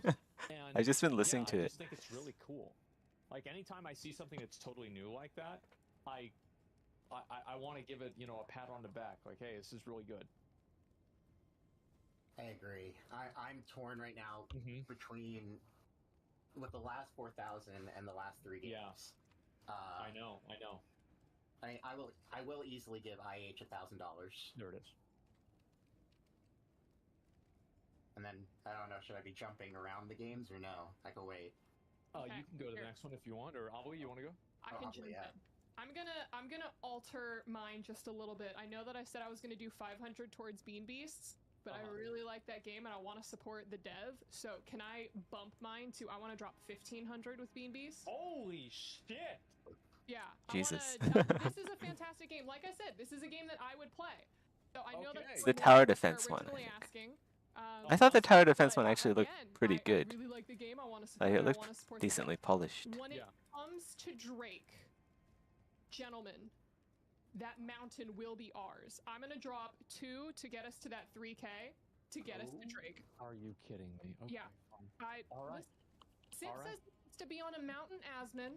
Yeah, hey, I'm not complaining. That's fine with me. Great, so now I have 1,500 left. This is what I'm going to say. If both of you guys are contributing to IAH right now, I probably won't put in a monetary contribution, but what I am willing to do is if they would like any connection with any type of collegiate clubs that are focusing on gaming or esports that they would like to use as a connection to hit the computer science programs or any other programs, I am more than happy to make those connections for them, and so that's what I'm willing to offer in terms of support. That's a lot. That really is a lot, especially for a small developer like that. Absolutely. So now I'm thinking between Loya and Rogueblight, so I'll allow you to to go again if I do my math. Yeah. I mean, I know what I want to do with the last of the money. I want to give Rogueblight 2,000. Okay. All right. And I'm gonna give 1,000 to Loya. But the other thing I want to actually offer Loya, you know, it's great to build a game for yourself, right? That is a huge deal. But I would like to offer my services on helping you craft out your target audience composition. That's a lot.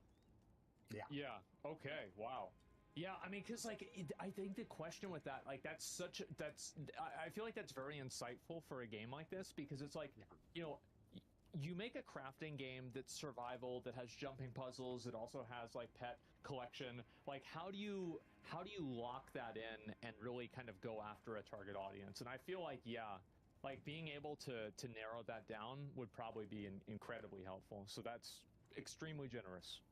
No, thank you, absolutely, and happy to do it.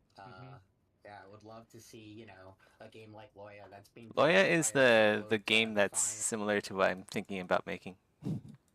Well, not thinking. I am making it. Moment in the sun, so to speak. Find its audience, and you know, without talking about other games too much. I actually look been it a up. Where is lot this? of games that I've been reviewing that have the build your base. Your I base think it has a with Steam you. page.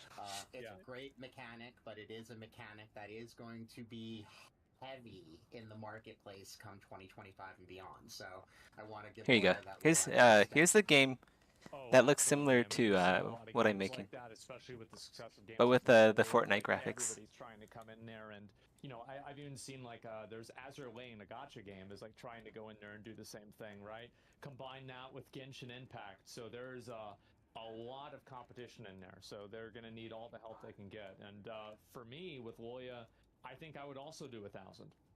The reason why is that one dude from France making that entire game over 6 years, 2 more entire biomes planned.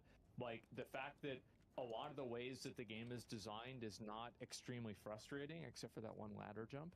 But other than that, it was, you know, pretty crazy to see the way that the, you know, the dodges and everything fit together. And I enjoyed that. I enjoyed that a lot, right? I mean, But the only thing that's similar I felt very compelled to do that. is the fact that his not to mention the idea of a walking house is pretty cool too. his house is moving. You guys, I think we. He has a walking house Figuring out how to walk as the house that can be and I built. was going up mountains. Yeah, there you go. But okay, I think I know what I'm going to do with the rest of mine. I am going to take a grand of my 1,500 that's left, and I'd like to put that into Rogueblight as well. And the reason for that is because they want to, you know, they want to pay their artists. And right now in the industry, we've seen like a lot of kind of like, oh, that's people nice. paying artists. Oh, can we just use AI art? And I'm like, absolutely not. Yeah, what artists? Oh, I would love to support Rogueblight with their art, and of course, give my remaining 500 to Loya. So I think that's what I'm going to do with the rest of my money. So, I think I did the math wrong. I'm gonna be honest. I think I did the math. I don't know how do you do that wrong, but anyway, it seems like I have more money than I thought I did, so I would give the rest of mine to Rogueblight as well. I mean, the Souls-like games, I'm a huge fan of those, and I feel like that's really where I would want to, you know, give a lot of my attention and a lot of my care to would be that. Absolutely. Yeah, I especially like any game that whenever I get done playing it on the show and I'm like, oh fuck, I wish if I did it again, I wouldn't have died there, right? Like, cause that was 100% what I was thinking. I was like, I can't believe I died on this in front of everybody like an idiot. Like, there's 3 things this guy does and I did 2 of them wrong. And so yeah, that's the way I felt about it. But yes, Rogueblight definitely would be you know, the recipient of the rest of the money. And in terms of chat has put together. Are we pro? Is this a winner take all? I'm not entirely. I think it's winner take all. Yes, it is. Okay, I just got that confirmed. So Loya is going to be receiving. Oh shit, Loya won. 5 from chat. That is all of you guys that have voted right there.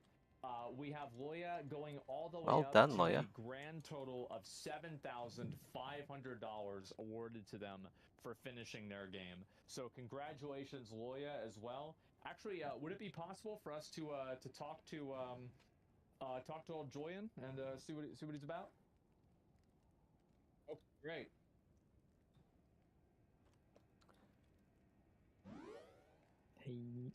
So are you getting the code? I'll be doing both. I'll be using code and blueprints.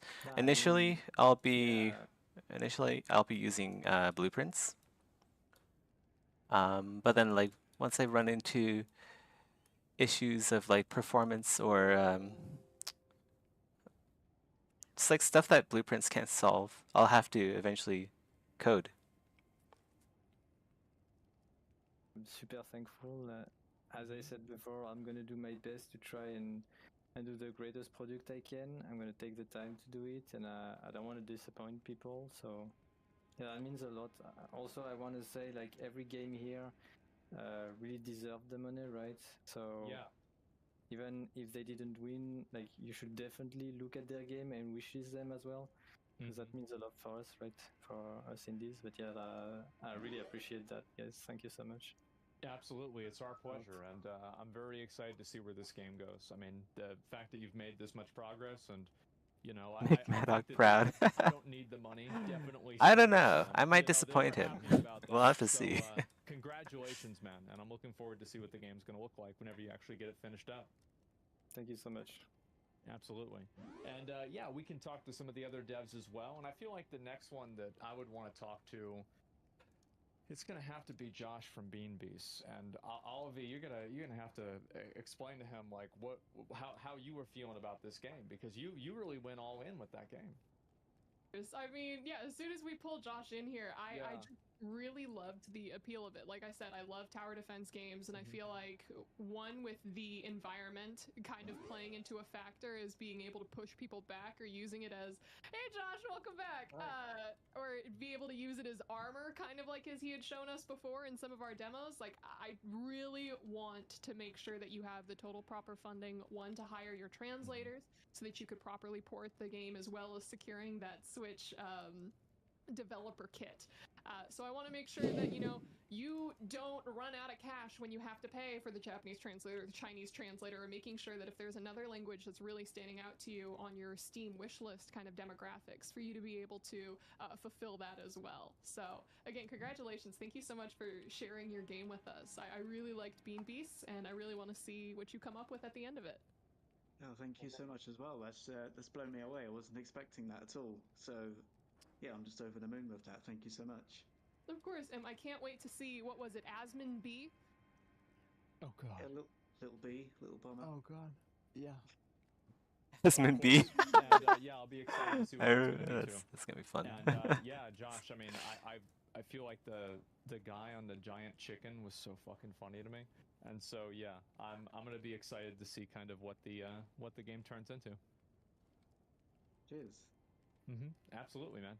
Well, yeah, congratulations. And we do have, you know who else I'd actually really like to talk to would be, I wanted, if Showrunner's still around from the hacking game, I wanna talk to him, see what he's about, and you know, get an idea. Pretty much, I mean, Oliver, you were the one that suggested Save that it. you could actually help get them set up with a Save collegiate group and as. have them, you know, basically get set up for those tournaments and everything else, right?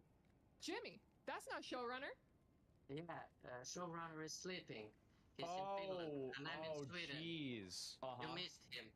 It's Slippin' Jimmy. Yeah, but I can help. What's up? Thanks.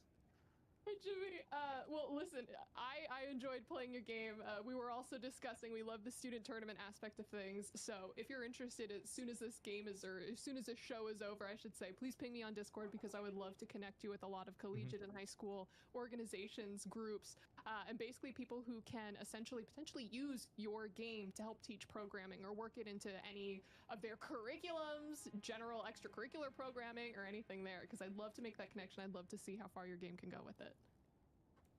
Yeah. Sounds good. Yeah, there you go. Yeah, absolutely, man. And I'll be really excited to see where the game goes too. I think it's such a cool and unique idea that I'm really glad to support it. And I think that anybody trying to make an RTS game in the year 2024 needs all the help they can get. Oof. Thank you. Thank you.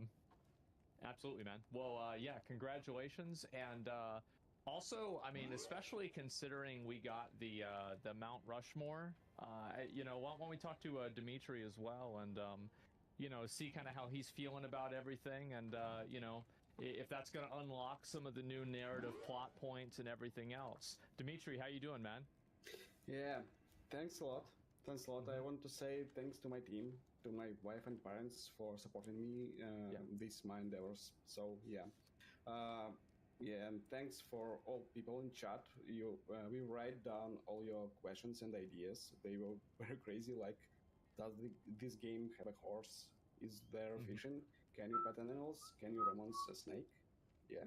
So yeah, thanks for support to you, Asman, Nobody Sips. We will try our best to give you a great game. Actually, just want to do Retopo. Let's exit Elden Ring.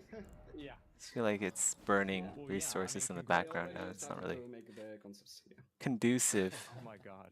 Okay, great. Yeah, congratulations. And again, Drake on Steam.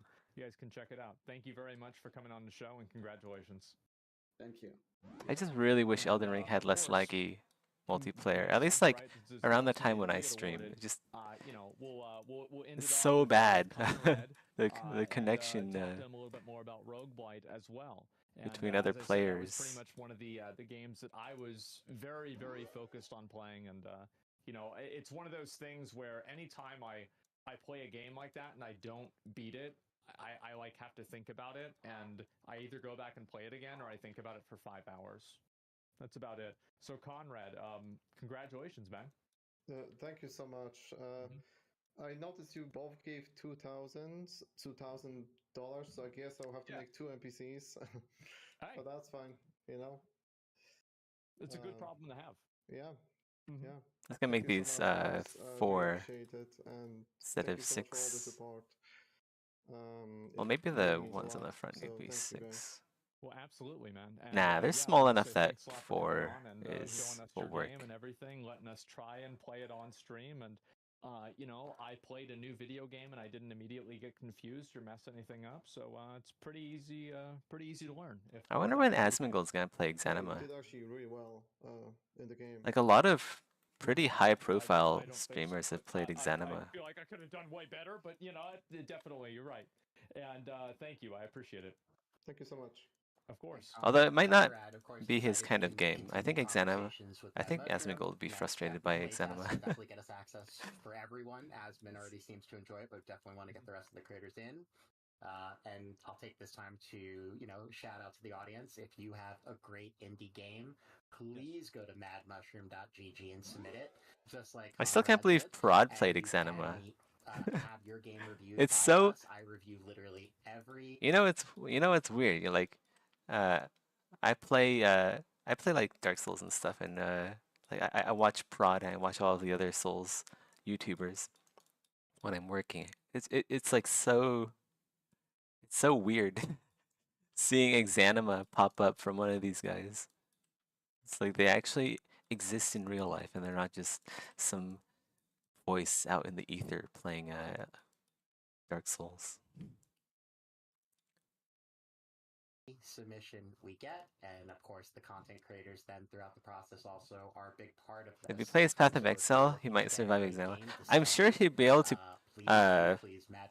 play Xanima well. Like a lot of people meme on Asmongold for like not playing games well, but I think he's actually a decent gamer, a decently skilled gamer. Where there will be a lot of great information on Mad Mushroom's upcoming slate. And I'm gonna have I just think he'll get bored before he gets to like the cool stuff in the story mode. Be on stage and do the whole song and dance. I actually have like a 4-minute It's dance segment. not written in much right of a before the Mad Mushroom streaming segment just for game. you It's as more my like a. song send I'd say like Xanima is more of a solo game. Oh, absolutely. You play it and then you just like have fun Guys, yeah. playing it. June 4th, OTK Games Expo. And I want to say also, guys, There is thank you streaming all so much potential, for being but so supportive. Thank you, Avali and Sid, the game for just being needs my, more my at this co-hosts point. and helping It me needs judge another these update. games. It's always Update great when? to get your insight because, especially in terms of the industry stuff, you guys are way more experienced than I am, and it really made the show a lot better. So thank you all so much for being part of it. I also still can't believe Odin is streaming Exanima. Like, also, of course, he's releasing videos like every week or something. As you grow Couple every as week. you look to grow your own creativity, Ally wants to help you grow your personal savings. He's been doing it for years on end now. Your trade or building an emergency Might as well be fund like can a make your bare metal journey to employee at this financial point. independence a little bit easier. Visit ally.com/creator to learn more. So W's in the chat for Ally. They're the ones that obviously put some money into this. Make sure the fact that this show actually goes live at 2 o'clock and not 7:30 p.m. 5 hours later because I decided to oversleep. And we have a production team. We have the Yeah, prize money, Saint and we're Guild able to do the Gaming and show. like So huge shout out SRG, to Ally. they do include a Also, lot huge of shout out to, I mean, a lot of listen, pretty funny, my stream is not funny always stuff the most about Exanima. welcoming of places for new video games. And the fact that these guys are willing to come on and show their game in front of everybody, you got to have some guts to do that. And so, huge shout out to all of the developers and the development teams that came in, and also the ones that applied as well that we didn't end up showing. Thank you guys all so much for making the show possible, and we really appreciate it. And I'm pretty sure that's just about it. I mean, shit, guys. Thanks a lot for That was watching. a long Follow me and video. Sips. It's been a great time. Thank you very much. Thanks. Bye, everyone. Absolutely. Thank you. All right, boys. I'll probably be back on myself maybe in a little while. I'm going to do a couple of things, IRL things, maybe get some food, and then I'll come back later on and do my normal, regular, everyday stream. So thank you guys so much for watching. Give me a couple of hours. I'm going to chill, maybe take a little bit of a nap. I didn't get that much sleep, but yeah, we'll I'm go gonna from get there. up and stretch Thank a you guys bit, so much, actually. and we'll see you in the next one. Peace. Be back in a few minutes.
Okay, I'm back.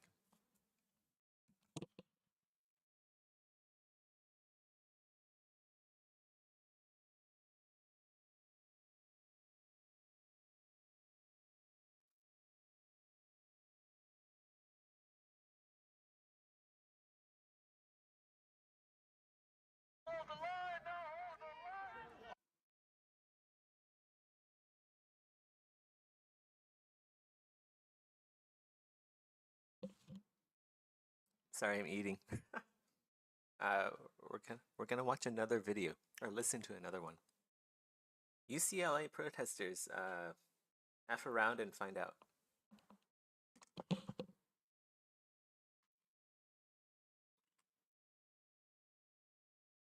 All right, here we go. Look at this dozen or so CHP officers now closing in on the front of the encampment, and it looks like somebody's about to give the order to go ahead and move in here. I think we're seconds away from seeing some movement here on the east end, on the east side of this encampment, where there is a large makeshift plywood wall that is under construction. Oh, the cops are going for it. We'll see just how well constructed it was, but I think there's plenty of opportunity here for them Here it comes. to penetrate this wall and make entry into Waited the all here. fucking night for this. Much of their way.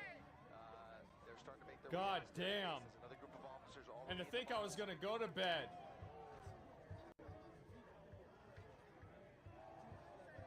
The moment of truth, yeah. They're touching the barricade. They sure are. Yep. Maybe they're looking for some more people who are willing to negotiate. Look at that. A whole group of students that were blocking the staircase now walking away with their hands up, being led down the back of Royce Hall. Dozens of students now being escorted away from Royce Hall with their hands up. And officers now No making their way combat. down the Yep. staircase. Just give up. Just give up, boys. Let's go. They're done. They roached out. Negotiate with some of these people on the leading Oh, bro, they're pulling that shit down. Here we go. Hold the line, bro.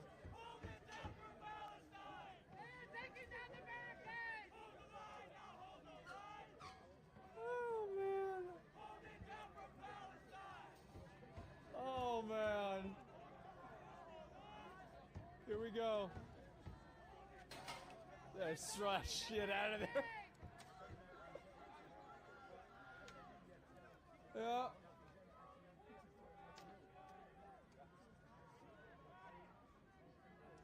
I think they're using bolt cutters. Some barricades coming down. They're going to penetrate this wall here Yep. pretty quickly, I think.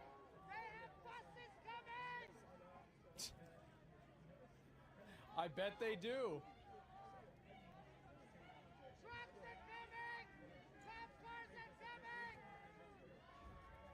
We had all night for this? We did. CHP officers looking for any opening to get in there and penetrate that corner of the quad. Man. Where it is, again, it's been heavily fortified. This guy's like, hey, can I just get that? Just like real quick. To rip away the barricade Yep. that is holding up some of that wood. They have stockpiled tons of wood over the course of the last 24 hours. And you can see that a bulk of the people in this encampment gravitated to either side of the encampment, where there are now two sets of CHP Man. officers attempting to penetrate the perimeter Man. of this encampment. Guys, I think it might be over. Oh. Get that shit over here. Uh-oh. Open this side. This is the walkway that leads to the front of Royce Hall. I think that leads to the front door, if I'm not mistaken. Oh, man. It's a foyer that kind of leads to the front of the building here. It looks like it may be penetrated. There are a whole There's another group one. of supporters and protesters They are just tearing that shit down. under that roof there. You can see umbrellas trying to conceal, or maybe, I don't know what they're doing with those umbrellas, quite frankly. Jesus. Look at this. I think the cops are using like bolt cutters or something so they don't like lock the those like metal things together. I'm not sure. They're tearing apart at that barricade.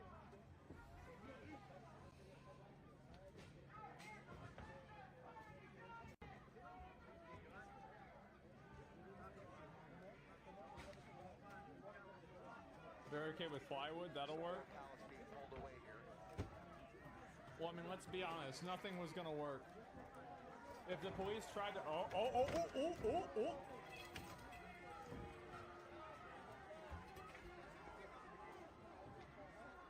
Here we go. Here we go.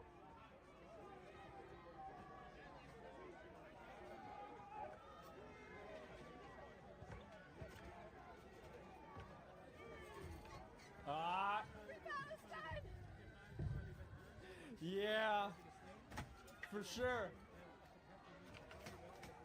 Yeah. See ya. Oops. There goes another one.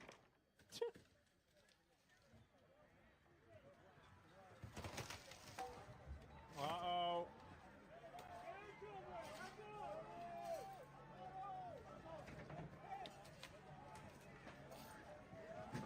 Bro, they are just tearing this shit apart. What would you, yeah, you guys say when?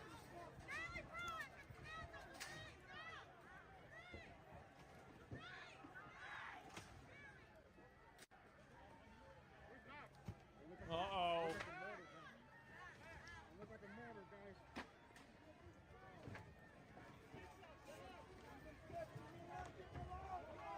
Ah, there it is.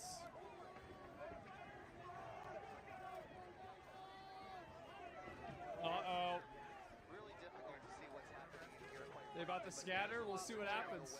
Whatever barricades are in their way, using multiple entry points to try and break through here. You can see them tearing up umbrellas, tearing up signs, pulling away signs, and Look at that. On both the upstairs and the bottom of those stairs, plywood is now coming apart, and that wall is about to come down. That plywood wall is about to come down. It sure is. And the end is near for this encampment. It certainly appears as though they are not facing. That's like $10,000 in plywood.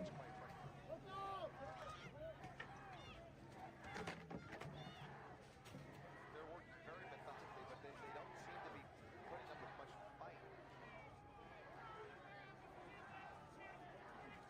Yeah, it's crazy how passive the cops seem to be. They're not even really doing a whole lot. They're just getting the wood and moving the wood away.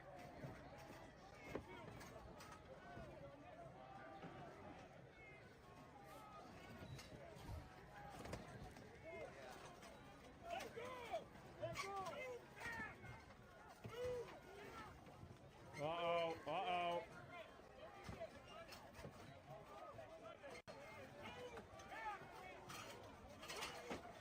There it is. Bro, where do they got that? Oh my god.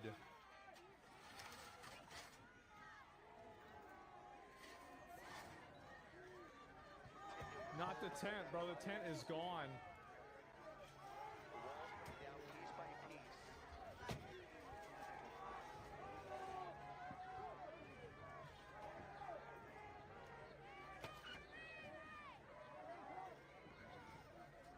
Are they really saying we're not leaving right now? I feel like this is the wrong time to say that.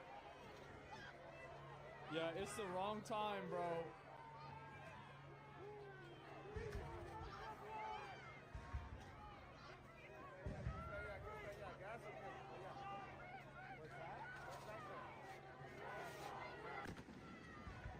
Uh-oh. Oh, shit. I don't know what those sounds are. Let me see if I can get another frame.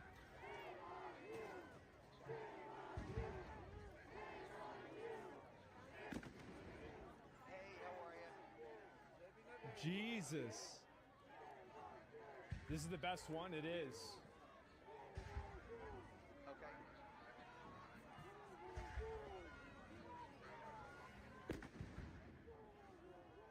Man. Okay, great.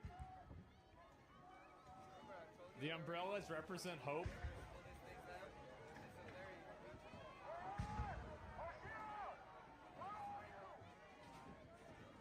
So in other words, a self-toss. They got my feet, right, Robert? What's the YouTube link? I'll link you guys to the channel again. I kept saying that earlier. I was like, maybe it's network. I think they left. What happened to you guys? There's a channel, bro. This guy has like the best POV. Give him a follow. About to leave, man.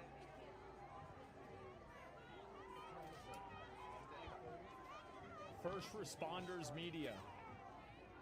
See the one from yesterday? One of them, yeah.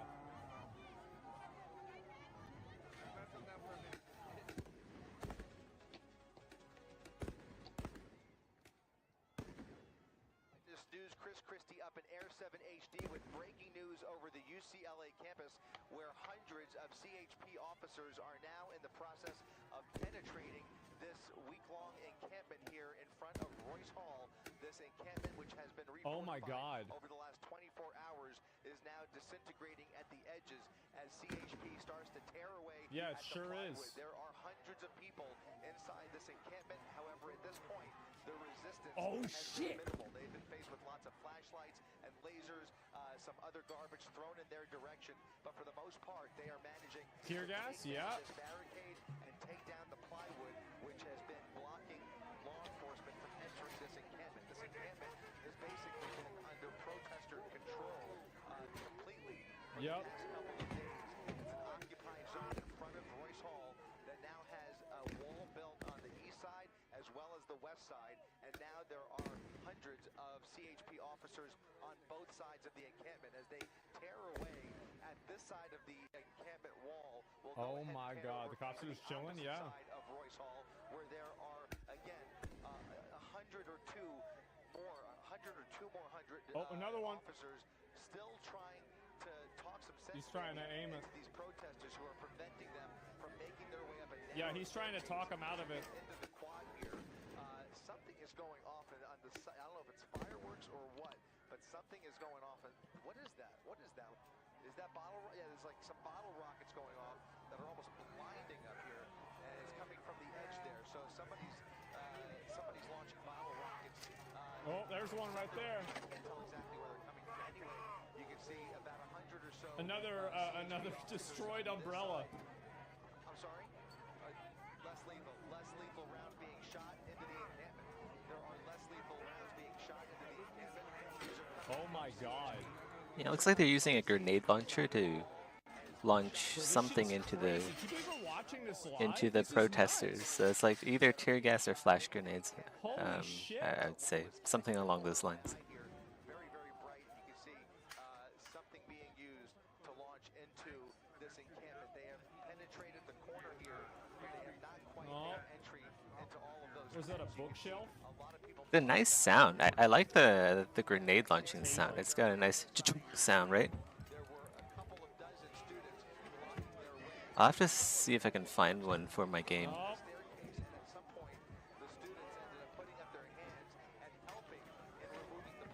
Oh shit, they're grabbing him. Hey, Chocho. Chocho, you're supposed to go to sleep. It's 4 a.m., Chocho. It's too late for small dogs. You gotta go to sleep. Go to your bed. Yeah, they gotta open the space up more. It's producing a haze that you can see on the camera lens here. So something has been launched in there. It is creating a haze. We're now peering. It's creating haze. Okay, so it's probably like tear gas, I would say. Tear gas canisters. Yep. They're holding him right there. This is very tame from the cops. Yeah. Jesus. Moving into position to try and penetrate this encampment and as peacefully as possible remove these students and protesters from this illegal, unlawful assembly. Uh-oh.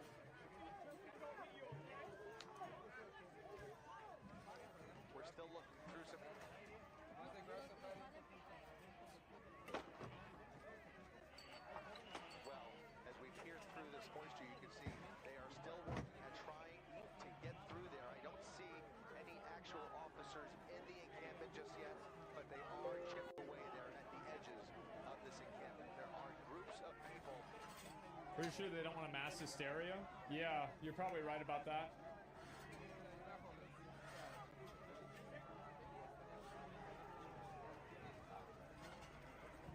Oh, bro, the cops are getting right in there. Look at that. More arrests are being made right now, guys. They're gonna start dragging.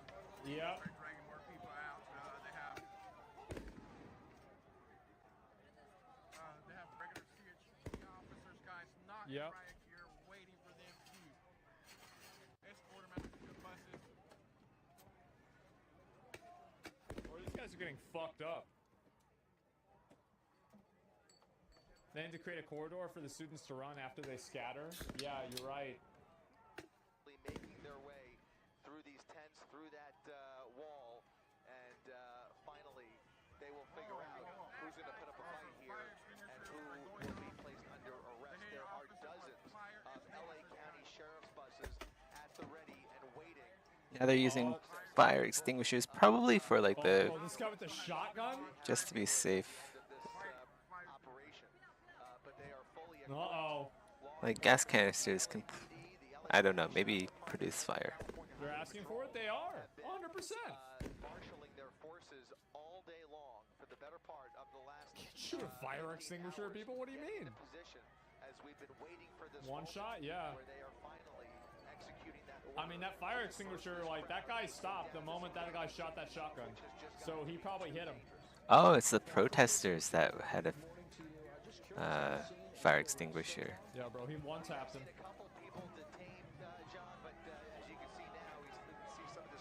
Yeah, spraying a fire extinguisher at police is probably considered assault and not a very good idea.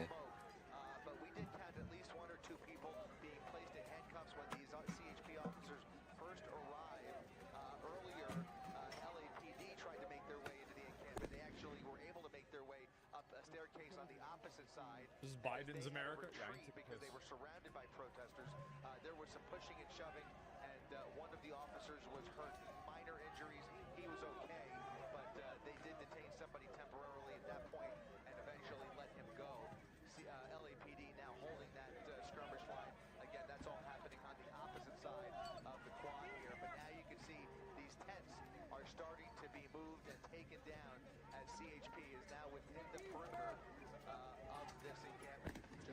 Tearing down that barrier that pro-Palestinian protesters had put in place. It included plywood in some places, like a plywood wall, tents, metal barriers, and now you can see CHP moving in, breaking it down, resetting their skirmish line, it looks like. And at some point we expect they will be moving in to clear this crowd out. As Chris mentioned, there are buses, sheriff's buses, standing by to take people to jail if they need to do that. Of course, I think the hope is that people will start to disperse at some point. Right now, it looks like this crowd, the pro-Palestinian protesters, are standing put. They're ready for this. They've been preparing for it for some time. We've seen them equipped with helmets and goggles and other types of gear to protect themselves from things like pepper spray. So they're ready for this. They've been waiting for this, and now CHP, it appears, getting ready to finally move in and clear this encampment out. As Chris mentioned, they declared it an unlawful assembly actually last night. They've made several announcements since that time on loudspeakers warning people that it's an unlawful assembly. So they've given plenty of warning, and now they're taking the next step, which is What to I move miss? in and clear out the encampment. You can see more police on the far end as well. What I miss? So it looks like they've got this encircled. Nothing? Okay, they're just doing more of the same? Chris, you have any idea how many members of the CHP you've seen out there? It looks like hundreds. Yeah, we're talking about at least about 300. The crowd's clearing out? Yeah, no shit. Buses pull in and drop these officers off. Maybe even more than 300, but at least 300 by my count here. And you can see that now a little bit more of a line of scrimmage here as you have officers on the right, protesters on the left. Oh, another one of those. Right there at the perimeter. How much of a fight, how stubborn they're going to be. Oh, he got him. We're going to find out here, but they are giving them every last opportunity Yeah. to try and bring this to an end as peacefully as possible with as least amount of force as possible. You see him pulling the protesters. They're going to start doing it one by one and just peeling them off, hoping that they put up very little fight. And I think for the most part we could say that they have not encountered quite the resistance that you would expect, although they clearly are not being welcomed in by this crowd, and so they are in a position where they are using less lethal rounds. Yeah, I mean, the cops are like super passive. I'm kind of surprised. Other objects, it looked at one point like there It's was the news channel. I'll link it to you guys again. that was tossed over there, but you can see clearly now Just about kick that shit out of there. There's an airbed. officers on the right there. Oh, bro, this guy's got the shotgun. Near the top of the staircase that are trying to penetrate the entrance to Oh. near the top left-hand portion of your screen there. So there are two groups of officers in this shot right here, and you can see. He says you're hit. Yeah. He hit him. Yeah. Cloud that is now coming in the way here. Big surprise. I'm gonna look from the other angle real quick. Face to face with these protesters who are holding. Yeah, there it is. To prevent, basically shield themselves from tear gas. Jesus, they're just tearing this place apart. And tearing those apart as well.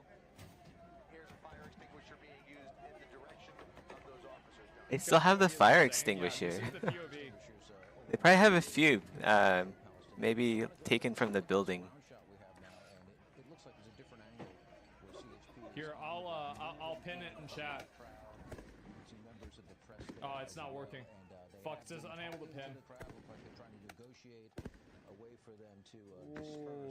They are moving in. It's out. Pushing that crowd back. I don't think this is the same angle where Chris is at, because I don't see any fire extinguisher smoke at all. So this may be at the other side of campus where they're. Oh. But yeah, the police have. Bro, this guy's on a fucking mission. He's just tearing this shit apart. The orange hat. Now in place in riot gear, working to clear this encampment. So it's quite a chaotic scene, and you can see from the air shot the fire extinguisher smoke still dissipating there. So there's a large contingent of the encampment. It looks like they're not moving at all, ready to kind of face off with the authorities.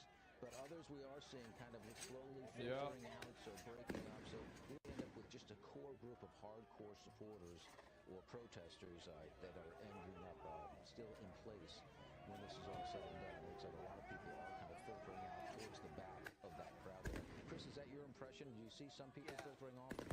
That's exactly right. I don't know if they're going home exactly, but I think ultimately you're going to have a good portion that do manage to sneak out of here. And I bet. You will be left. Bro, I'd be getting the fuck out of there. Who are going to fight to the bitter end. But yeah. I think you're right about that. It's striking to me how methodically they're going about this. You know, there are a number of different tactics that law enforcement could take in a situation like this to break up any kind of a protest or a riot. This is not a riot at this point, but they are facing resistance. Can we get a split screen window? Yeah, real quick. Are clearly such that nothing else going on here. Nothing else going on here. This one's not loading. This is really, I mean, this is where it's at, guys. This is where it's at. In their direction, they clearly are, you know, somewhat restrained here in terms of how they go about doing this. They're using the least amount of force as possible, as clearly must have been the directive in terms of making sure that there is minimal injury in this process. And that, I think, really explains why this is happening so slowly and methodically, John. Yeah, minimal injury and probably minimal arrest too. They probably wanted to get most people just to go home and get out of the way. Yeah, I'm actually really kind of impressed that the cops haven't been like there hasn't really been a lot of crazy violence. At some point as police move in. Yeah, they probably want to just minimize this as much as possible for as many people as possible. That's what you're right. It's not over. You can see that a large contingent of CHP. Oh, another umbrella. Facing off with those Palestinian protesters and maybe negotiating too. There may be some conversation going on. Hey, it's time to go home, folks. That sort of thing. You get the impression, you get the impression there's some kind of dialogue taking place there. Otherwise, they could easily force their way through here. Mind you, we should focus on this group here because there is a large group of over 100 CHP officers who are being held back. They are not being welcomed up that staircase, a much narrower staircase that is proving to be very difficult for them to plow through. There's a crowd blocking their way, and they really aren't able These guys to here. make their way up here. I almost wonder if they're going to make their way around, but now we're going to start to see some scuffles taking place. Bro, they're going ape shit over there. Look at this. So they are going to be pulled away. They're going to be peeled off of each other one by one. Oh my God. So we're seeing some scuffles breaking out between police and protesters. Protesters who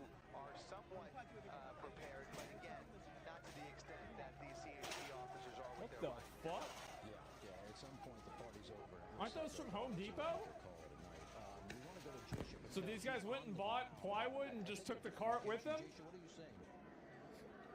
Well, shit. Yeah, John, we're on the outskirts of where everything is happening now. We see CHP, we see police and riot gear, and basically they're trying to push everyone Free cart. on the outskirts of the barricade over to the left. I'm not sure if you can see, but there is a large police presence to the left of us right now. We've been hearing bangs throughout the morning, and we're trying to figure out what exactly those bangs are, if it's fireworks or flash bangs.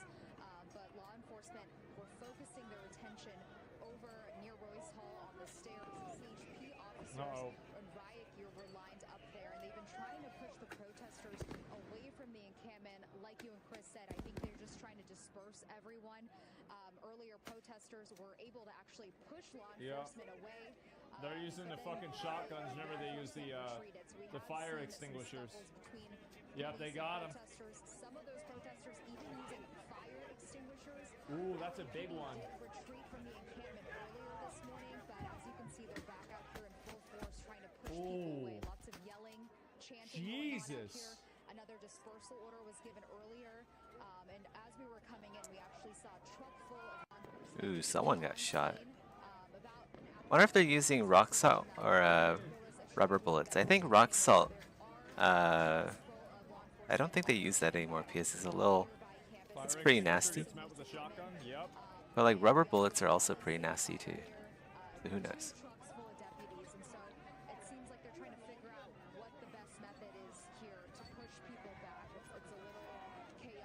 I feel like it's working. We see a haze of smoke over where the encampment is right now. We're not quite sure what exactly is happening there. So it's still chaotic, just like yesterday, but I would say definitely less violent. We've seen less fighting. We haven't seen any objects thrown yet this morning, but of course we just arrived during the scene, so we're still trying to establish what exactly is happening here, John.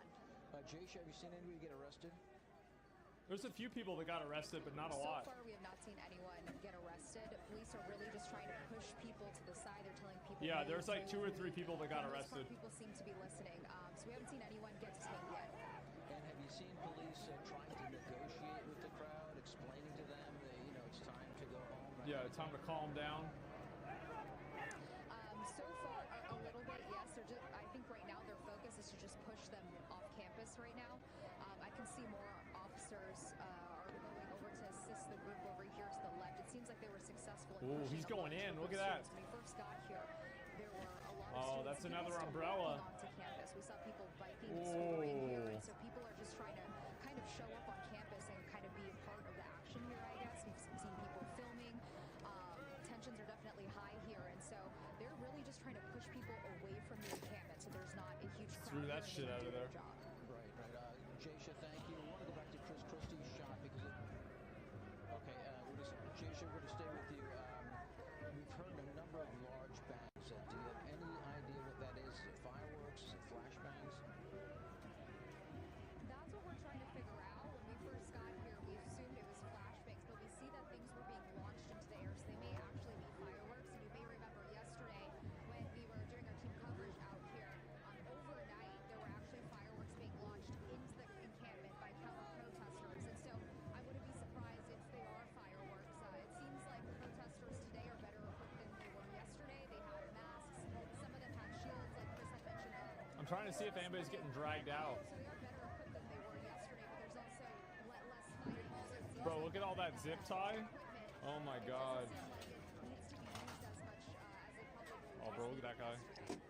He's ready.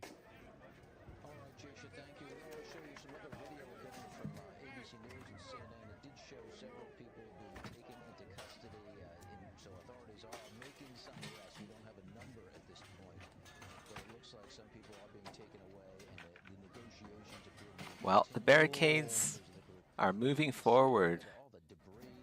Yeah, this kind of reminds me of Half-Life 2. Like the Combines have similar.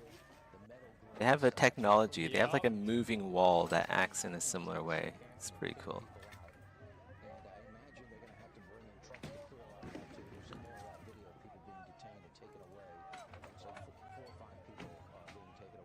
You still have the pizza buff? Yeah.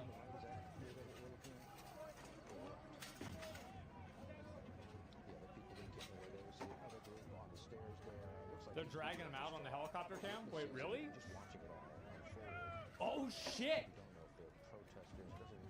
Uh-oh! Yep! Man! Man! That's just too bad! Yeah. Oh man, it's a Rip Bozo situation. Oh, there's another one. Break things up. Man. Another. We want to go to Marco Robles. He's live on the ground for us. They're getting farmed. Yeah, John, good morning. Clearly a high tense situation out here outside of Royce Hall at UCLA. We hear those flashbangs just off to my right, and over here you see we have individuals from the demonstration that are being handcuffed and walked away. A line of them, well over a dozen of these demonstrators that have been detained this morning with these perhaps Go on the Police USA. I'll refresh it. A huge law enforcement presence here on campus, and a lot of these flashbangs going off in the distance.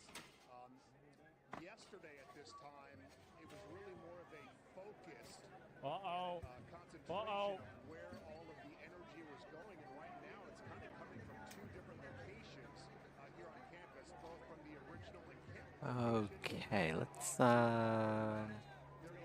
do something like this now. We have to merge all of these bits into like one area and there's another one. let the normal map take over from the geometry. As you mentioned, the fortifying of that encampment, it was so interesting yesterday to see how the demonstrators in the pro-Palestinian side of this situation were refortifying their encampment walls. All of those cardboard, another one bites the dust. True. Barriers surrounding the barriers of their tent city. They were fortifying that throughout the morning yesterday with law enforcement just standing by. Of course, at that time it was a smaller group of law enforcement, and now it has really expanded as far as the law enforcement presence overnight. And sorry, so much noise coming from these bangs just outside of Royce Hall here on campus. It is a high tense situation trying to diffuse, disperse, and to get this crowd to leave. It looks like almost like some fireworks. Oh man. Right above the encampment This is area. fucking nuts. John, I'll send it back to you. Okay, Mark. Mark, do you have any idea what different police agencies we're talking about? We know it's CHP. Thanks for organizing this. Any sheriffs as well? You're welcome. I made this happen, guys. Yeah, for sure. I've seen LA County Sheriff's deputies. Yesterday, the two largest contingents were LAPD and the California Highway Patrol, as you mentioned, but there was mutual aid involved. I mean, yesterday we saw some officers from Santa Monica and Culver City.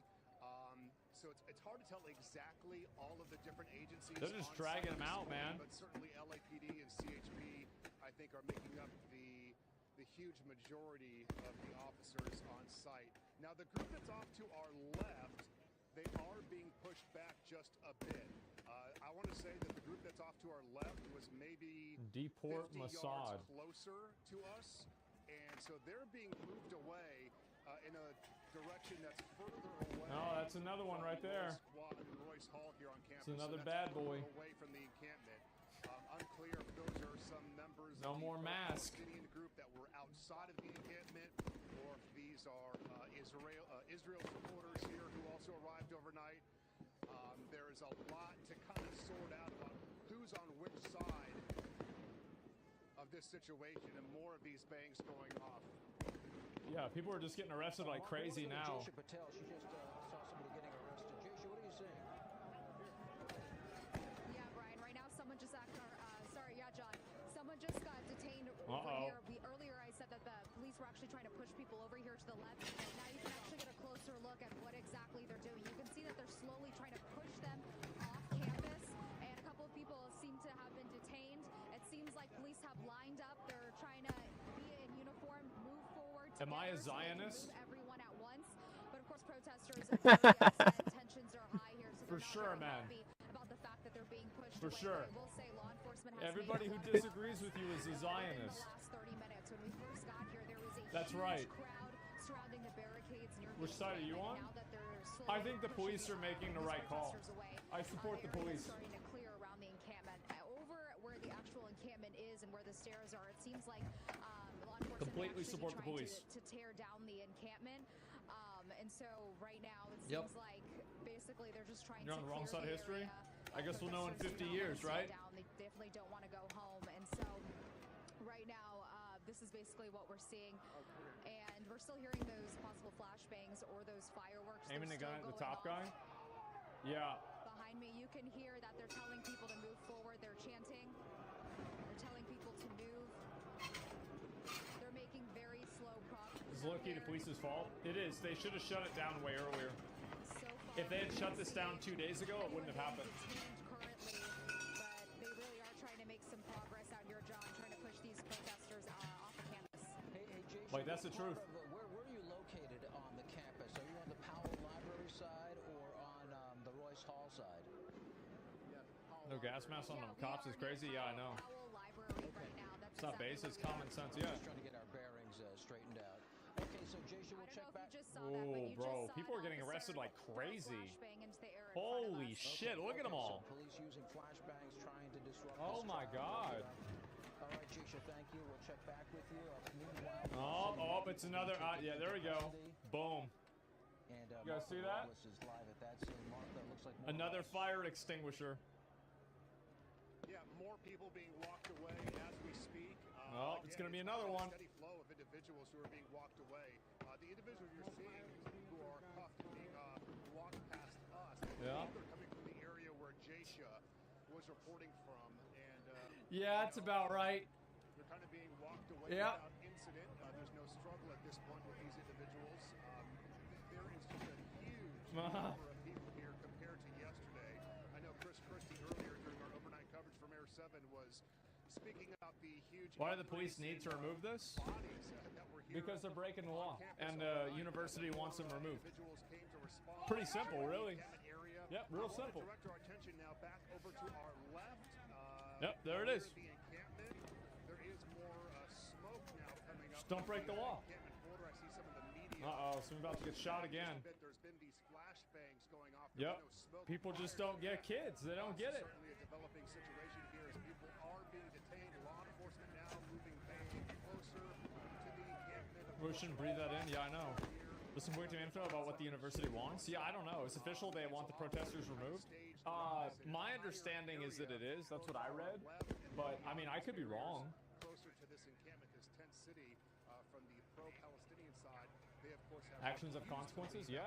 fortifying their perimeter yesterday, bringing more supplies and materials, and they, at least a large number of them, not moving this morning, despite this order to vacate here. Hey, Mark, where is your location? I know Jash is over by the Powell Library. Where are you located? To be honest, we're not far from where Jashi is. We're just outside of Royce Hall as well, here in Royce Quad, where the encampment is. I mean, I think we're all kind of on top of each other, but there's so much happening. There's so much to show you from the two locations. And again, just off to my left, you can't even see it. There is the group that has been pushed back by now. Jesus. Law enforcement kind of gives a forceful Jesus. direction to back up. Bro, they are ripping that shit apart. Kind of in danger where we're located, but they just told us Oh my god, why they're so slow? Well, they got plenty of time, man. Stop changing it? All right, we'll focus on this one, okay, guys? Sure.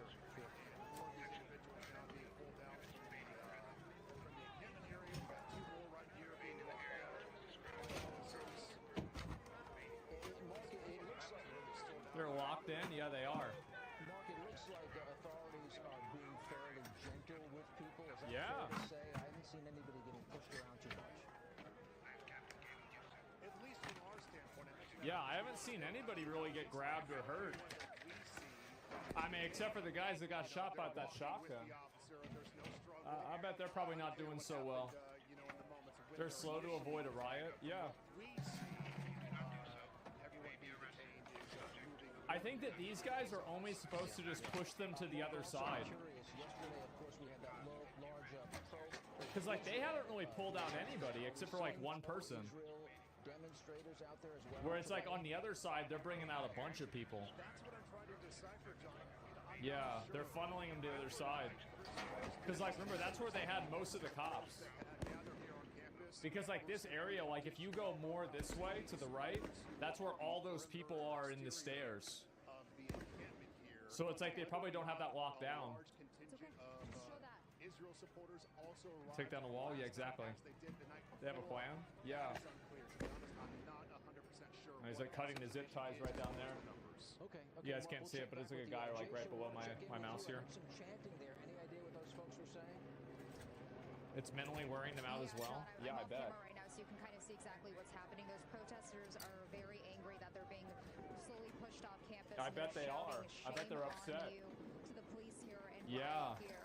Now, about 10 minutes ago, we did see one of those law enforcement officers. With Cam? No, Cam's fine. And so they're slowly using those. It was just that one situation. And, they're slowly walking up together to try to push these protesters, but these protesters definitely not backing down. They want to stay on campus, and so they're making.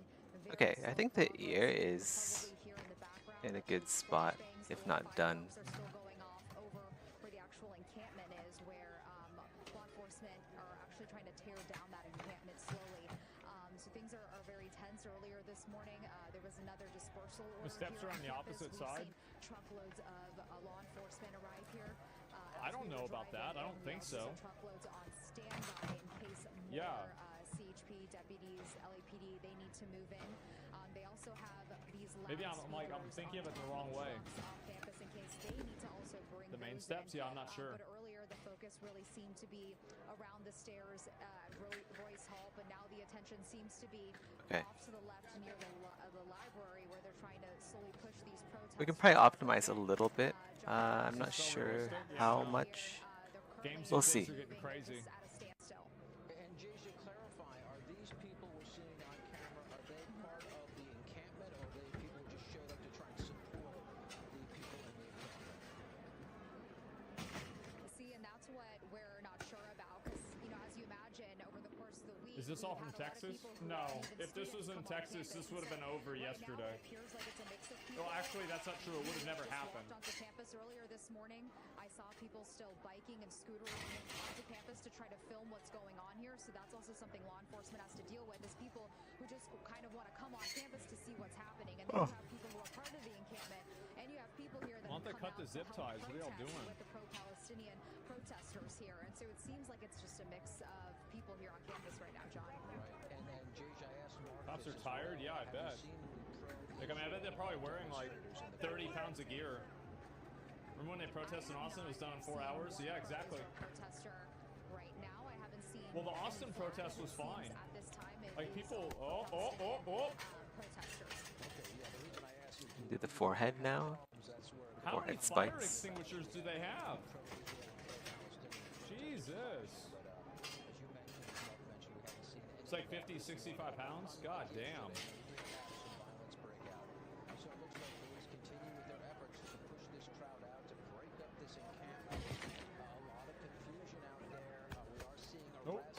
Everything appears to be moving along rather orderly when it comes to these arrests. We're not seeing people getting knocked around too much. You can see on the right there, it looks like it's being done in as gentle a fashion as you can do something like that.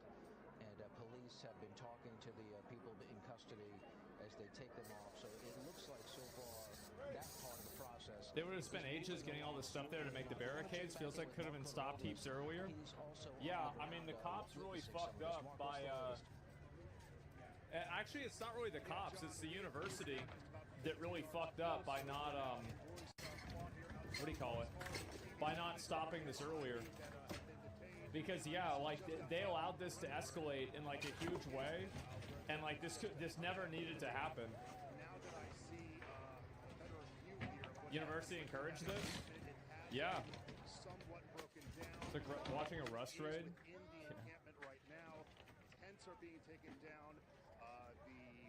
University let them do that? Well, that's what they get. Discarded from the encampment as we speak.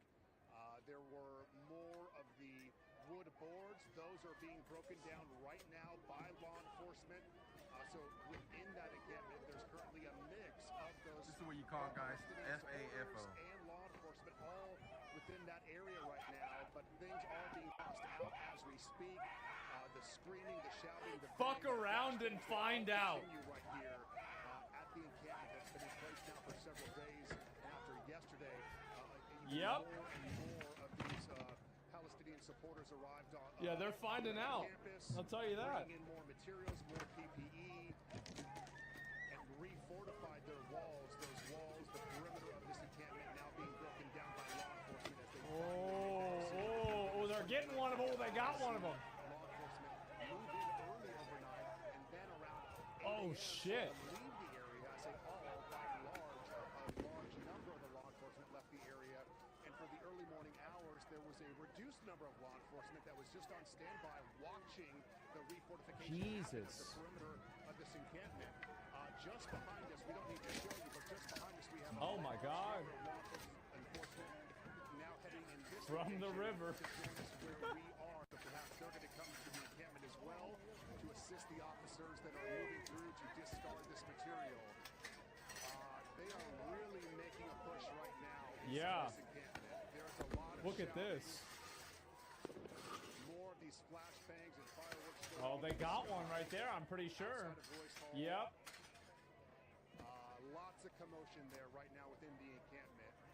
She thought. We've seen these individuals just off to our right. It's another Rip Bozo situation.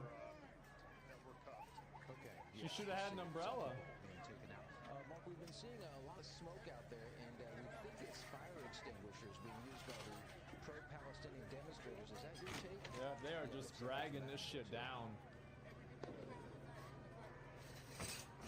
Why are all the cops fat? These guys aren't fat. What do you mean? That guy's not really fat. That guy's not fat. This guy's not fat. That guy's not fat. I mean, I bet we got a few porkers. Yeah, for sure. But in general, no. Yeah, they have like massive body armor on them. Like levels and levels and levels of that shit. Uh-oh.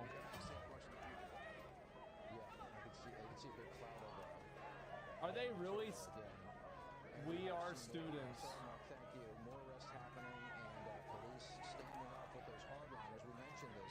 Police moved in. A lot of people kind of dispersed on their own, but you do have that hardcore group of demonstrators who are making a stand, and at some point, police are moving in and taking away individuals with zip ties to take them into arrest.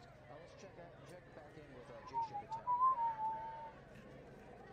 Yeah, as you can see right now, we're standing right behind officers. Earlier, I was telling you that they were pushing protesters slowly off campus. Right now, they are at a standstill. You can see that these pro-Palestinian protesters, they're standing there we were students holding peace signs, yelling "Free Palestine." And so right now, it seems like they're at a standstill. Officers aren't moving forward. Don't do it. We haven't seen any skirmishes all right. here. We haven't seen someone's gonna get the shotgun. John, so right now we're trying to figure out what exactly is happening here. It seems like officers are just kind of waiting it out at the moment. Yeah, Jason, it looks like this group is determined to make a confrontation with police. Uh-oh, so they're gonna actually start really pushing. And police are... Oh, here we go. We want to remind you, it is close to 4 a.m. I'm John Gregory. Yeah, bro, imagine having to fuck around with this 4 in the morning. Been on air since about 3:20 this morning. We've been streaming overnight. We're following this unrest as police work. Trying to show you out. There's more of them right there. Campus of UCLA. This is mainly happening near Royce Hall, and it sounds like Powell Library. Yes, that corner area is what we're talking about. On one side, you have Royce Hall. The reporters sound tired as fuck. Of course they are. They're exhausted. Group of pro-Palestinian demonstrators, and now a very. If you were a student now, would you be inside the barricades? Yeah, probably for a little bit. But the moment the police showed up, I'd have gotten the fuck out of there. Moving in to disperse Yeah. this crowd. Because I played Grand Theft Auto. Like, even if you shoot all the cops, there's just going to be more cops. So they've given plenty of warning. Like, it's not like they're going to eventually just, like, stop sending cops, right? It's just going to be more cops and more cops and more cops, and then you're done. Protesters, they've been camped out. Yeah, I played Grand Theft Auto. I know how this is. That's not the point. It would be when you get arrested. Yeah. That's not the point. Yeah, it is to me. this is a dynamic situation. You see some smoke here coming out of the encampment from demonstrators inside the wall here of the pro-Palestinian encampment that's been on site on campus here for several days. Law enforcement has been breaking down this barrier over the past 30 minutes or so, and they are tossing items outside into Royce Law here, just outside. Well, that's nice. They're helping him clear the barricade now. Mentioned earlier, it might just be fire That's nice of them to do that. to the smoke that's in the air. But just a ton of commotion right now, high tension as this group, this pro-Palestinian group on campus that set up this encampment with tents, has refused to leave. They were given that ABC7 has an angle on this? right now using Sure, give me a second. to break up the tent material to toss it over the perimeter. So they're doing everything they can to toss stuff out. There's just an incredible amount of material. Oh, I've already got this. Yesterday from Air 7 HD, how much material was within this encampment? Not just the tents, but all of the materials. to support Yeah, I this still little feel tent like this city. is the best one, guys. I'm sorry to say. The sanitation. We don't have any other. Like, this is the best one right now. Hundreds of individuals as well, on top of the hundreds more that gathered overnight, not only within the encampment itself, but Yeah, I think they're just getting pushed out, bro. closer to where Jasha is located over by the library. We're trying to get our First Responders Media W. Yeah, I got his Twitch and POV. Give him a follow. You got a Twitch Prime. Let him have it. This guy's doing some real work. He was right in there yesterday too. and there's not as much action as we're seeing this morning. This effort to really break down. What time you got to get up tomorrow? I don't want to think about it. From the university. Oh, they got the sandbags. Yeah, we're not gonna think about it, bro. I get up, I do that show, and then I'm chilling. You mean today? Shut the fuck up.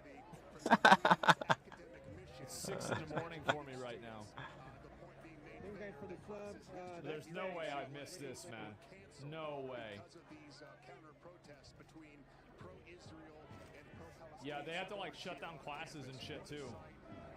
Heartbreaking to see this happen here on the university campus as so many students approaching the end of the spring semester and those seniors looking thanks forward guys to for the sub, graduation much as well. There's still a lot of appreciated. moving parts right now. Thank you for the sub, much appreciated. It's high tension, no doubt. John, Rachel, what's it about to you?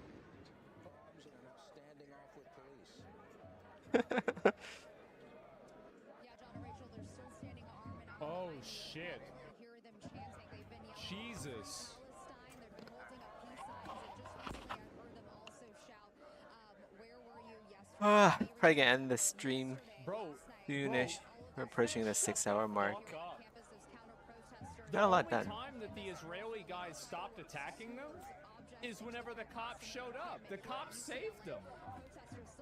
I watched it happen. Took law enforcement 2.5 hours to move in and try to disperse everyone here. And so Yeah, what the fuck are you talking about? right now with law enforcement asking them, where were you yesterday? For the most part, Shut it's been up. peaceful. They're at a standstill basically. Earlier, law enforcement was moving in a straight line, trying to push these protesters slowly off campus. Thank you guys for Right now, you all can that see love that and stuff. these Much protesters are just appreciated. standing arm in arm, chanting. We haven't seen anyone get detained, but about 30, 40 minutes ago, we did see one person get detained further back. And so right now, we're a little far from where Mark probably is, where near the encampment. We're near Powell Library.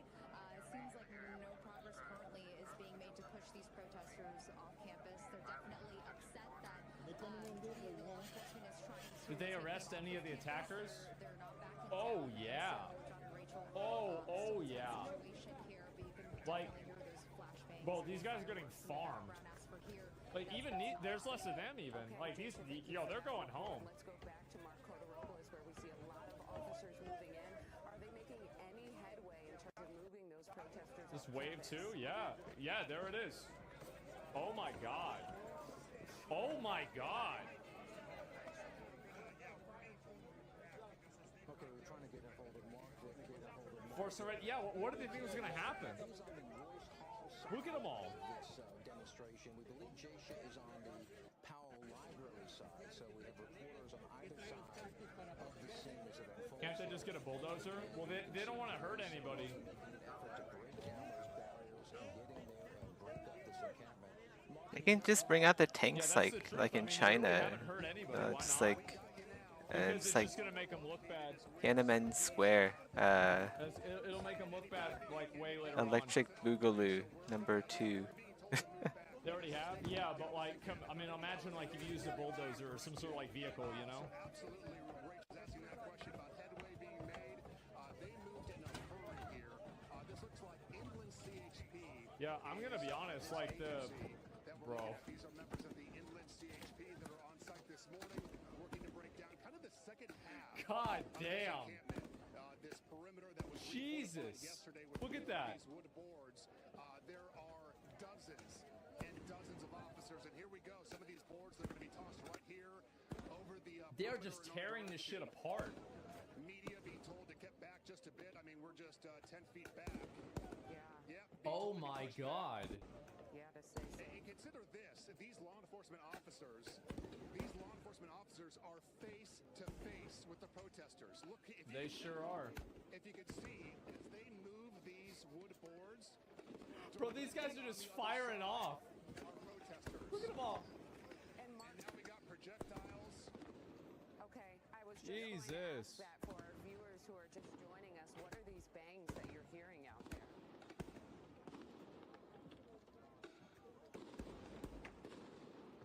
Oh my god. Yes, just a moment. You can repeat that question, but I was watching where these flashbangs coming from law enforcement, and I do see a large number of these pro-Palestinian demonstrators that retreated in a real hurry when those started firing off. I fucking bet. Absolutely massive police. Yeah, the first one of those they shut off a few hours ago, immediately 20% of them just ran away.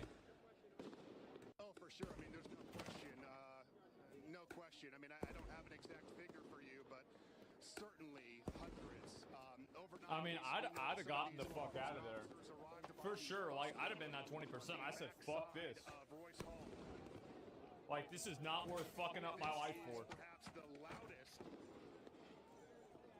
Yeah, it's a reality check. It sure is. Jesus.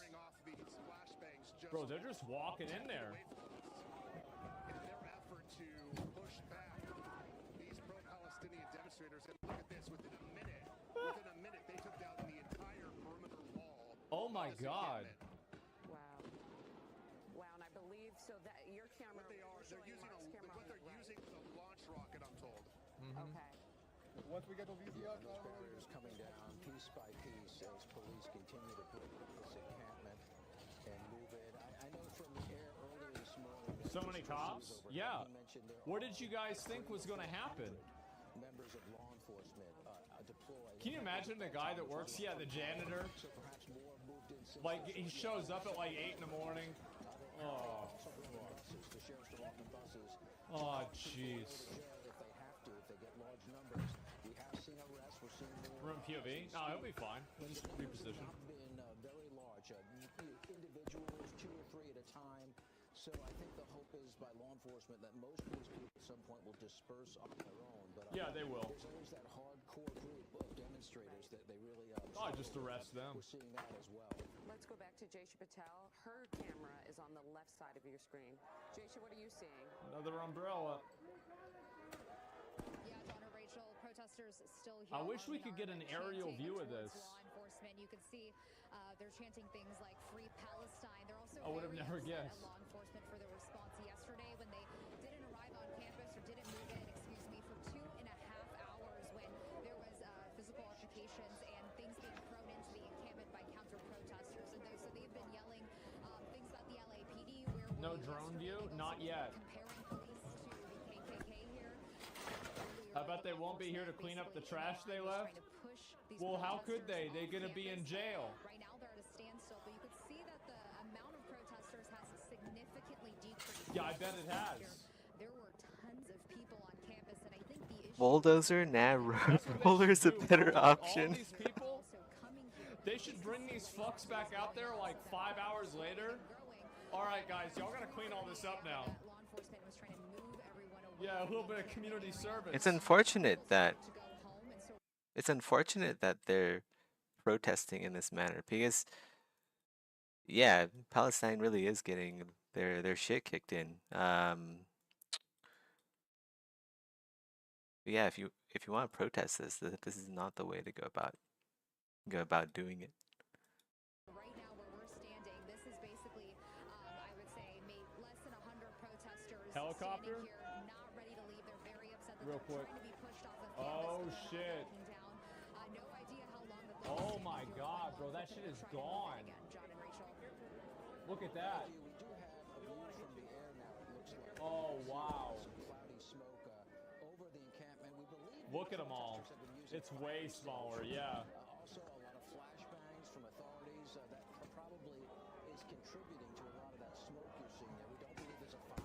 Like they're not earning the public support. Fascist USA? That's Yep, the hey, as I said, fascism is whenever you have a law. Yeah, fascism is whenever the law is enforced. that should be guys, like the that's main right. goal. Hey, there it is. Getting arrested for breaking the law, that's fascism. Like the main goal of a protest should be earning the public support. And they aren't doing that by doing this.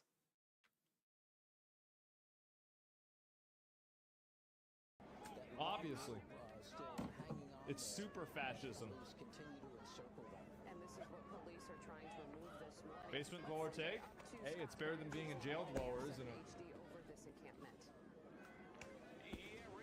Yep, rather be in a basement than in jail. It's an attic, by the way. Now, when you heard those bangs, they were actually the flashbang grenades. They're really just trying to get everybody's attention, scare the crowd a little bit, Yeah. and maybe get some of those folks who are too intent on staying to just give themselves up, turn around, get tie wrapped, and then get booked. But you can tell right there were all the LAPD officers, the CHP. Is protesting breaking the law? They're not getting arrested for protesting. They're getting arrested for being on the property whenever they're told not to be on the property. They're not being arrested and charged for protesting.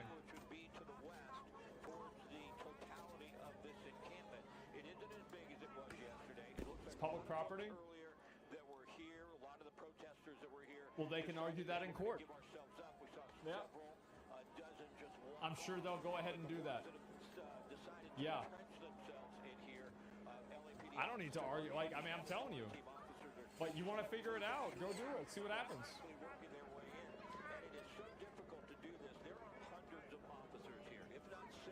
You said it was okay for them to protest on the schools for the past 2 weeks? For sure. It is. Like, the Austin protests were fine.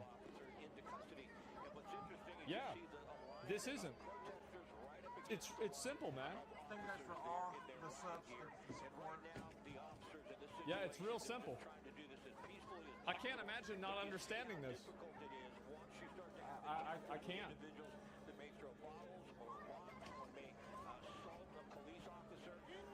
Does chat realize you can't protest wherever you want? No, they don't. Nope, they don't get it. Well, most people, like, I say 99% of people in chat do get it, but there's like a 1% of angry boys.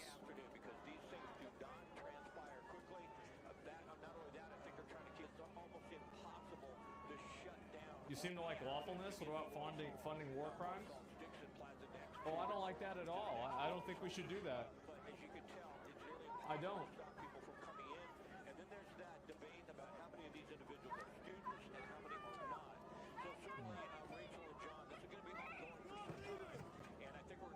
Yeah, it doesn't mean you can go build a Rust base at the local university and just decide that you live there. That's not the way it works.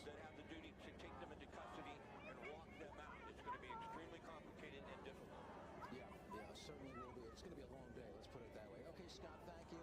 We have seen arrests. We have not seen a lot of forcing people into arrest. People have been cooperating. Protest was lawful, fine, until yesterday's shit show. Those are the people who just have the heart for this kind The people who were at fault here, that is still well, I'm so underinformed. I know. Anybody, they'll be released in 3 hours. Most will, yeah, for sure. They'll probably arrest a few people, but other than that, yeah, you're right. And John, kind of speaking to what you just said, we Disagree equals not informed. Yeah, exactly. Face-to-face interaction here with enforcement and the pro-Palestinian demonstrators that have remained. So New York was Anne Rolando and LA is Rust. How long is this? Okay, we still have about half an hour of this. I guess I'll end the video once I'm done watching this, I guess. The people that fall here? The people that fall pretty here tired. are the university. Shit, The it's already university 5 let this a.m. happen. You know what? I'm gonna end it here since it's already 5 a.m. In Malaysia. The links are in the comments, so you guys can go finish watching that if you guys want to. Take care. Got a lot done. Yeah, basically the head's almost done right here. We gotta do the spikes, and that's it for the head. And then it's the wings and the tail and the rest of the body. Bye.